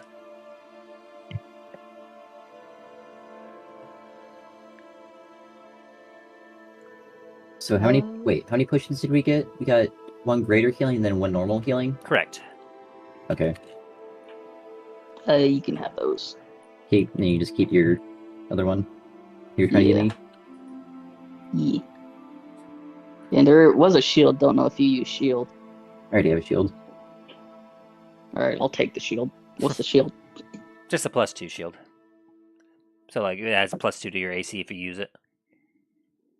Does Karn's spear have anything interesting on it? Interestingly enough, no. It seems to be a relatively normal spear. Okay. Well, Dude's just skilled. Yeah. fucking bitch. As you two kind of, after about roughly an hour, Karai Kai kind of looks at you both after nibbling on some berries and goes, if you have rested long enough, we really should continue. During that short rest, can I kind of like stack all the bodies together and start burning them just before we're about to leave? Sure, I'll allow it. Dallin has been a bad influence on you. No, fuck these guys. So, as you set fire to their bodies and ensure that it won't spread to anywhere else, I assume you probably have them up here in the middle where there's the least amount of foliage. Yeah. You set fire to their bodies and allow them to burn, perhaps giving a prayer up to your god to help. No, fuck them. Okay. They're like, screw these guys, burn them. Hopefully they go down to the 9 hells. Yep. Alright, and Korakai, as she looks at you too, she's like, shall we? We shall. Steve's gonna take a very deep breath in, and then just slowly nod. Alright, please hurry. And she follows the path westward as she continues onward.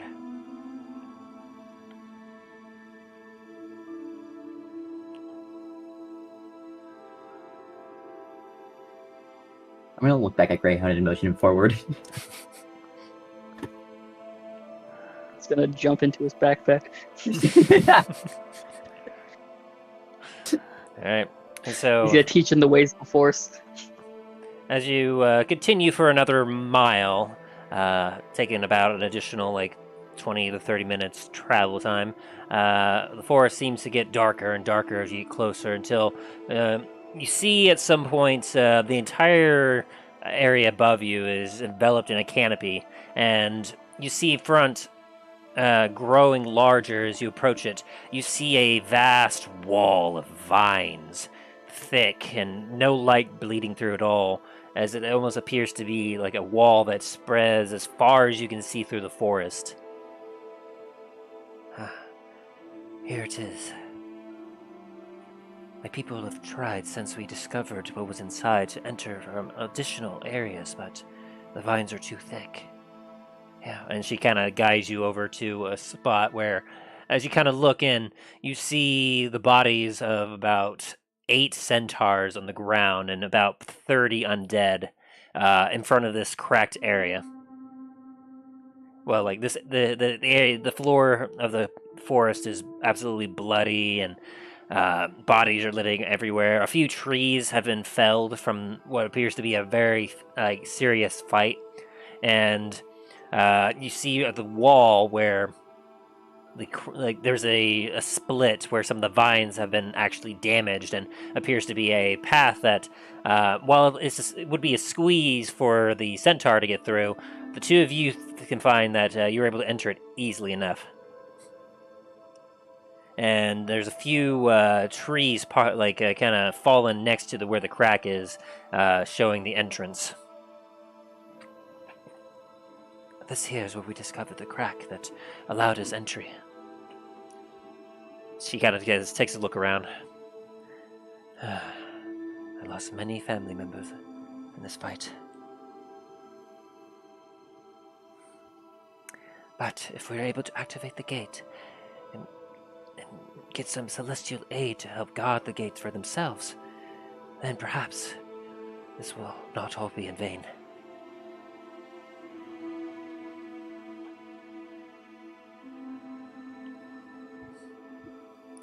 And is there anything you two are doing?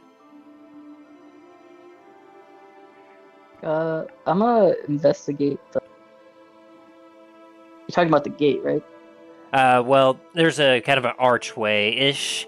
It's essentially like the vines have been, like, there's very thick.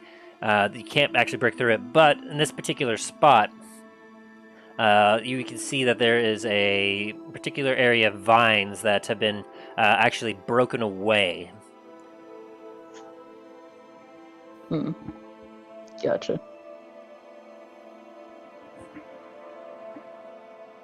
Okay. Can I roll a religion check real fast? Sure. And I would like to make a Arcana check. See if there's anything magical about this.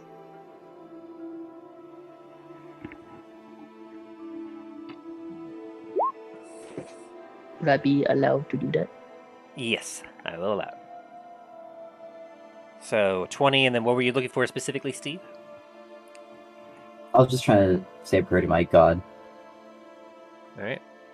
and ask for guidance in the matter. I'll say with that, as you kind of pray and ask for guidance, there's a bit of a wind through the tree canopy above, and for just a split second, part of the canopy seems to be kind of spread apart, just enough for some light from the sky above to break down, and it seems to shine directly on top of your head for just a moment. But that feeling of warmth that you get from it, you feel as if your god's eye is upon you, and you gain inspiration. Oh, now I gain inspiration. I see how it is. And then a 24, what were you looking for, Greyhound? Trying to see if the archway is has anything magical. As you take a look, you can see that the crack in the vines that are just big enough that it makes, like, enough vines have been felled in a single spot that makes this somewhat natural opening. As you kind of take a peek inside, you can see that on the, like, laid on the ground is what appears to be a tree, as the tree seems to be kind of spreading the vines naturally itself. But the tree is about 30 feet long, and the vines seem to be spread evenly that deep in. So the wall seems to be 30 feet of vines thick. Just from what you can see gazing through this crack, where you see a little bit of light on the other side. While the tree isn't magical, with the 24, you kind of grip one of the vines, and as you kind of pull it, and then you try to see if you can rip it down, you almost feel it pulling back, and then it almost seems to instinctively whip back into place. And it feels like it's magical in some way. Not in an arcana kind of way, but it seems almost like a natural magic. Okay. But it seems as if the vines are trying to push in on this log that's currently holding them back. Like this thick tree, which is about 6 feet in 6 feet in diameter. Is that correct?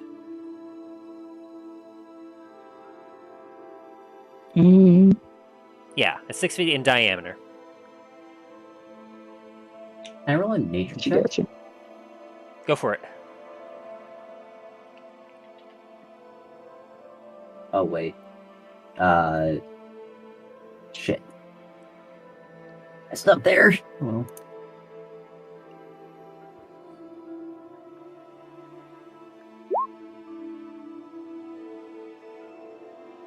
$14, and then what were you looking for exactly? Well, you said the magic around here wasn't like an arcana magic; it was more of like a natural magic. Mm-hmm. So I was hoping to explore that a little bit more, possibly. Sure. So, with a roll of 14, as Greyhound seems to kind of clue you in on exactly the kind of nature of this magic. You kind of have a look closer yourself, and you're very, very familiar with a few different areas of magic. There's like normal arcana, which is what mages, wizards, warlocks, they kind of use that kind of magic. You have a more of a celestial kind of magic to you, where it's similar, but your power comes from your god, natural beings. This natural energy, it seems to be amplified by something. No doubt an individual who's more familiar with the natural world, one that uses the world's natural resources to create magic occurrences. Essentially, with a 14, you don't know too much about it, but you know that there are some individuals, specifically, you heard it earlier, druids. You know that druids are wield a kind of natural magic that work differently than arcana or celestial magic. It's similar, but it draws its power from somewhere else, and some say that it could be stronger than the other forms of magic.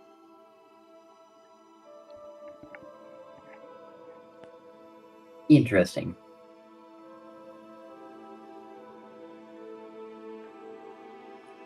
All right.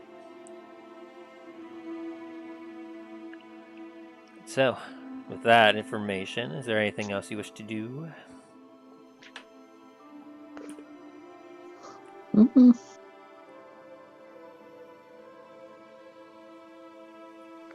I'm just gonna look over and ask so what do you think is the best direction to go in here? Well, it is pretty straightforward. Once we get through the sea of vines, you'll be able to see the gates there. And unfortunately, I'm not quite sure what to expect.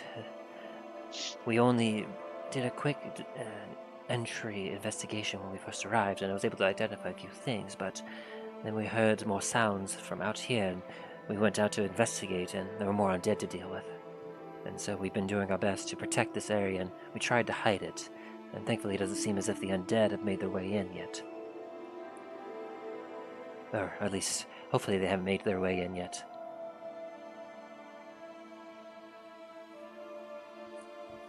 But if you're ready, we shall head inside.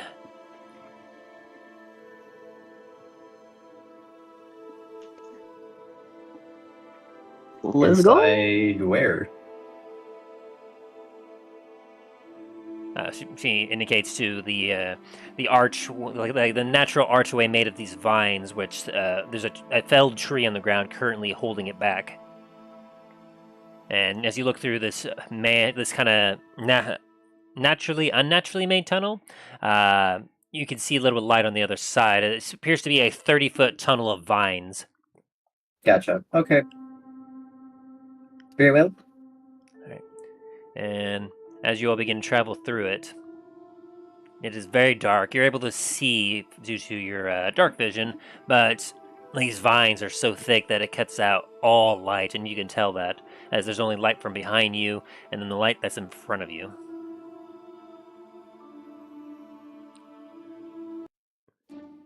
Oh, that's not the right one.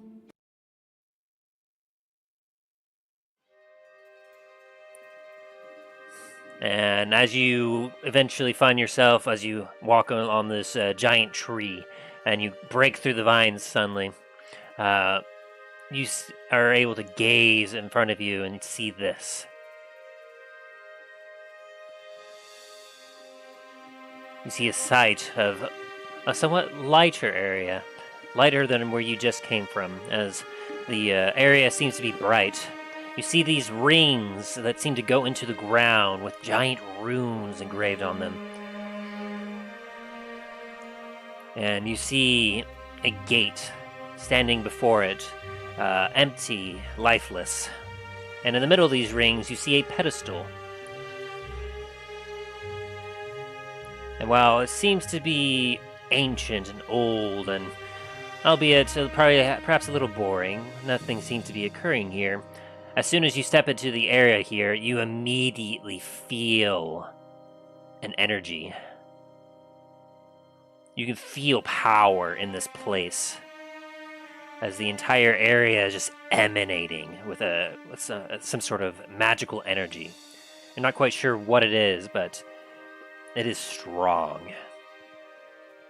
As Karaikai kind of steps from behind you and looks, here it is.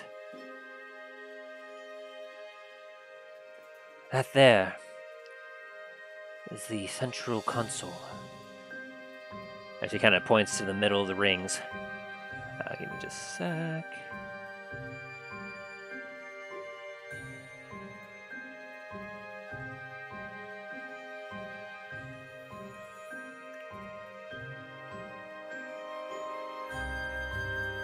Boop.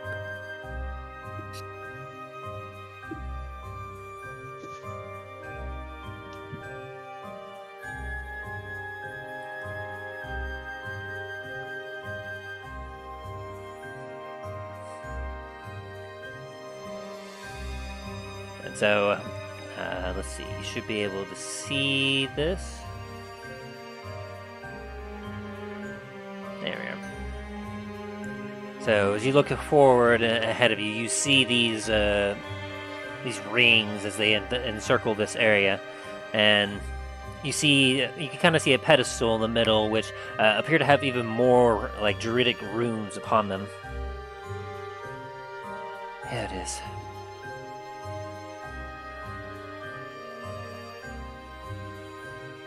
Now, unfortunately, I'm not quite sure what all may have changed since I've been here. But it does feel different in here than I last remember.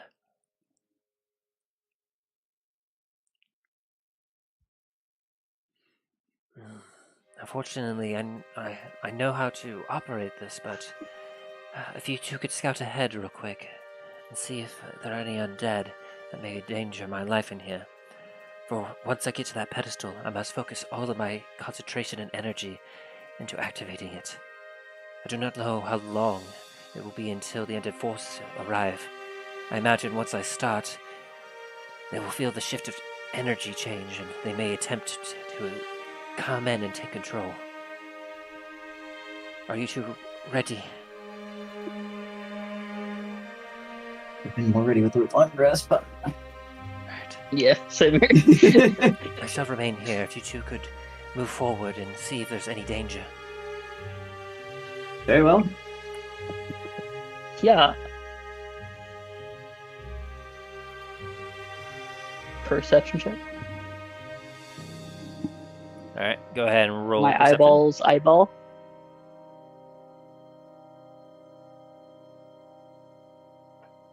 Perception plus 4.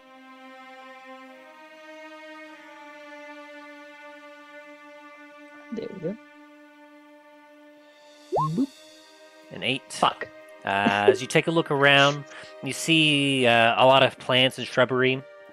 You look at the rings before you, and they definitely appear to be old. Like, you've seen some old things in your travels and whatnot, but these rings are very, very old. With some growth So upon them. Take a glance at Steve. Kind of like, should I do it? I'm gonna roll a perception check real fast. Go for it. I don't trust his.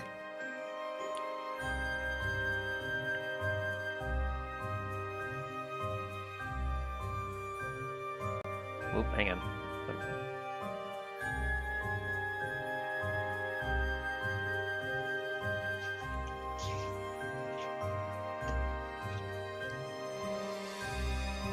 You rolled a 16?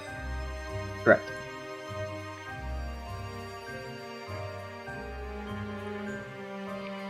Alrighty. So, with that roll,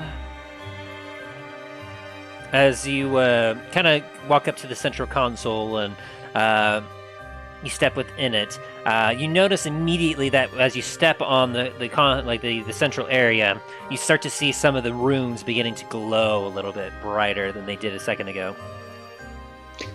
Let's step off of this thing. And as you notice that, you also hear some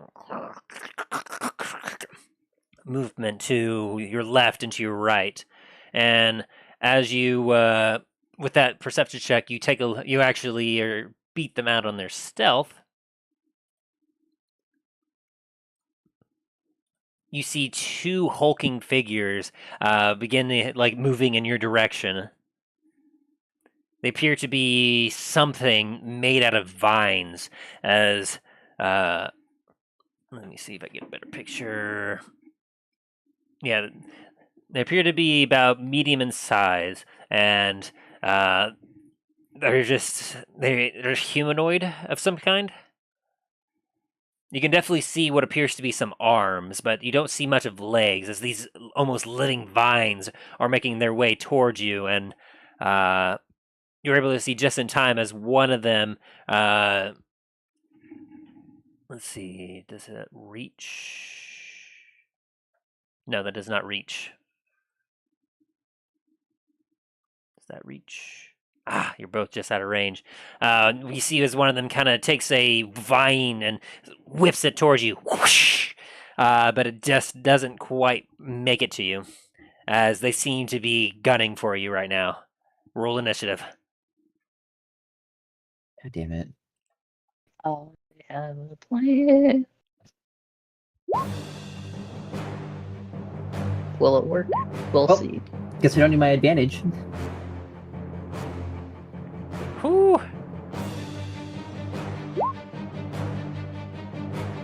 Initiative is +3.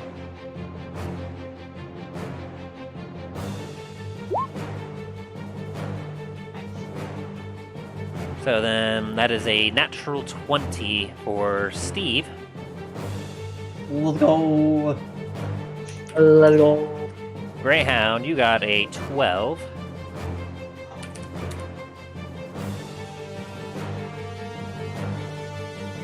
We shall see if my plan works. And this guy, he got an 18.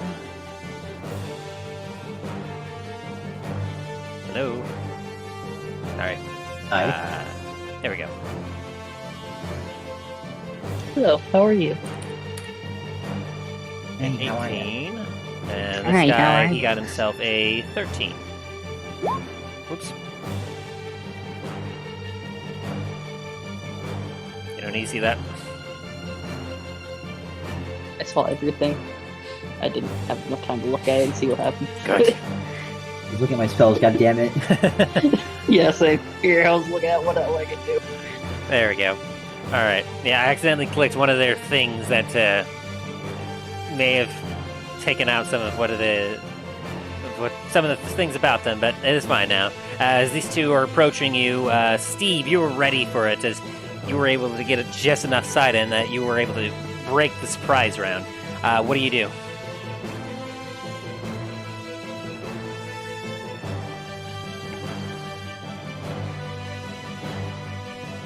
Okay, I'm very confused by this spell, but I'm still gonna ask about it. Word of Radiance. It says you utter a word, and then a burning radiance erupts from you. Each creature of your choice you can see within range. But the range is 5 feet. So that only creatures within 5 feet of me? Let me double check that. You utter a divine word, and burning radiance erupts from you. Each creature of your choice that you can see within range. But the range is only 5 feet. Yeah, so it's basically an attack spell that they have to be right next to you in order for it to happen. Okay.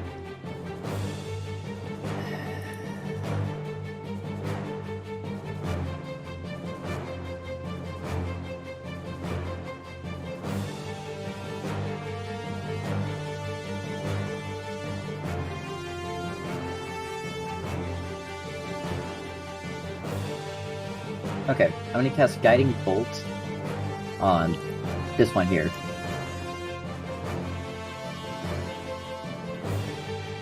Which one? That one, alright. Go ahead. Does a 28 hit? Yes, that hits.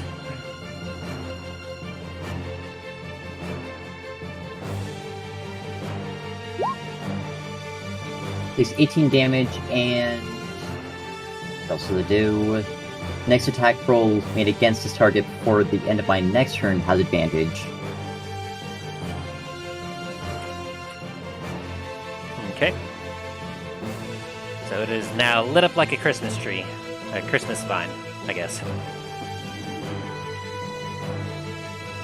I have anything that moves? Yeah, that'll work. So you take your hand out and pew, you launch a bolt of radiant energy, and it seems to blast into the vines. And you see some vines get thrown off, but you feel as if that attack should have hit harder than it did. God damn it. Is that your turn? Yeah.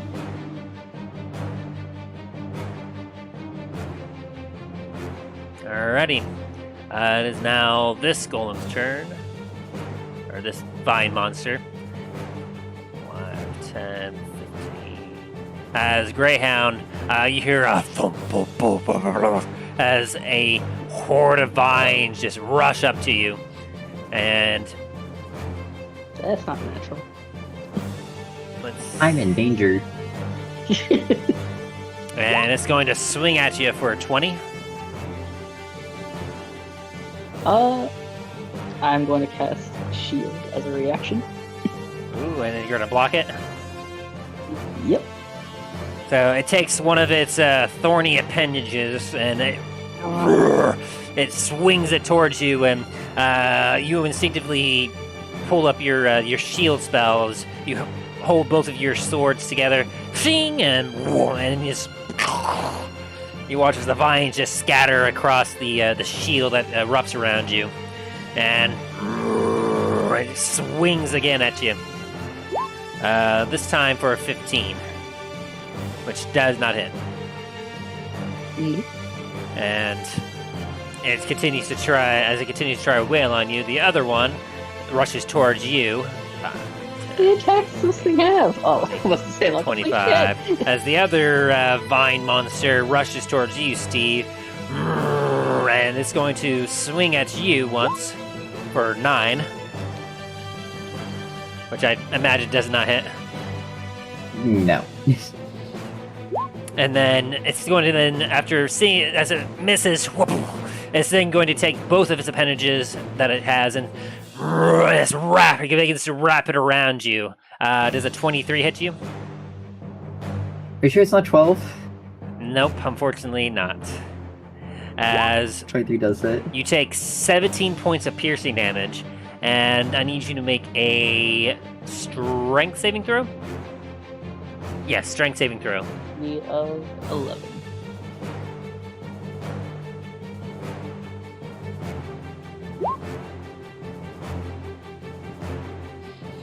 All right, you make it. So as it begins to wrap around you and its vines begin to grip onto your ankles and you start to feel it start to grab your arms, you think quickly and you're able to crawl your way out of its embrace, and you slip out just in time before it finishes its grapple.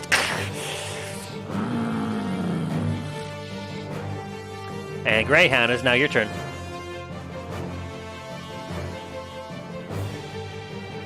I'm just gonna put my hand on its center of its center of mass of its body. I'm gonna cast Burning Hands. Ooh. So it has a DC of 15 to make, and it is a 15-foot cone in front of me, which is I'm facing the guy that's trying to attack me. Okay, give me just a sec. Let me make a quick correction here because I misunderstood what it was saying, and so yeah, your guiding bolt did hit as hard as you thought, Steve. That's something else Oh. that needs to be taken into effect. So it's good. So I did full 18 damage there, or Yes, you did 18 damage. Okay. All right. So what are you doing, Greyhound? Now? Sorry, you said it was needs to make a DC saving throw. DC a dexterity saving throw of 15. All right, dexterity saving throw.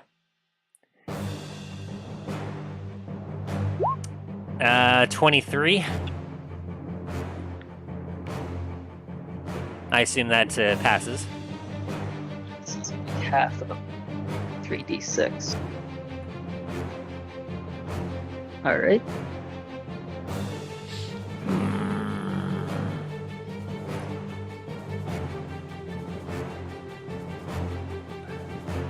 Think fast, chuckle up. It did.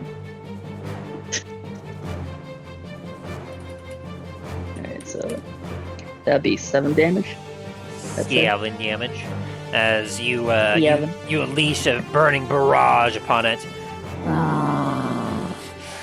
Would you And- consider this a burning object?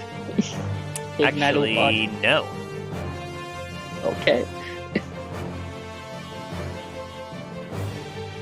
But it definitely did not like that. And you notice that as the fire like dances across it, it goes out about as quickly as it came upon it. But it definitely did get burned. Gotcha. But it seems to be wet enough. Well, if it was a dried vine, yes, but it appears to be a very fresh like vine. So it's a little harder to catch on fire. Is that your turn?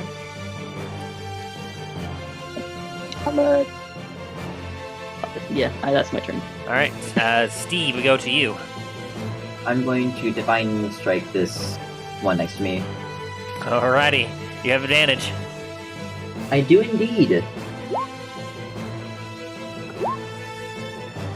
I'm pretty sure 26 hits. That definitely hits. They're kind of bulky. They don't have a lot of AC. Oof. God damn it. And then, what damage are you dealing right now? Radiant. Alright, and is this a melee weapon attack as well? Yes. Okay. So that's a total of... let's see. 10 radiant damage. So was the first attack is for the melee weapon, and the second attack is the radiant? Oh. Yeah, sorry. You're good. Alright, So 4 bludgeoning and then 6 radiant. Alrighty. You slam your warhammer into it, and a burst of divine energy blasts from within it. And it definitely did not seem to appreciate that. I don't appreciate it being right here, right in front of me. And you actually have to pull a little bit to get your warhammer out of it. With that, I'm also going to cast Shield of Faith on myself. Alrighty. As we get to this other vine golem, Greyhound. Guess what? What's up? Does an 18 hit you?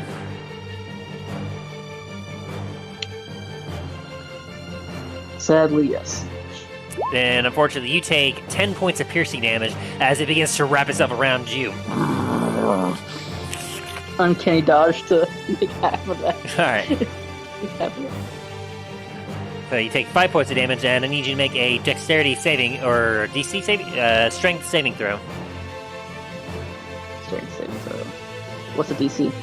11. 11. Okay.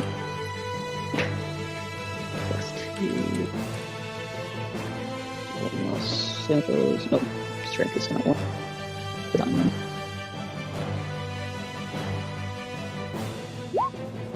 You are grappled. Damn it.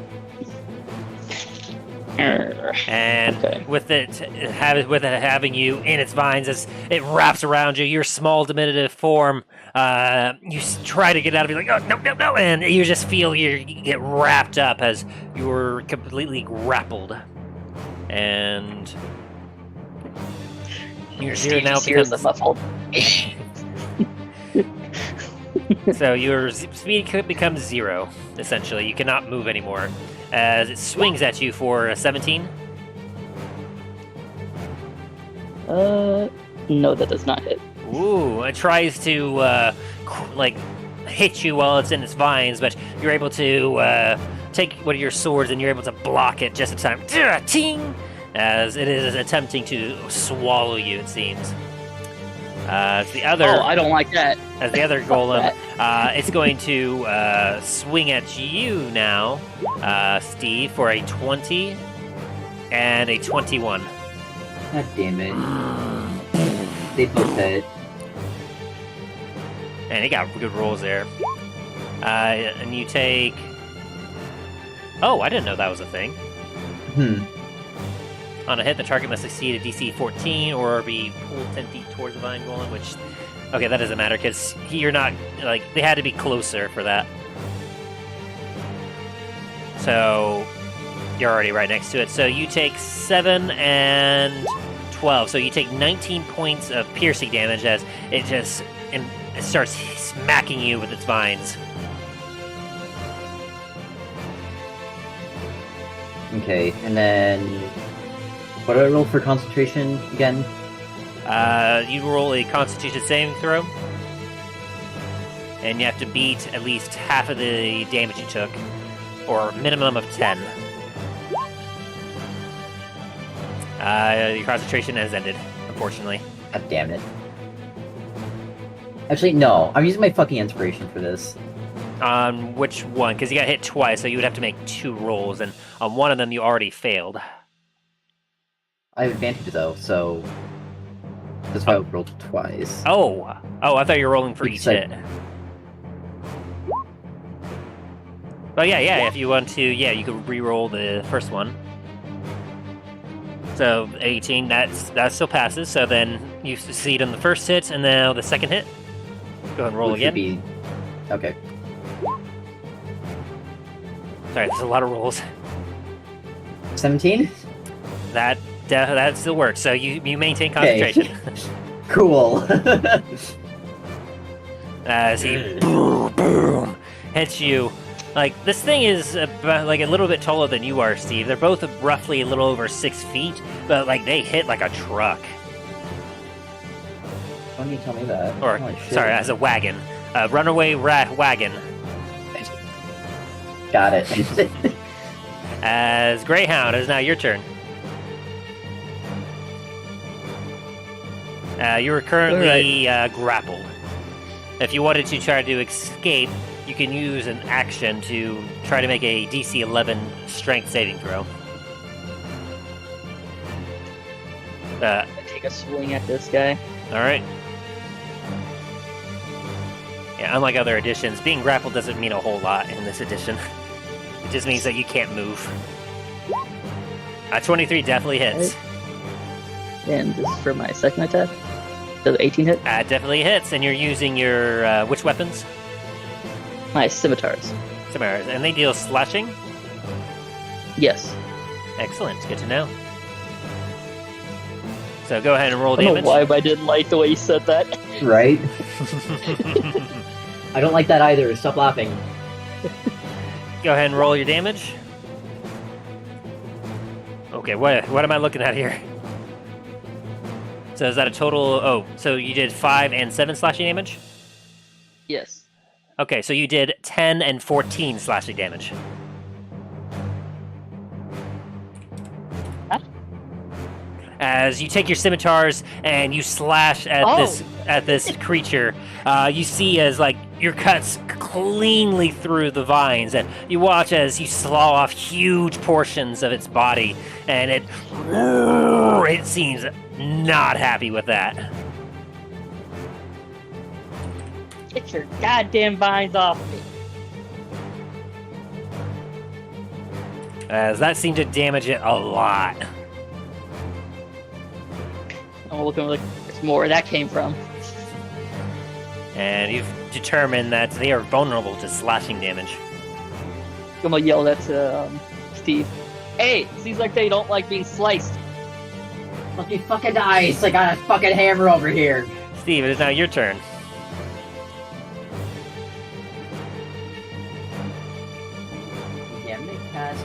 healing. What is it? Healing word. Yes. Bonus fourth action. level. Alrighty. Go ahead and roll for it. And you gain back 16 hit points. Very nice. And then with your action, I get my health back.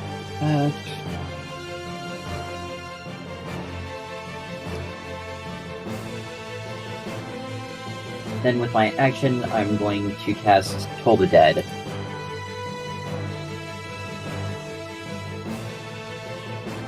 On the one next to me. Toll the Dead. Alright, it needs to make a wisdom saving throw. Yes.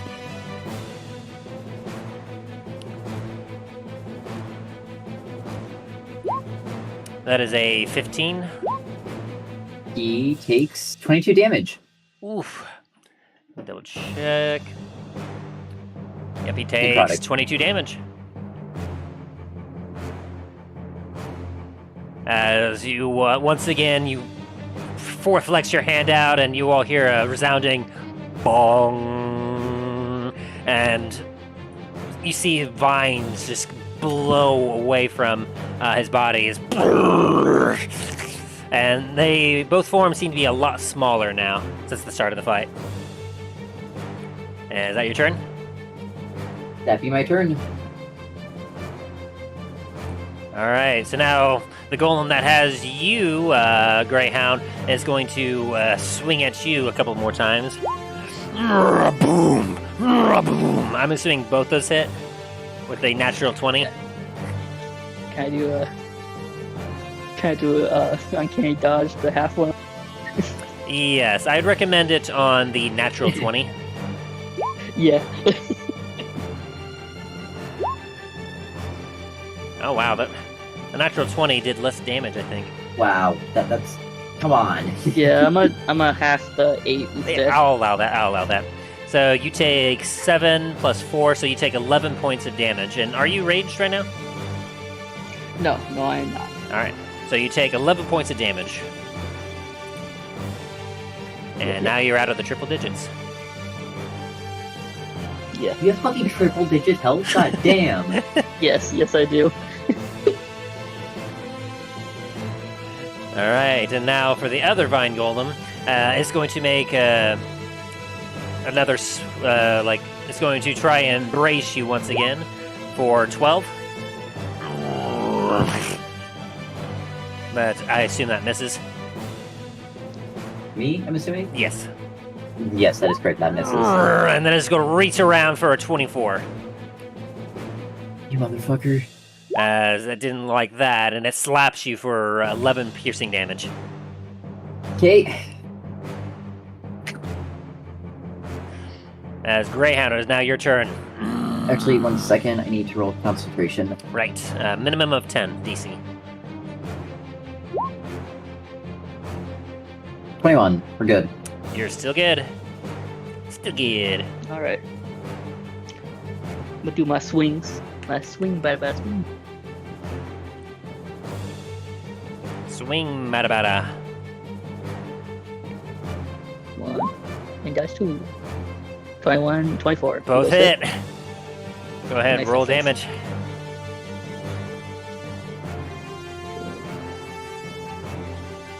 I'm just gonna do 2d6 plus 6. Because I have a plus 3. So you're just doubling your die? Yeah. That works. So 13 for the first hit. 13? Yeah. Oh no, that's for both of them. Oh, so that's for both of your attacks? Yes. So he takes 26 points of slashing damage. As you slash, as this thing still has you in its grip, you just are cutting the vines from all around you, like a better version of that one scene in Tarzan. Nice.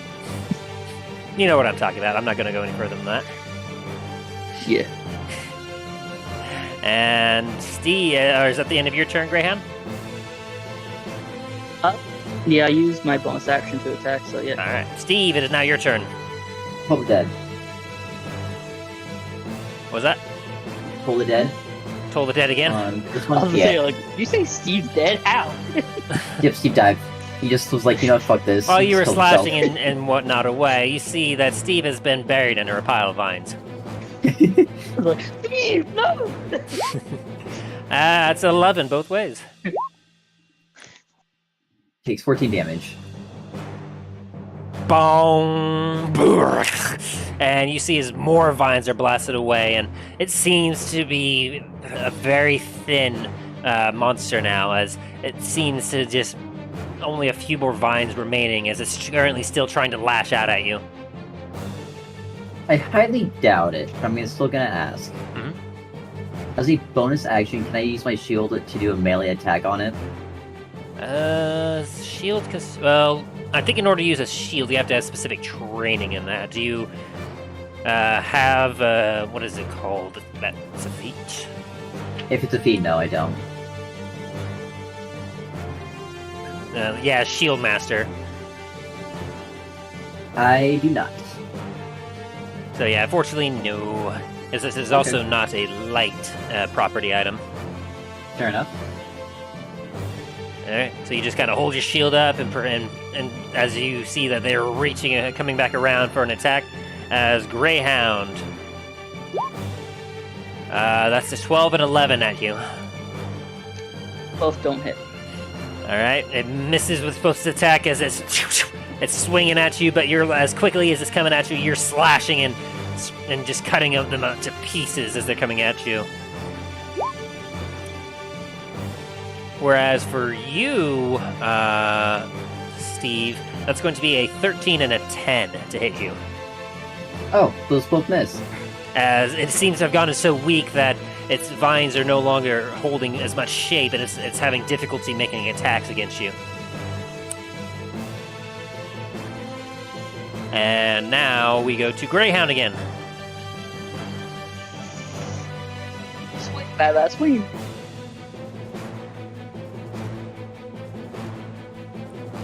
Swing to hit.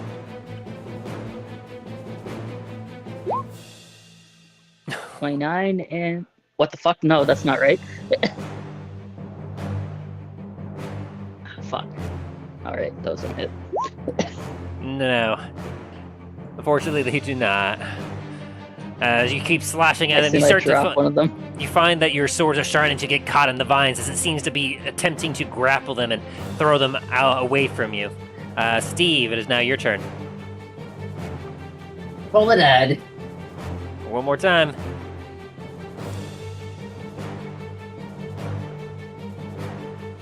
This thing's reaching up towards you. 18. God damn it. It makes it save. And it makes a save. And so it doesn't take any damage, if I remember. Nope. You keep pounding it with, like, bong, bong, and this time you're seeing that it doesn't seem to be nearly as effective as you bong one more time, and it seems to not get blown away this time. As we're back over to Greyhound, we have a 22 and a 24 against you. Hold on a sec.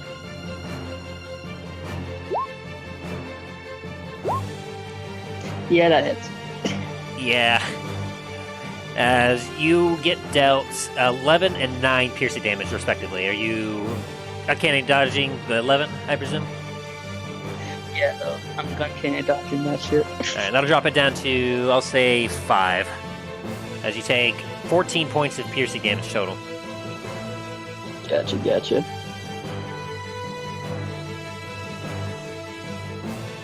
Alright, I'm kind of feeling it. Just a little bit. And the other one is going to make it a couple attacks at you. One for a 21 and one for a 13. 21 hits, 13 does Yeah, that's not. 21 both ways. As it manages to get one good swipe into you, dealing 12 points of piercing damage. Very well. As Greyhound, we're back over to you. Swing, bada swing! Wait. Concentration. Oh, right. You can maintain concentration. And 18 and 19 both hits, Greyhound. Okay. I'm gonna do what I did last time. 6, 2d6 plus 6. 10 damage. 20 damage, I mean. How do you want to do this? Greyhound's is gonna be like is gonna be swinging his arms around, trying to cut as much as he can. Like he's not even paying attention to where he's cutting. He's just cutting everywhere. As you slash. Like Vine goes this way, Vine goes that way, and then eventually they all slaw to the ground. And as you're panting heavily, you see that there's just a green mass of goo at your feet. I'm gonna like look over my shoulder and stare at the other Vine and be like, "You're next." Steve, it is now your turn. Call the dead. Did you want to move, by the way? Oh yes, I do. Yeah, go ahead and move. He's gonna be like intentionally stomping as hard, as loud as he can. So it's like a total dropping. Got it. Shut up. He's trying his best, okay? Oh hi. What's this? Yeah, there's a bit of a picture that you can look at what you're facing right now. If you scroll down. I was gonna say, God,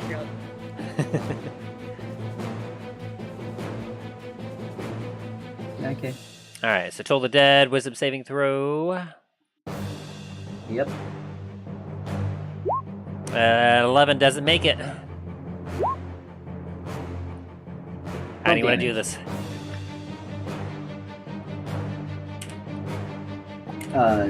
Pong just falls over. I don't know. There's not Alright. really much to do with this. As you Just once bells. again reach your hand out, knowing that it has to work sometime, you bong, and like you feel the vibrations from your hand from the emanating this radiant energy, and you watch as the vines, it puts its hand out to block, and you watch as from the fingertips the vines just begin to peel back as it's blown away as if by some great force, and it's just disintegrated in the air until it's nothing.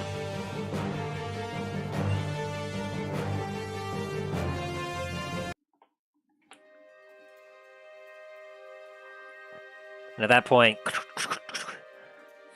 are you two all right? I heard fighting. And she looks and she sees a mess of plant matter on the ground. What? Fucking great. Thanks for the help. I could not risk ending it's up gonna injured be- or dying. Otherwise, I would not be able to help you. Greyhound's just gonna be like hunched over with like both his scimitars in his hand, just all stiff and just with its teeth showing. We had a fight. I'm glad to see you both are alive, but there were some zombies, some undead or something outside. Fortunately, I was dealing with a few of them, but I saw more coming. I must hurry, and she rushes over here. Before she does that, I'm casting Healing Word to myself. Go for it. Yeah, and I'm gonna. No, I'm not gonna do anything yet. Can I also cast Vigilant Blessing on myself? Greyhound's good. This could be rushing towards the direction she said the undead were. Greyhound, fucking get back here, please. God damn it. You watch as she goes into the center of the console, and she begins to start uttering some magic, and begins pressing some buttons that are embedded on the floor. Okay, maybe we should just get out of the circle at least. If either of you Yeah. want to, you can make a quick investigation check while she's doing this. Okay, I'm gonna do that. I'll try. Investigation. Oh wow, I do good. An 18. Fuck. Some magic doohickeys. As for you, though, Steve, as you're taking a look at what she's doing, you notice how as she's pressing down on some stuff, it's creaking really hard. And just from that check, you're able to determine that this device has probably never actually been used. While this has some sort of magic energy emanating around it, it seems that for some reason, like, these gateways, these things, they've never actually been used from the best of your knowledge. Sus.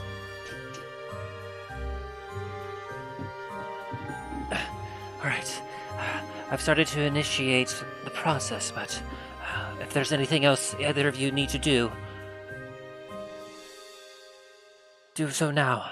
They take a long rest. You hear coming from the south.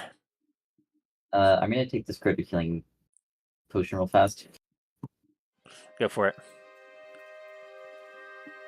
And can I use an action to drink all of this? Yes, I will allow it. So you get the Cool. full benefit. And I'm up to 69 health. Greyhound's just gonna be hyping himself up.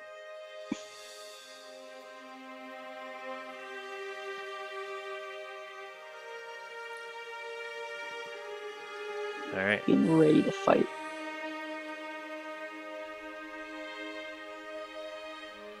You want Steve's like start slapping you across the face, getting you hyped up, or Yeah, Greyhound's is like hopping up and down, like getting like psyched out.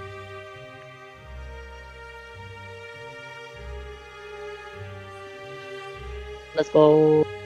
Alright, so you ready? Yeah. Alright.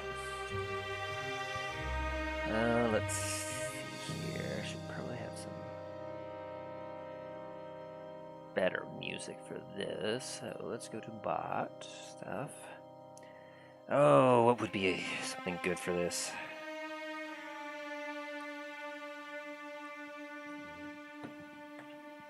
Alright, so we're gonna do... I need a hero. Not quite. Hell yeah. Oh, Lord. I mean, I'm not wrong. That'd be good music for this also.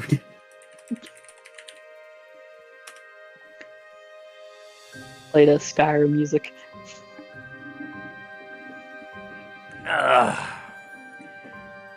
Come on, I'm trying to look at my list here of songs that I can work with.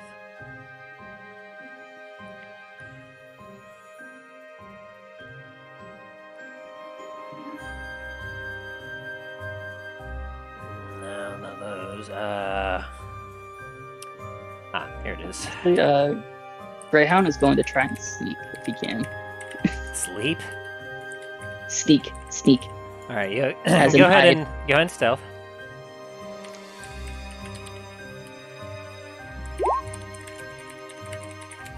It's a 17. Very nice, very nice. Against what, insight? Perception.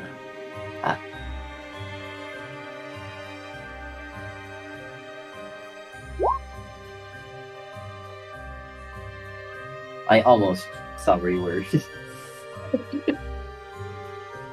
Keyword almost. I tried so hard. You got. You got it for me. As you give the signal and you point to Korayaka, she gives you a nod and begins to start operating the buttons as some light up and she hits them in sequence. And she seems fully focused on us. As it does, you see that the gates begin to crackle to life. From here, you see a bit of a reddish hue begin to form. That is kind of loud. Hang on, I need to turn that down on my end. I No love that you worries. do the Kung Fu Hustle music. Hmm? I love that you do the Kung Fu Hustle music.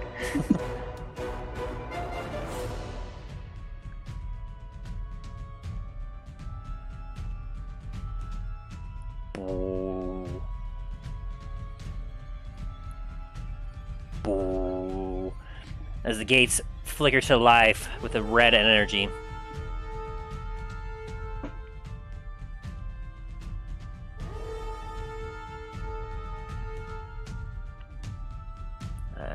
Hell? Ooh. A bright crimson light fills these gates. The air is suffused with the scent of sulfur. And as she continues to operate this, Sheen, Karakai kind of looks at you and a bit of a panic in her eyes goes, what is happening?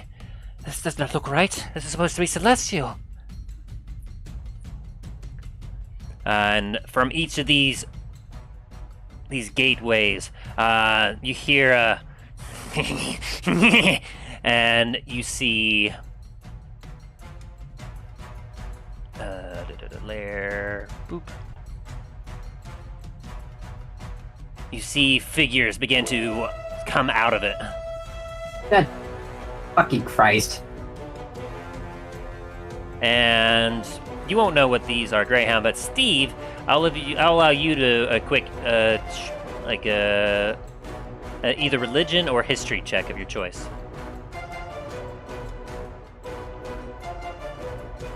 Well, they're gonna be the same modifiers, so don't matter to me. I fucking know what they are! 22. You recognize these as blood imps. Whoops. Dang it. I thought I got rid of that. Hang on.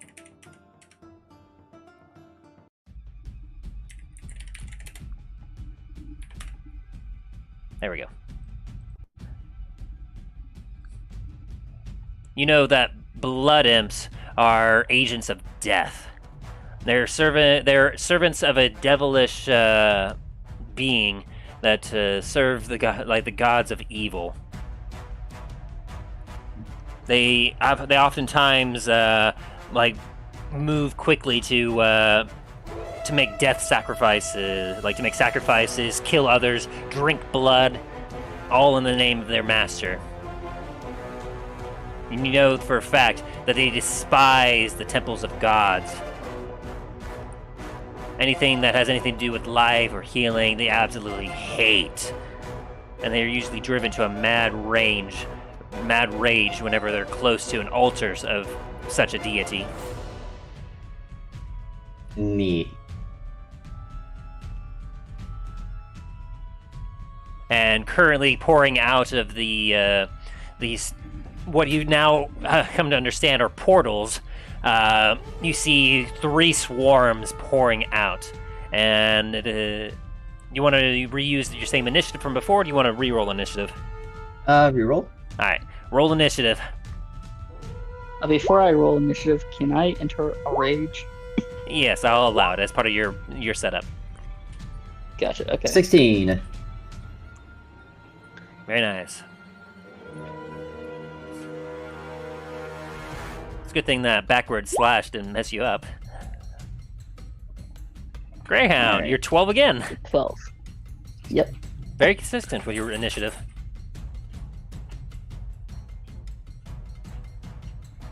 So for each of the 3 portals, ready?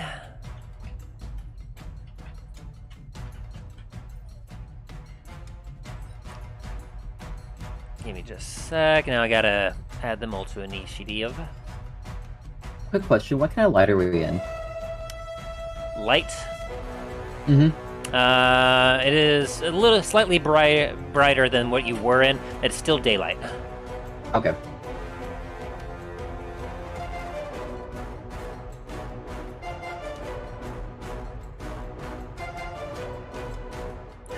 Come on. Sorry, I'm having some difficulty working some of these tokens.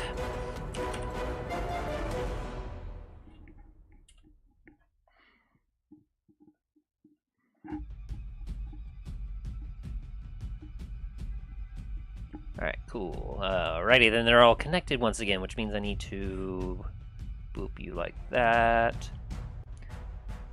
And I'll boop you like that.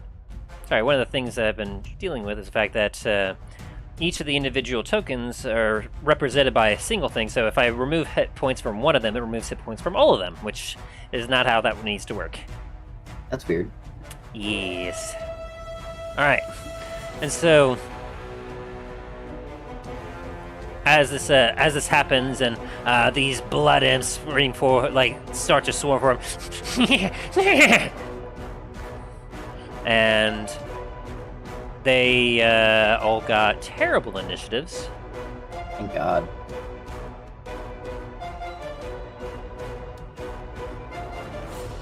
So I need to add them all to initiative now. Add.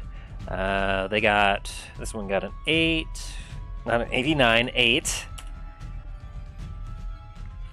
So guess what, guys? They got an 89 initiative.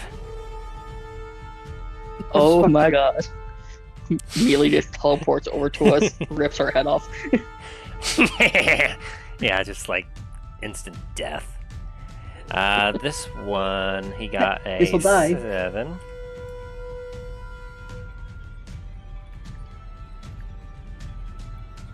And this one got a 6.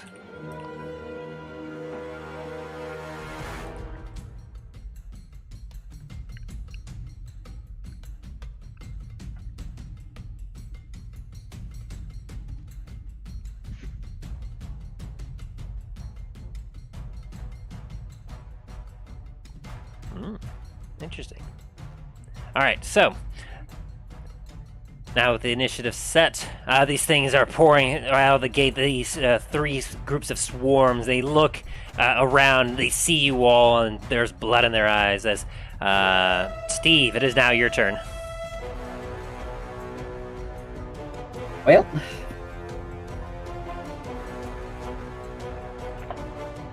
this group here can cast Guiding Bolt at 2nd level. Alrighty. Go ahead and roll to hit.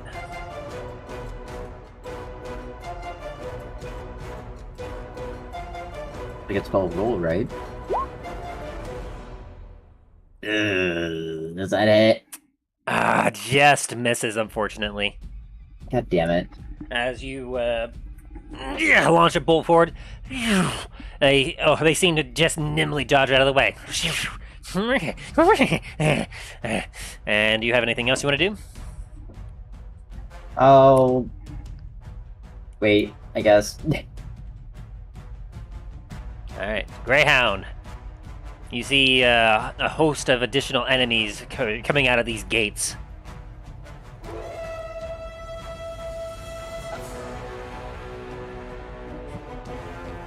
What do you do? I'm gonna hold my turn.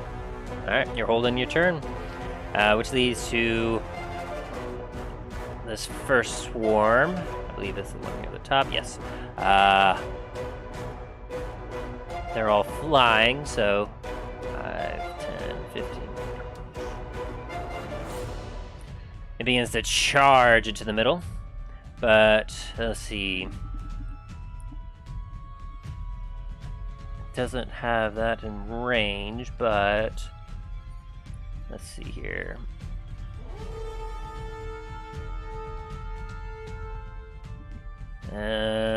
She is in a range, so some of the horde is going to and for a 10 to hit, which does not hit her, as what seems to be molten blood flies through the air and lands on the console next to Karai Kai. It misses. As next swarm, this one here. Yeah, it's going to 5, 10, 15, 40. It's going to fly towards you, Greyhound, and since it isn't able to quite make it to you, you also watch as they spit at you. Does an 8 hit you? No. Okay. And I would like to start my turn. If I can. Sure. You held your turn. All right, go ahead. You may activate your turn now. I'll go over. And I'm going to swing at this motherfucker. Alrighty, go ahead and swing to hit.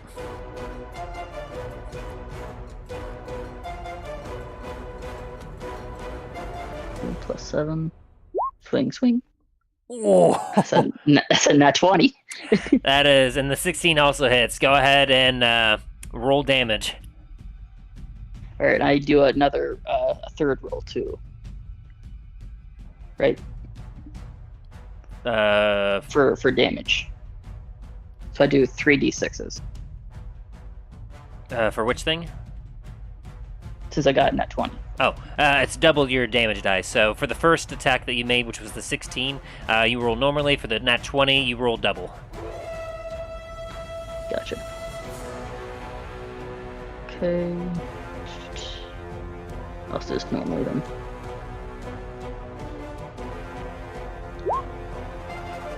So that's 10 damage. That's 10 damage as you slash into it, and you watch as you slice a couple imps in half as they're swarming. 15. Ooh, an additional 15. As that then drops them down to...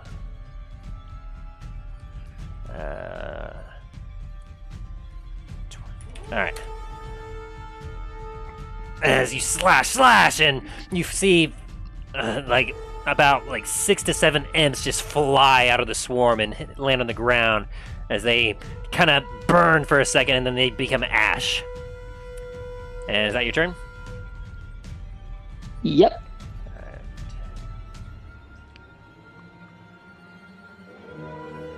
And this swarm is going to fly straight towards you, Steve, and it's going to attempt to speed at you. Beach.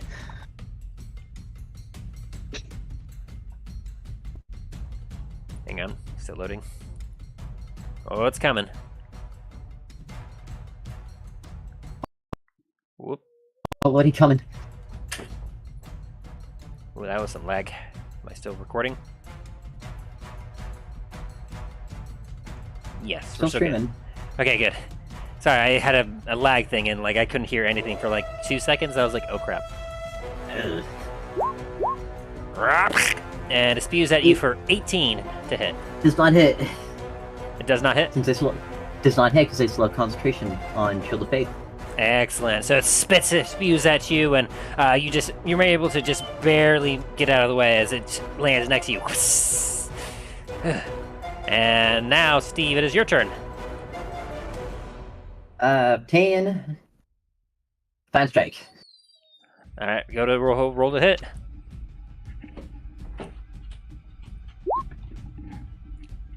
$23 hits, right? That definitely hits.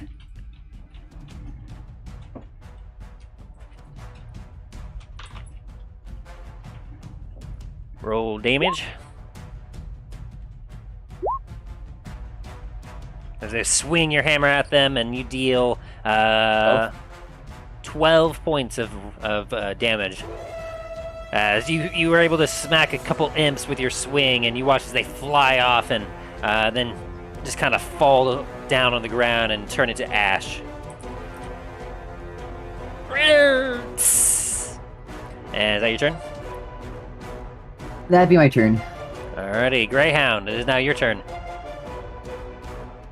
Alright. Back to what I was doing. Bada swing. Alright, swing, bada bada. I'm only gonna do it once this time.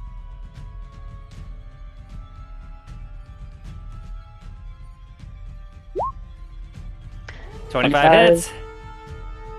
Let's go.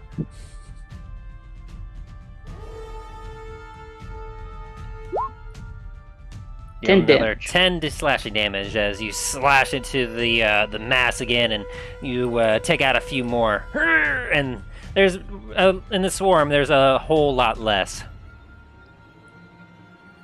And Alright, this time I actually am gonna enter a frenzy.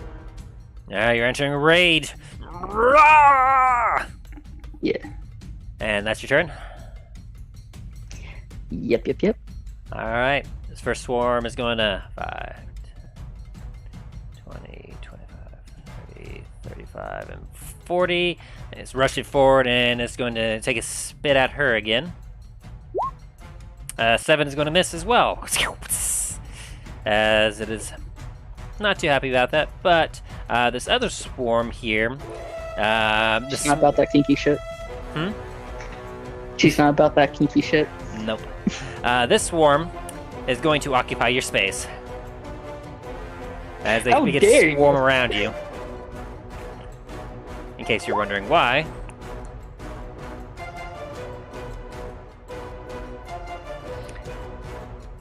As it swarms around you, it is going to attempt to sting you. Does a 12 hit you? No. So you're able to punch, and you're like, as they're swarming all around you, and they're attempting to sting you at you. But they're stingers, but You're only making him angrier. you're able to just keep out of their way. As this swarm is also going to enter your space, Steve, and is hi. going to attempt to sting you. Does a 19 hit you? A what? A A 19? 19. 19 does not. Ooh. As they attempt to get close and swarm around you, they try to sting at you. They are unable to get through your holy barrier that you've erupted around yourself. Ooh. As they kind of sting at it, you hear that sizzling of the radiant energy against their flesh is like, but they're not quite making it to you just yet. This is now your turn, Steve. Totally dead. All right, wisdom saving throw then. Yep.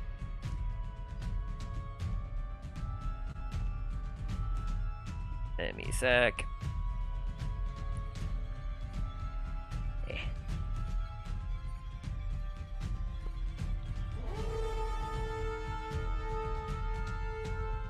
Oh, what? You're not going to give me the option now? Oh, they don't have that as a thing, I don't think. So, all right. So wisdom saving throw. They got an 18. Does that pass? Fuck! Barely. As you kind of go bong, like you hear the toll go off, but it seems muted as flapping of wings and the swarm around you is making it difficult to concentrate. And is that your turn?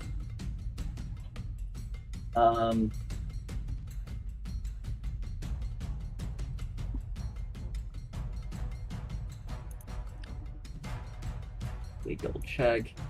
Yeah, that's gonna be all I can do right now. Alrighty, it's Greyhound. We go to you.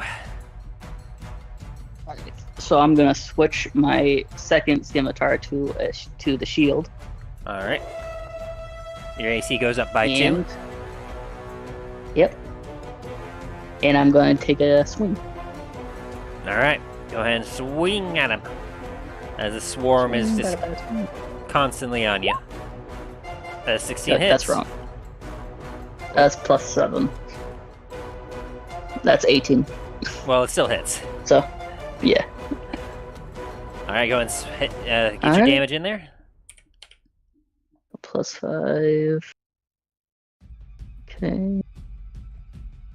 Here, let's pause you for a second and move on to 7 additional. damage. Ooh, very nice, very nice. Oh, come on. Hang on. Loading it. There we go.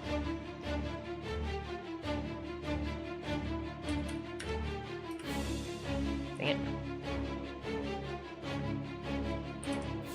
it. You slash again and you take out a couple more imps. Is that your turn? Yep. Alright. This time, this swarm is going to rush up and it's going to attack Karakai with a stinging attack. It seems to miss as Karaya is able to just dodge out of the way of all these attacks. I need help! I cannot defend myself! I think the swarm forgot its glasses. Apparently. This one is going to attack at you, Greyhound. I'll get my ass hit because I was joking about him. I'm assuming an 8 doesn't hit. No, it does not. Alright. And the other one's going to sting at you for 23, Steve. Yeah. Good lord, how does this keep happening? I just need those 2 numbers turned around. That's all I needed. As a... Oh, nope, dang it. That's not what I wanted to hit. Hey, come on. Hey, come on. As they hit you again and again and again. Okay. They deal Okay. 9? 9 plus an additional 1d4. 1 additional? So you take 9 points of piercing damage, and as the stingers it hits you in your body, you feel some poison starting to seep into the wounds from them as you take 2 points of poison damage. Okay. Because you've been injured before, right? Yeah. Or more accurately, you're not at full health when this fight started. I'm assuming it's luck concentration? Yes, you do. Okay. Easy. Now it's your turn.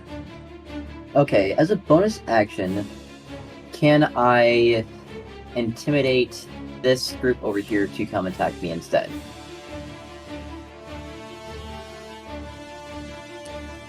Like make you seem more of a tasty target. Yes. Go ahead and make a persuasion check. Oh, persuasion. Ooh. 21. Natural 20. But 21! Unfortunately, natural 20 is an auto succeed. I know. Oh man. They seem like they see that you're already being attacked by those other imps, and they're quite comfortable continuing to attack this larger, more tastier looking individual. I'm Alright. fine strike on this one, right next to me. Alright, go ahead and roll the hit.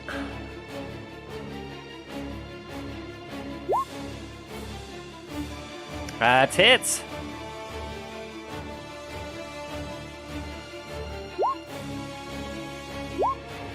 As you deal a devastating 16 points of damage.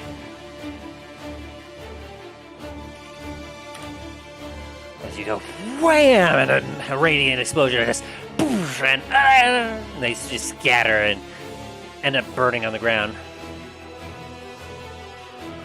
Alright, is that your turn? That be it. Alright, Greyhound, it's your turn. Alrighty. Swing. Swing, bada. Yep. Get this guy out of the way. Alright. Does a 14 hit?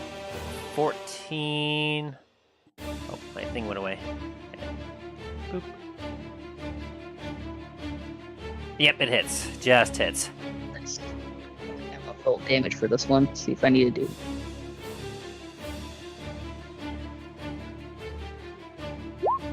Alright. 10. 10 damage. You swing at the swarming and you see there's a single imp left. And you see that you kind of nicked it a little bit. As it kind of looks around and notices that it's on its own. I'll do a frenzied attack, and I'm gonna see if I hit. Go ahead, swing.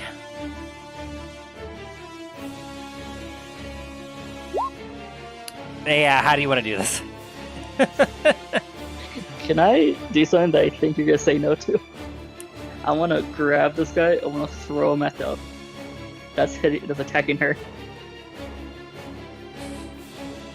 I want to grab him and throw him at that. Roll the hit. Okay.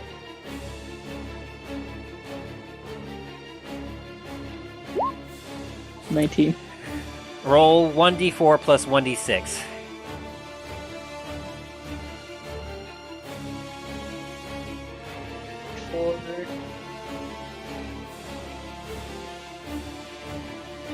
Plus 1d6.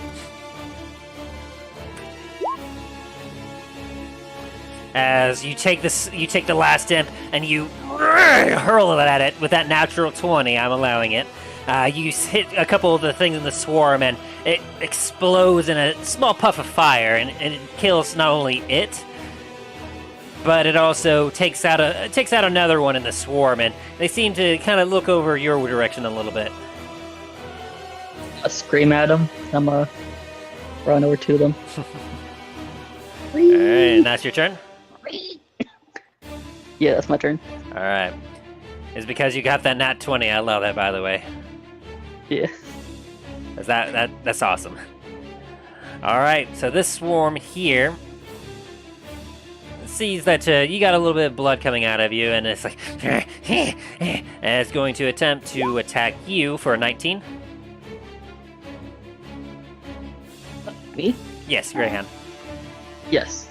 Yes, 19 hits. Ooh. They're going to move into your area, and as you're swarmed, you start taking 15 points of piercing damage as they strike at you. And then you also take an additional... So that's half. Oh, potential what? You take 1 poison damage. Wow. So, yeah, that is 8 damage then. Yes. Give me just a sec. I'm gonna fix my health. To be 77. Oh, okay. You changed it. Okay. Yep, I got you. Never mind then. The other swarm is going to continue to try and attack you, Steve. Do it. Let's see, how strong is it? Not strong enough.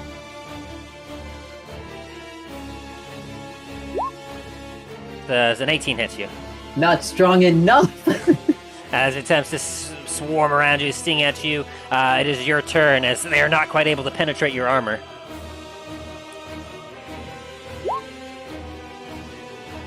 Is it 12 hit?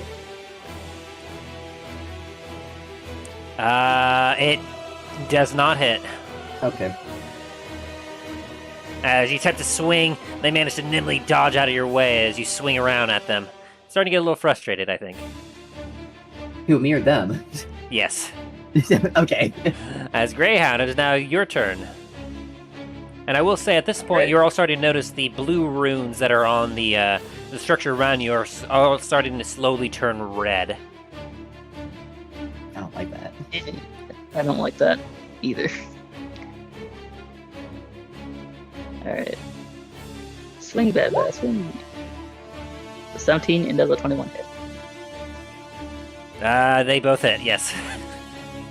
Gotcha. Alright. 2d6. So that'd be plus 10. Alright. 13 damage. Ooh. That's a spicy damage. As you slash, you take out a couple more imps. And that definitely knocked down their numbers quite a bit. Anything else you got? No, because that was also my bonus action. So that's my turn. Alrighty, so then we're back up to the swarm as they're going to attempt to sting at you again. Greyhound for a 21. Yes, a 21 hits. And that's going to be 9 piercing. Guess that's 4. 1 poison. What was that? Come on, 5 damage. guys. Yes, as you take 5 damage. And this other swarm is now going to attempt to hit you again. Greyhound.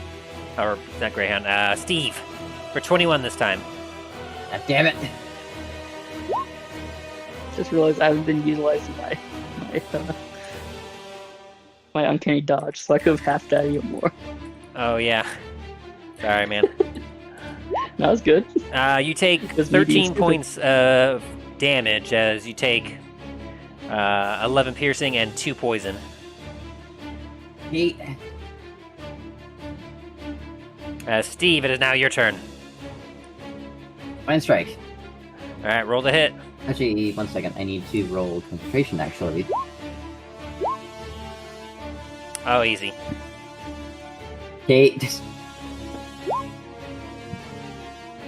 Does 15 hit? Yes, 15 is definitely hits. Cool.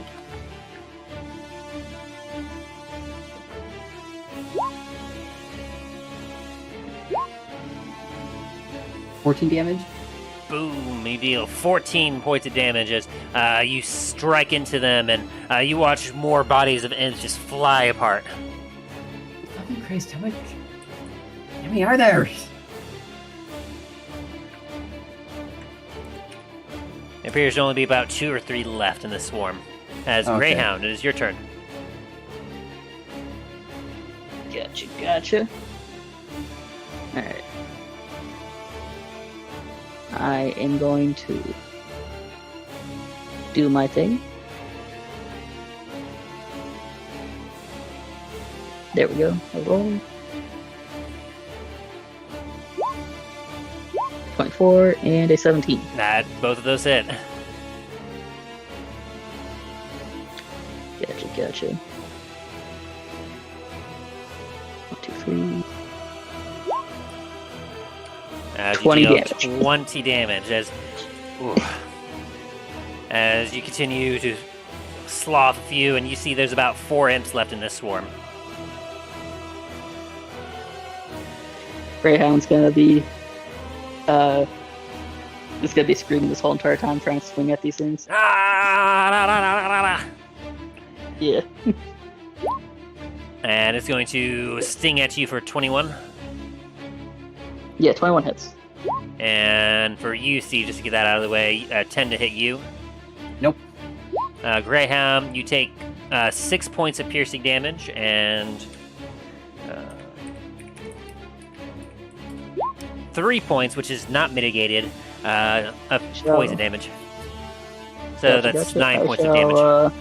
Uncanny dodge 12 as well, so 6 goes down to 3, so it's Alright. 6 damage. So you take 6 damage. Full. Yep.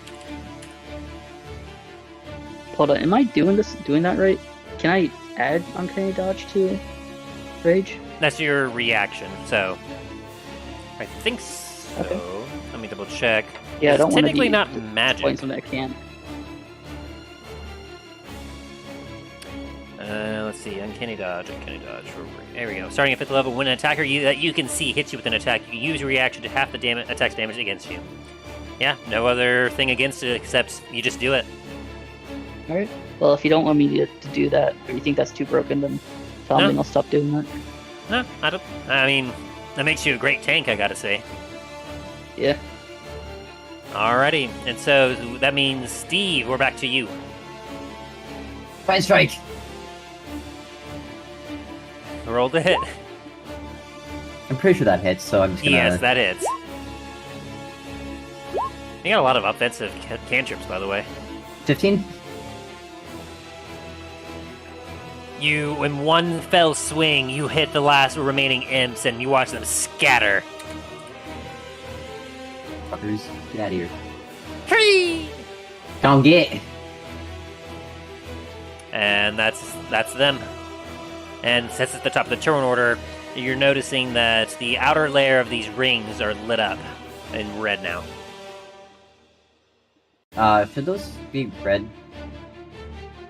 As you look at Karakai, you see that all of her hooves are stuck on the ground as a red energy seems to be holding her down. Is this it right?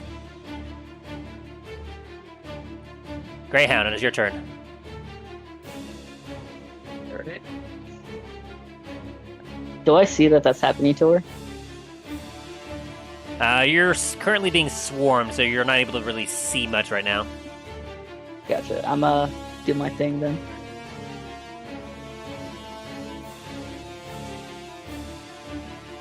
Okay. Rolling. 18 and a 19. Both of those hit. Gotcha.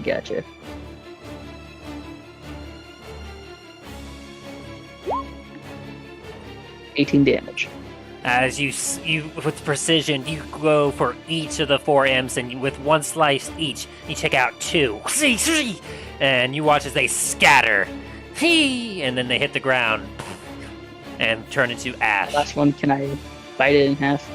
Yes, absolutely. Nice.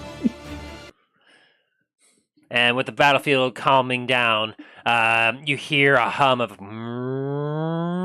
as the arches above you have all become red, and Kai she's stuck there. All right. Well, my guy's still enraged. He's gonna try and pull her up. All right, go ahead and make a strength check. Help me, adventurers! I'm stuck. Gotcha. Can Strength I check. assist in this? You can try, yeah. 20. It gives me +1, I think, to strength check for rage. As you both rush up and you begin to pull on her, trying to help get her unfastened from these magical bounds. Gives me advantage. I'm pretty sure that's advantage 19. on. It says you gain advantage on strength checks and saving throws. Not attacks. As you pull and pull, you feel the hooves beginning to release, but just they're holding, and she starts to say, it's not working. I don't know what's about to happen, but you two, run quickly.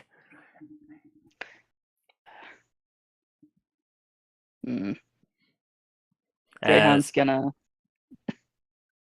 Am I able to do an investigation check? You can. Or is that gonna go nowhere? You both have 1 round to do something right now. I want to do Arcana instead then. She's just gonna run off, like she said. Okay, you can only do 30 Okay. feet, or 60 Okay. if you want to dash. It was a joke. Not actually doing that. Fuck. Got 11. Do I know anything about what's going on? From what you can see, you don't know much about what's happening, but for what you could tell with the portals that have opened up, their crimson magic seems to be imbuing within the structure itself. This appears to be some sort of. It almost seems like a magical ritual of some kind. You're not sure. There's not a whole lot to go off of here. Fuck. Okay. I'm gonna use this. I have to look at Steve's like, I got nothing. I'm just gonna drink this potion and be like, well, we're fucked. Yeah. So Okay. both of you spending your round just kind of like wondering what's about to happen. No, I drink I my guess we're- healing potion and use my action for that. Okay. Yeah. What the fuck was that? All at once, from the 4 corners of where the rings arc, energy spews down and lands on Karakai. Ah! She screams as her body is bathed in hellfire. After a few seconds, the I flames think we got the bad ending. turns to smoke.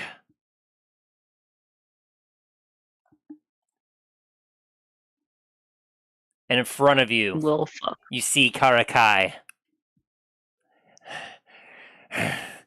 Her equine body has taken on a more canine form. Bright red flaming runes now run all over her flesh.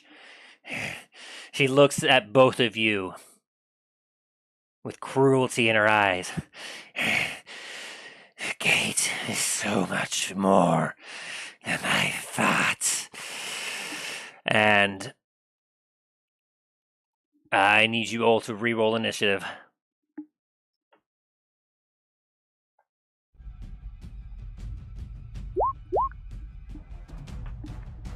Oh, god damn it.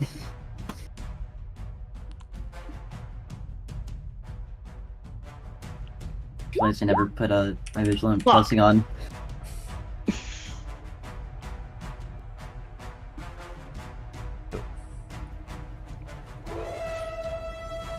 This makes a lot of sense because with what just happened, you have no idea what's going on. And as you were just just kind of standing there in shock at the transformation of this elder. By the way, the DC was 20. You missed For it by what? 1. For Greyhound. Huh? The DC was 20 for the check you were trying to make. Oh, okay, gotcha. I was so confused.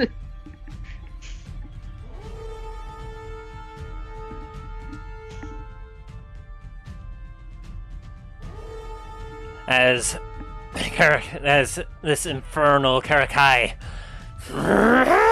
she screams. She rushes over to you, Greyhound, and let's see.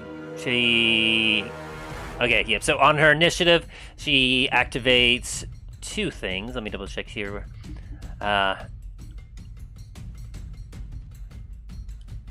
All right, so that. All right, so I need to roll a couple things here.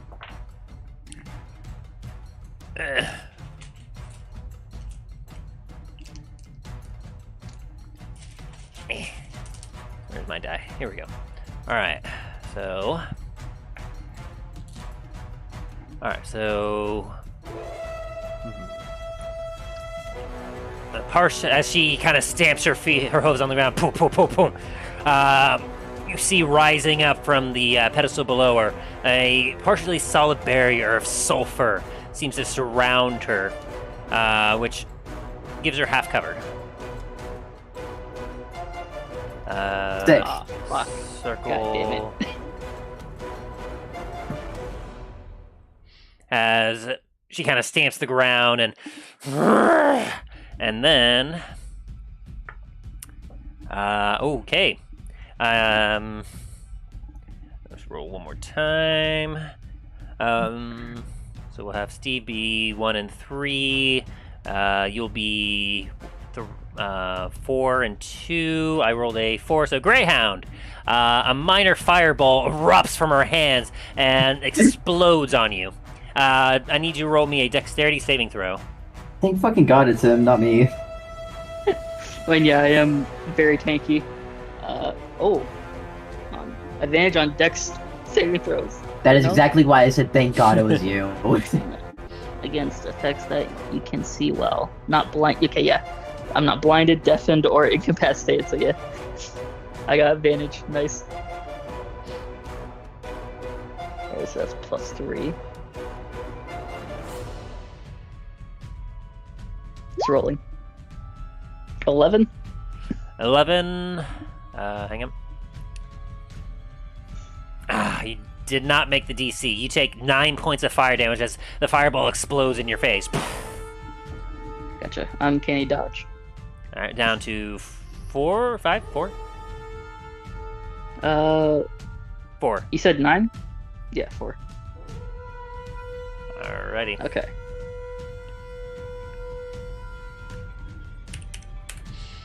Alright. And then with that, she then, oh my. I'm gonna roll again. That's another 4. So Greyhound, she looks at you, and she, well, I'll let you read that. I need you to make a dexterity saving throw again. Gotcha. Let's have advantage on this. 15. 15. All right, you'll take half of 15. this then. You take 9 points of fire damage as she breathes Uncanny dodge that shit. cone of fire all over you. Hang on. I got this. Where's 4 damage now. Uncanny dodge that shit.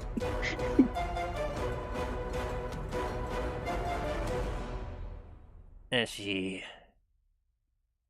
breathes fire upon you.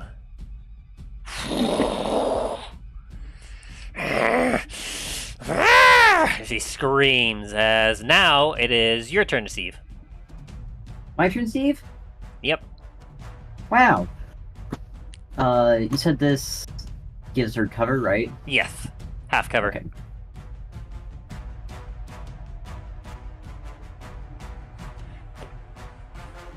going to cast Sacred Flame on her. Ooh. She needs to make a dexterity saving throw. Yep. And gains no benefit from cover from this saving throw. Indeed. Oh god. Not Greyhound again. No, not Leave you. him alone. Not you, Greyhound. Chill the fuck The out. fire went through on. That's I was joking about that. It's a 7. Does not pass, so you will take 1d8 radiant damage. Alrighty. 4. 4 as you kind of hit her with fire. Well, it's a holy fire, right? Yeah. Radiant damage, right? Let me double check that, make sure. Yeah, it is radiant damage. Okay, because if it was fire, that would be a different story. It's not fire, it's radiant damage. Alright, cool. As it kind of hits her, she screeches a little bit as she gets hit with it. Oh, wait. Sorry. It's 2d8. Oh, well, roll one more. Well, fuck me. One more.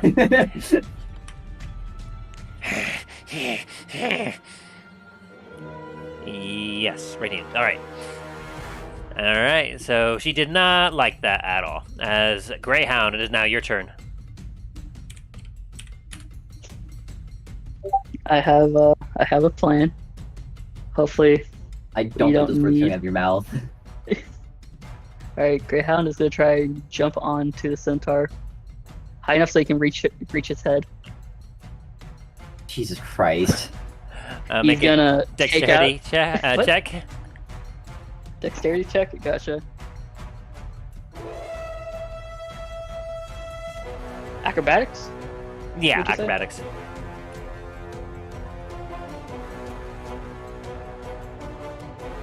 I already know what you're gonna do. And do not approach move. 9. That's not gonna quite make it. As you attempt to jump over the sulfur, you feel some singes and it kind of crumbles a little bit, and you're able to slide down next to her. So you're not on Gotcha. top of her, Sorry. but you are basically Over next to her. here. Oh, okay. Let's keep him there then. All right. Since that didn't work, Greyhound's gonna do a draconic cry. Scree! You watch as she kind of holds up her hands, as she doesn't quite like that scream. I'm throwing all this brimstone. I don't like it, Greyhound. What are you doing, man? All right, and so are you doing anything else? Oh no, that was my bonus action, but All right, Kind so of cry. end of your turn. yeah. As we get to the top of the turn, we're back to her. She will roll real quick. Okay, she does not get that back yet. And let's see here. All right, she stamps her feet again, and her barrier maintains itself. As the brimstone barrier continues to be around her. And then... this time... alright, let me roll one more time. Steve. Hi. I need you to make me a DC 12 dexterity saving throw. God damn it. I believe in you. You can do this. Believe in me that believes in you. In the name of the Father, the Holy Spirit, and fucking Jeremiah, I don't know. As well as Satan. Let's go! Bring him. Natural Bring him in 20. there. Yeah. You Satan watch came in as for the some win. rampant energy coming from Karakai's body whips around, and from underneath you, these flaming roots begin to erupt from underneath you. And you're like, nope, as you kind of tippy-tap away, and the roots, they reach out, and then they just crumple to the ground and kind of dissipate in puffs of fire. Bitch. Since you're now in range, Karakai is going to be swinging at you, Greyhound. As she brings out these molten daggers. That's 24, 12, and 12. Only the 24 hits. Alrighty. You take 4 piercing damage, and... Oh, is it one? That is that. half to 2. I'm going to dig uncanny dodge on that. Alright, so that's 1 Make point of that damage. 1 damage. And you take an additional 3 fire damage, so that's 4 damage total. Gotcha. Alright. I'm at 54. Why did it do that? What the hell? It keeps being annoying. Oop, there we go. It shouldn't be at 58, it should be at 54. Oh, 54. Oops. Yeah. No problem. As she's panting angrily. Steve, it is now your turn. Oh, hi.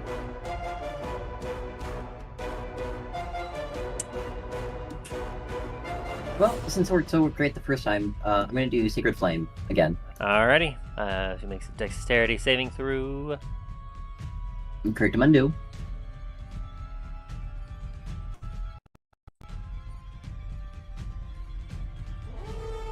Oop, did I go? There it is. That's a failure. Full damage. Ooh, wow. She takes 12 points of radiant damage as you lob another holy flame at her, and it smacks her in the side.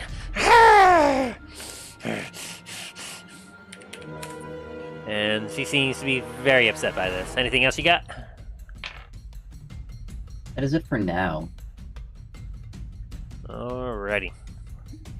And Greyhound, it is now your turn. As you are right up next against her, you feel the heat emanating off her body. I'm try to do the same thing. I'm do my acrobatics check. Alright. Come on, please give me something good. Nat 20, Natural let's 20. go. You leave, do a couple flips, and you land on her back. Alright, I'm gonna take out my bag of holding, shove it on her head, and cut it. Alrighty. Are you cutting her head off, or are you cutting the bag? You don't know what happens to a bag of holding when it gets cut. I'm asking for clarification. So you're Trying to cut her cutting head off. the bag of holding. Yes, I'm trying to behead her. Alright, give me just a sec.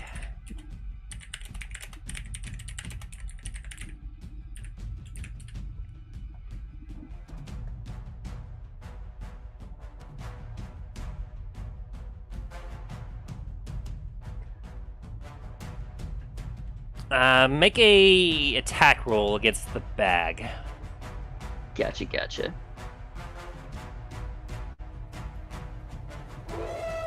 And then also need a strength check against her for shoving the bag on her head, because she's going to resist. Would 13 work? Depends. Make a strength check. Okay. I really hope this works. I still have rage on, so I have advantage at least.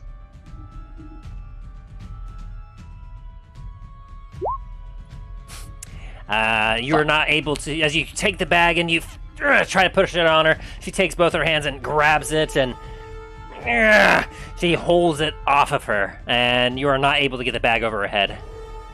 As her 18 beats your 14. And I'll say that takes your action. So I still have my bonus action? Yes.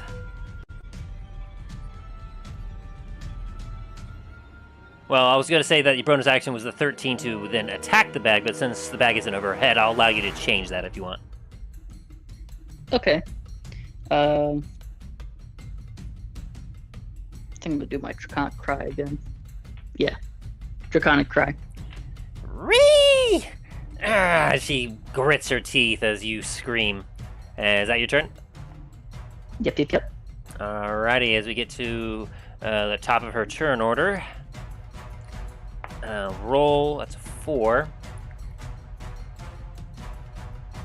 as the fire kind of envelops her body, you see a few of the burn marks on her start to go away as she seems to heal a little bit. Fucking what? And then one more time. 2. And let me roll. Greyhound. I need you to make me a dexterity saving throw. I have advantage. So that's a +3. Alright, as these vines shoot up from the ground and attempt to grapple you and pull you to the ground, you're able to knock them out of the way and you don't get grappled. As for her, she doesn't appreciate you being on your back, as she's going to attempt to try and buck you off. As I need you to make me a, let's say, strength saving throw. Damn it. Okay. Fuck. As with a 15, she's going to buck you off. Yeah. And you get knocked 5 feet outside the barrier. Oh, I guess the barrier is no longer there. Because she didn't roll for that this time. Come on. Come on. There we go. Boop. So you get knocked off her back and you land on the ground. You're currently prone. Because you did not make the save. Well, actually, make me a dexterity saving throw real quick to see if you actually land on your feet or if you get prone. Is it dexterity or acrobatics? And they're the same thing. Dexterity saving throw. Gotcha. 10, I'll allow that. So you managed to just barely land on your feet. Aaron, why did you say that in general? What? Oh. How is the I'm not one-shot wrong. going? Dallon's trying to kill him. I will not explain further. I'm not wrong. I mean, it would work if I actually manage. Blame the elves. Good lord, what are you all talking about over there? Alright, and so with that,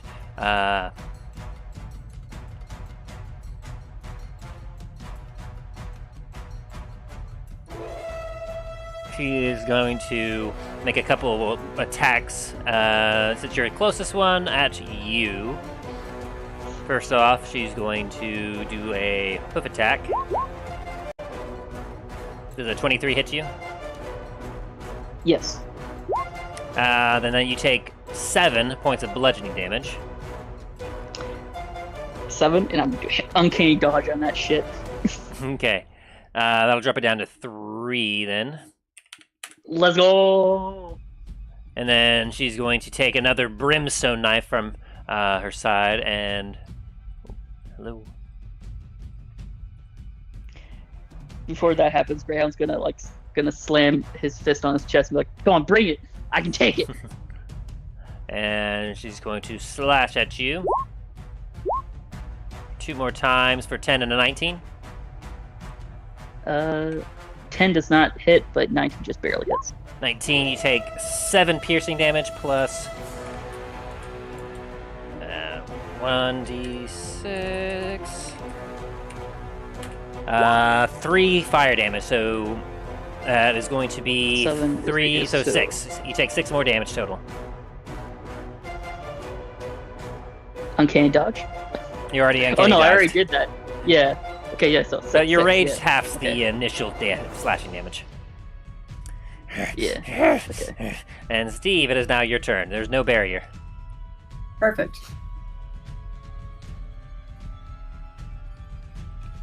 I did cry. I did do kind of cry, so you should have advantage if you do any attacks. To be fair, though, I'm not going to get close enough to do attacks like that. Oh, okay, gotcha. Well, Ooh. just if you want to. I'm trying to make it easier.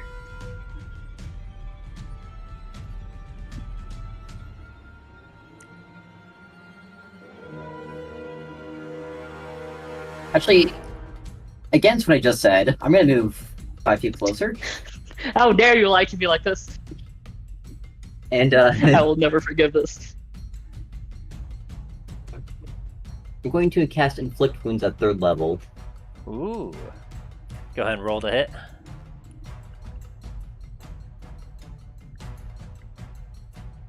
And because it is a...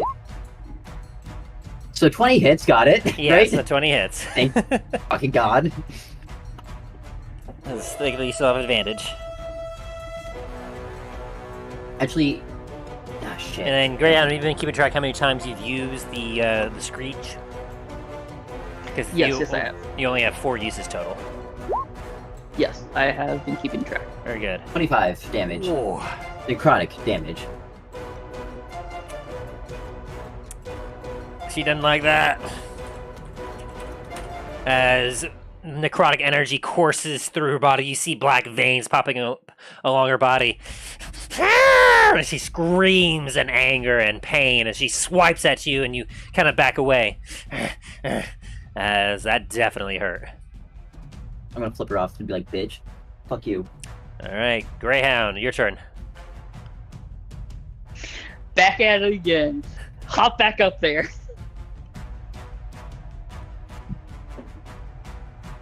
Alright, God damn it. acrobatics.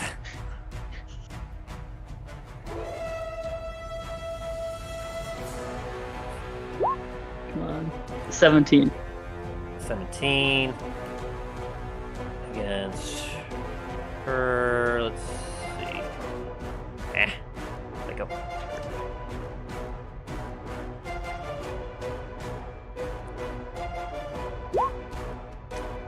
She matches.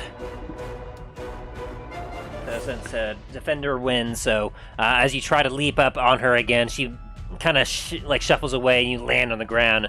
As she did not quite like what you did previously, she's going to try to make sure you don't do that again. All right. Greyhounds with immense anger is gonna swing his scimitar at her. All right, go for it.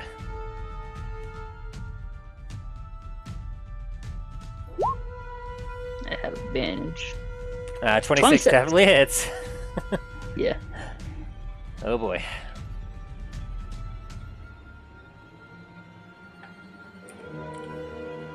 What's the damage?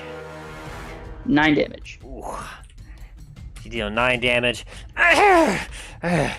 She's starting to pant a little harder, and you see a few spots starting to bleed as she's looking very angry.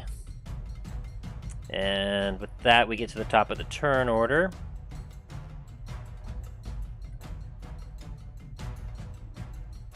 And I need to roll some more. Oh, dang it. Drop my die.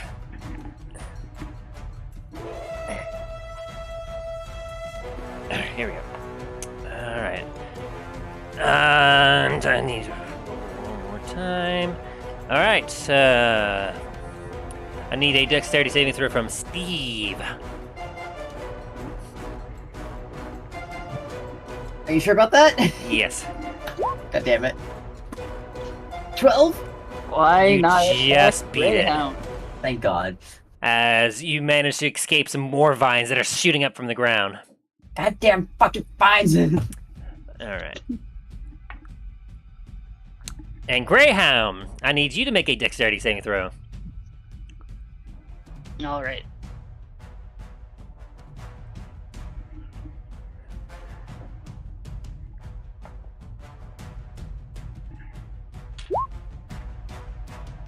Uh, 21. Oh, it's 21.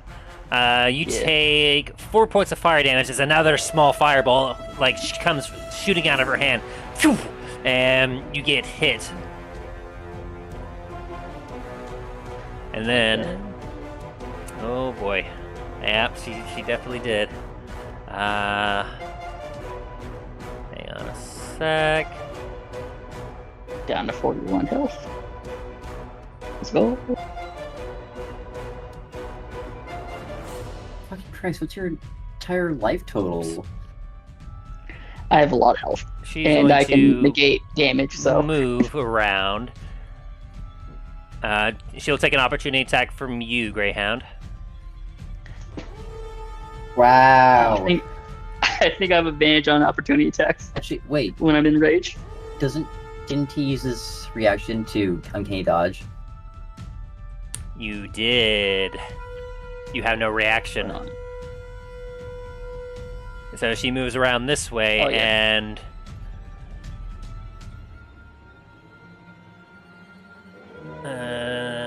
is that 15 feet? Ah! I don't like that. Not quite close enough. I thought you were, but she whips around and she breathes fire. And Steve, I need you to make me a dexterity saving throw. 17? You make it, you will take half of this. Oh no.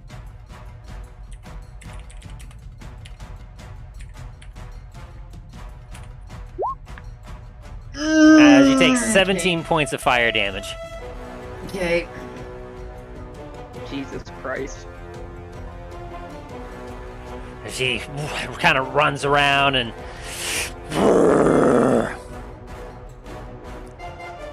and you feel the heat almost hit you, Greyhound. Steve, it is now your turn. Okay. As you see this large, intimidating foe in front of you. I need to roll for concentration 1 second. And it's just 10 to beat. Okay, cool. So you make it. Perfect.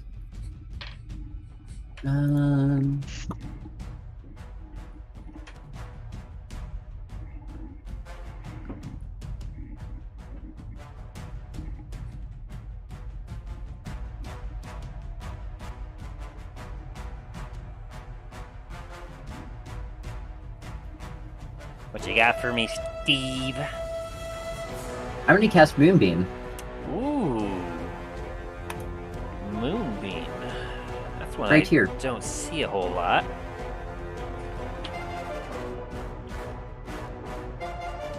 Where are you? Moonbeam. Moon. A silvery beam of pale light shines down in a 5-foot radius, 40-foot high cylinder. And where are you putting it? Right here. Right behind her. Alrighty.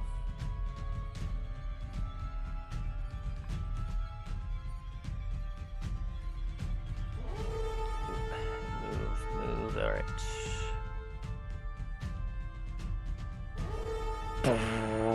And until the spell ends, dim light fills the cylinder. When a creature enters the spell's areas for the first time on a turn or starts its turn there, it is engulfed in ghostly flames that cause searing pain. It must make a Constitution saving throw or take 2d10 ready damage. A shape changer makes its saving throw with disadvantage. If it fails, it also instantly reverts to its original form and can't assume a different form until it leaves the spell's light.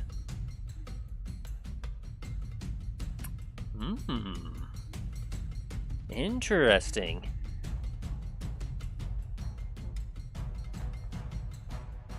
So it needs to make a Constitution. Yep. And against what DC? 17. God damn it. It makes it.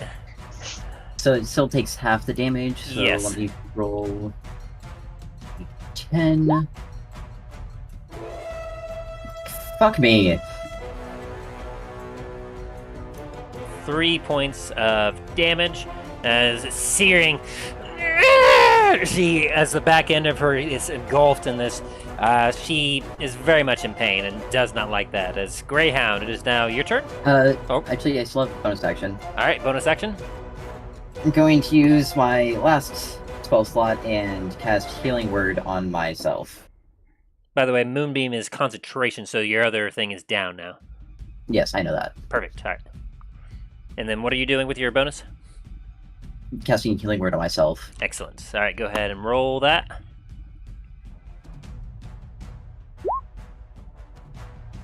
As you regain 8 hit points. Wow, nice roll. And now, Greyhound, it is your turn. Alright.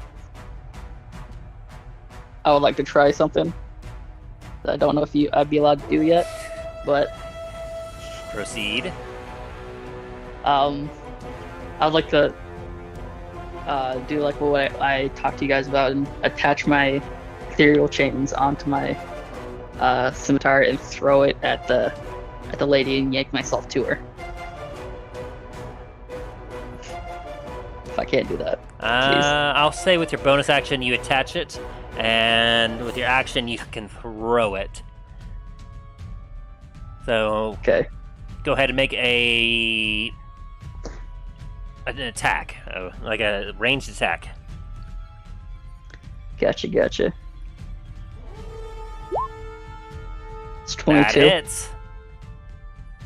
Go ahead and roll damage as you pull herself to you. I assume you go right just south of Steve. Yeah. All right. Damage.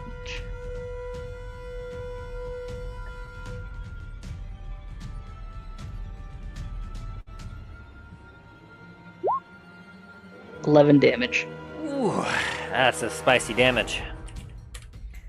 And Let's that go. definitely hurts. And now a lot of things get to happen because she now needs to make another Constitution saving throw.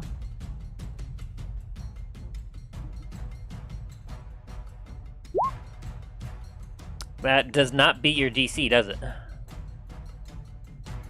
15? It's a DC of 17. Go ahead and roll 2d10 damage. Okay.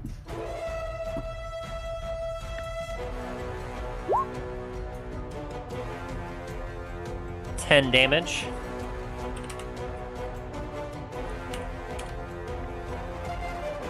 And as the beam continues to be focused on her,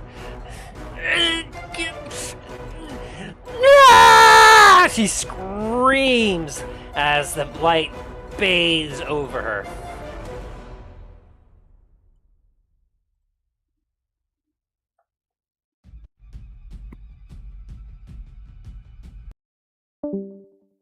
And Is she dead? as the light continues to bathe over her, you hear as she screams in pain. You see her screams continue as she thrashes about. You watch as she falls on the ground, and then slowly silence.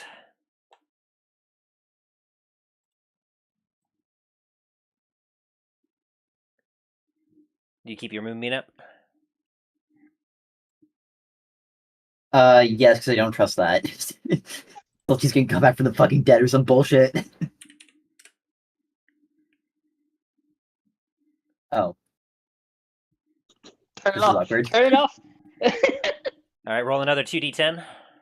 Can I turn this off instead? Oh god. Too late. You said you were keeping it up, so one more Fair enough. 2d10. As on Actually, the ground, she she needs to roll a continues. consultation. She continues I'm gonna jump in there lay on the and ground. force feed her the great healing potion that I have. Doesn't I'll she be need to nice. make a Constitution saving throw? Oh yeah, she does. I'll go ahead and just I'm say, jumping just this. for posterity's sake. Whoop! Dang it, she's dead. Jim. I was too late. There we go. As the moonbeam continues, you watch as the fiery runes on her body begin to fizzle out, and you watch as her hulking form that seemed to grow a little bit seems to shrink a little bit, and in a matter of seconds, unconscious on the ground, you see Harakai laying down as the power of moonbeam has reverted her back to her original form.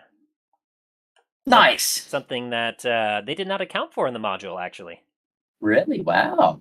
Yeah, the module was all like, they end up killing her, and yeah, they have to report that back to the village. But I saw the moonbeam, and I was like, one of the moonbeam things is a shape changer, which she technically did change her shape because of the moonbeam.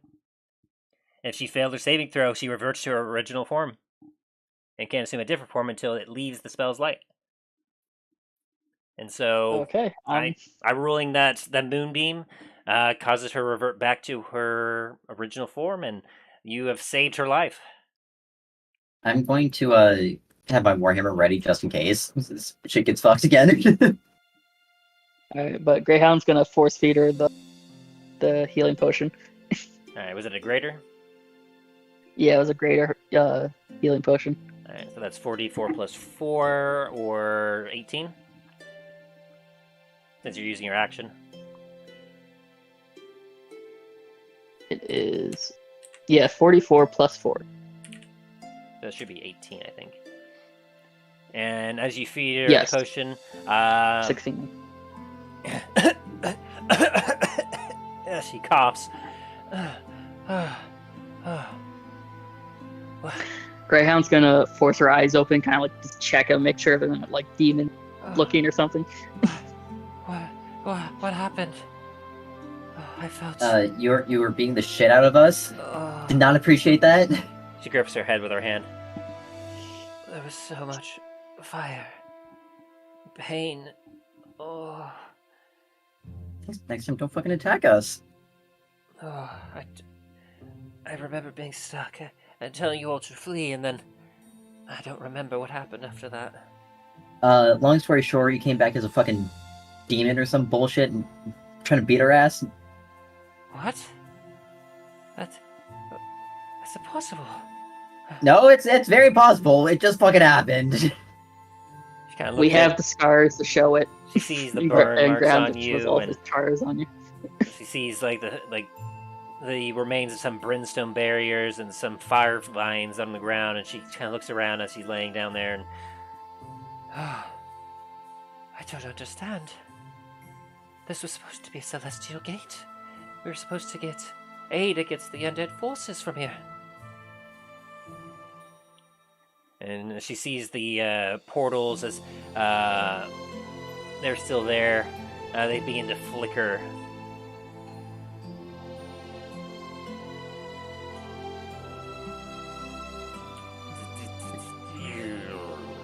And they fall apart. Greyhound's gonna visibly relax after he sees that. He's gonna put down his rage. All the runes go from an amber blood red to turning back to their blue form. I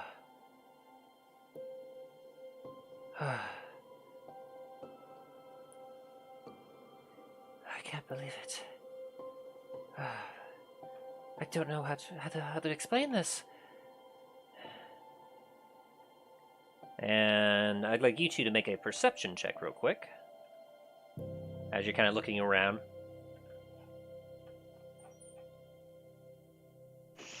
Gotcha. 12 and... Perception plus 4. I apologize, it's being slow on me. You're fine. How dare you? 13. Greyhound, as you're kind of looking about at the remains of the battlefield, you see ashes and burn marks everywhere. You happen to see, as you're kind of idly gazing around, right over here, you spot something kind of slightly shimmering in the light. Alright, Greyhound's gonna waddle over there in pain. I'm gonna watch Greyhound as he starts moving away. Like, where the fuck are you going? As you get closer, you see a chest that has been hidden under a few branches and some leaves. It appears to be ancient. Oh, well, that's nice. Greyhound's gonna As you open it up, nab that shit. You see that it is filled with some gold coins, and it has a few other things as well, amongst which it has some dried up, what appears to be maybe seeds, as well as what appears to be a gnarly stick, and a journal is in there as well. And the journal appears to be written in Elvish. Yes, the language Greyhound cannot read. Do you know someone who can read it though? You said you Greyhound's were gonna following throw him, it at Steve. I'm sorry. You said you were following him. Yeah. Of course I did. As you kind of see him digging into this, and you see this journal, you watch as Greyhound takes one look at it and then just tosses it at you, and then goes to start loading up the coins into his bag of holding. I toss him like Stitch does in the first movie. Throws that book at that dude. As you take a look inside the journal, you see that it's written, of course, in Elvish by an individual who, through the first couple pages as you're glancing at it, you see a lot of mentions of cultivating the damaged land around these here ruins, trying to figure out what these ruins are for.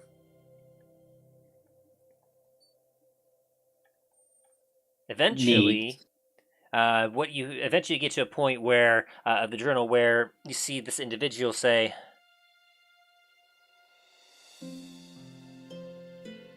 "Upon this day, I've discovered that the Atom Gate was neither abandoned nor disabled due to my previous thought. Apparently, it took a long time for me to discover this, but I found some infernal descriptions embedded deep within some of these runes in the gate.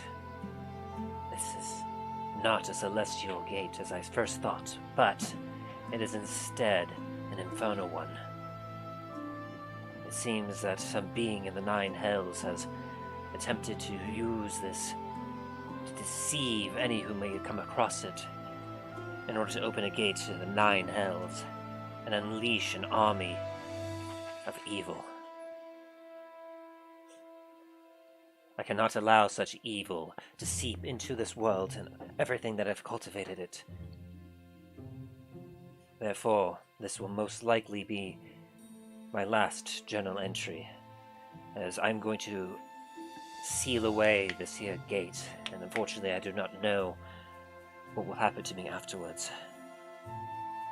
The amount of magic required for a ritual such as this is immense, and I may not be able to withstand the magical need in order to cast it, but I must. If any of you find this, do not activate this gate. Elsewise, you may doom this entire world. So says I, Diarmuid, Arch-Druid of the Wooded Plains. And as there, the journal ends. I'm gonna walk over here and just hand the journal, be like, just read this, please. After she kind of scans it for a little bit, well, that answers a few questions. It must have been some kind of trap that they had set, that whoever activated it would become the host for this evil, fiendish army. Oh, we cannot let this stand. Several of these ruins are already crumbling. I will gather my tribe here, and we will dismantle this, one by one, until it is no more. Thank you, Steve. Greyhound. You not only helped reveal the nature of this artifact, but you were somehow able to keep me from becoming its host and turning evil upon this world. You've certainly more than earned the reward. Come, let us return to my village. Can I rest or something first? Mm-hmm. That would be very ideal. As you all take some time to rest, you regain your health back. I will say from at this point, you're able to return back to the village safely. Okay. as you return back to the village, the rest of the centaur, tribesmen, kind of gather up closely, and they see you all covered in burn marks and scars and clearly injured. But happy that you all were able to make it back alive.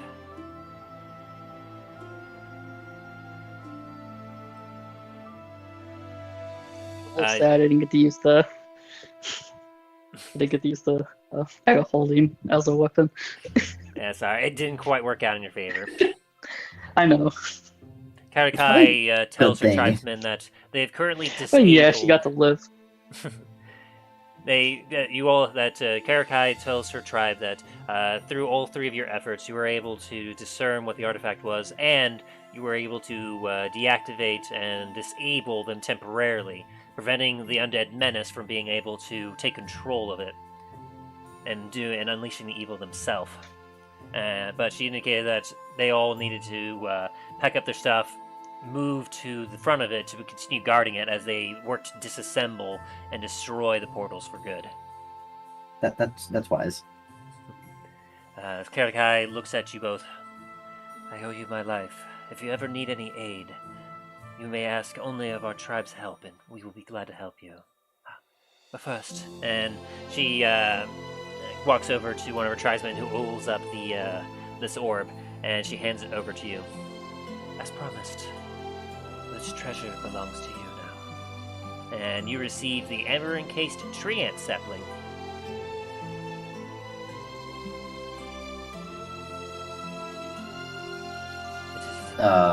What? It's the bowling ball-sized sphere of amber containing the miniature tree ant. Oh, gotcha. Yeah. Okay. Her currently holding up like a ruby, looking like they're about to throw it. Mm-hmm. I know it is not comparable to what you did today, but I hope that it aids you in some way, and know that though the world may not know exactly what you did here, know that we are all incredibly grateful. You know what? If you want to help out some more, I'm gonna just pull up the helmet we got earlier. Just tell us what this does, please. Oh, certainly. And she's going to make a Arcana check.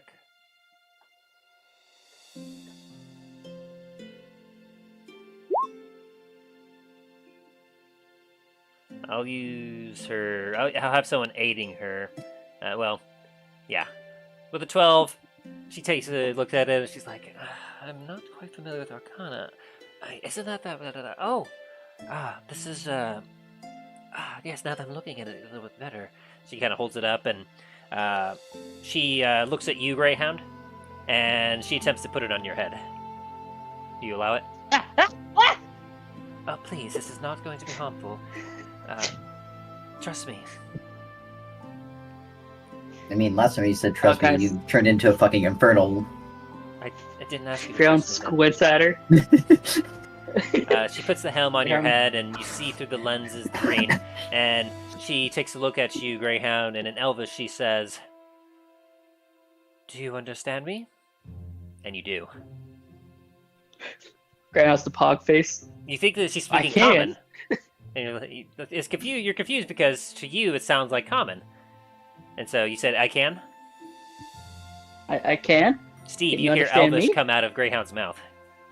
What the fuck? When did you learn Elvish? I did! That's what I thought. This appears to be a helm of comprehend languages. Whoever wears it is able to understand any language that is spoken to them.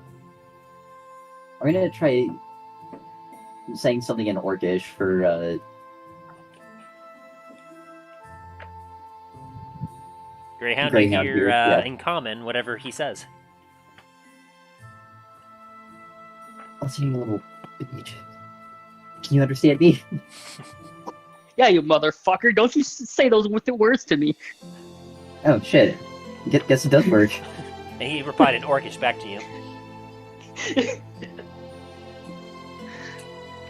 That's awkward. Yes, it is. I it is quite a useful tool in order to communicate with others. And yet our dumbasses have it.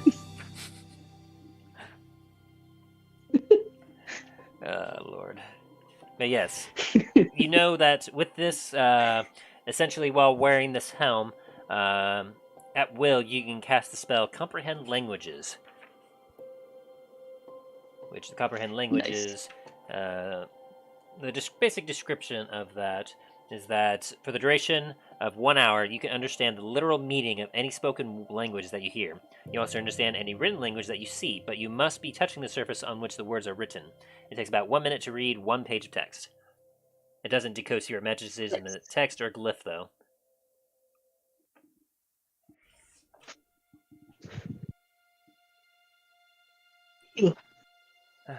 I'm glad I was able to help you identify that.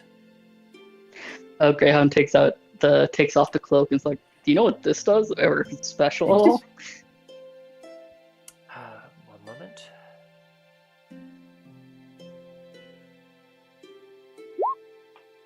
Oh, I'm much more familiar with that. I've seen some kind use it. You see, that is, I believe, is what they call a cloak of the manta ray. So long as you're wearing it and you have the hood up, you're able to breathe underwater and move much faster.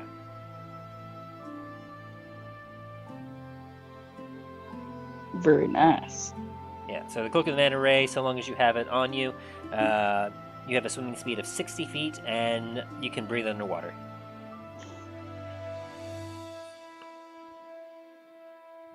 Is there anything else I can help you with? You've done so much. I can never repay you.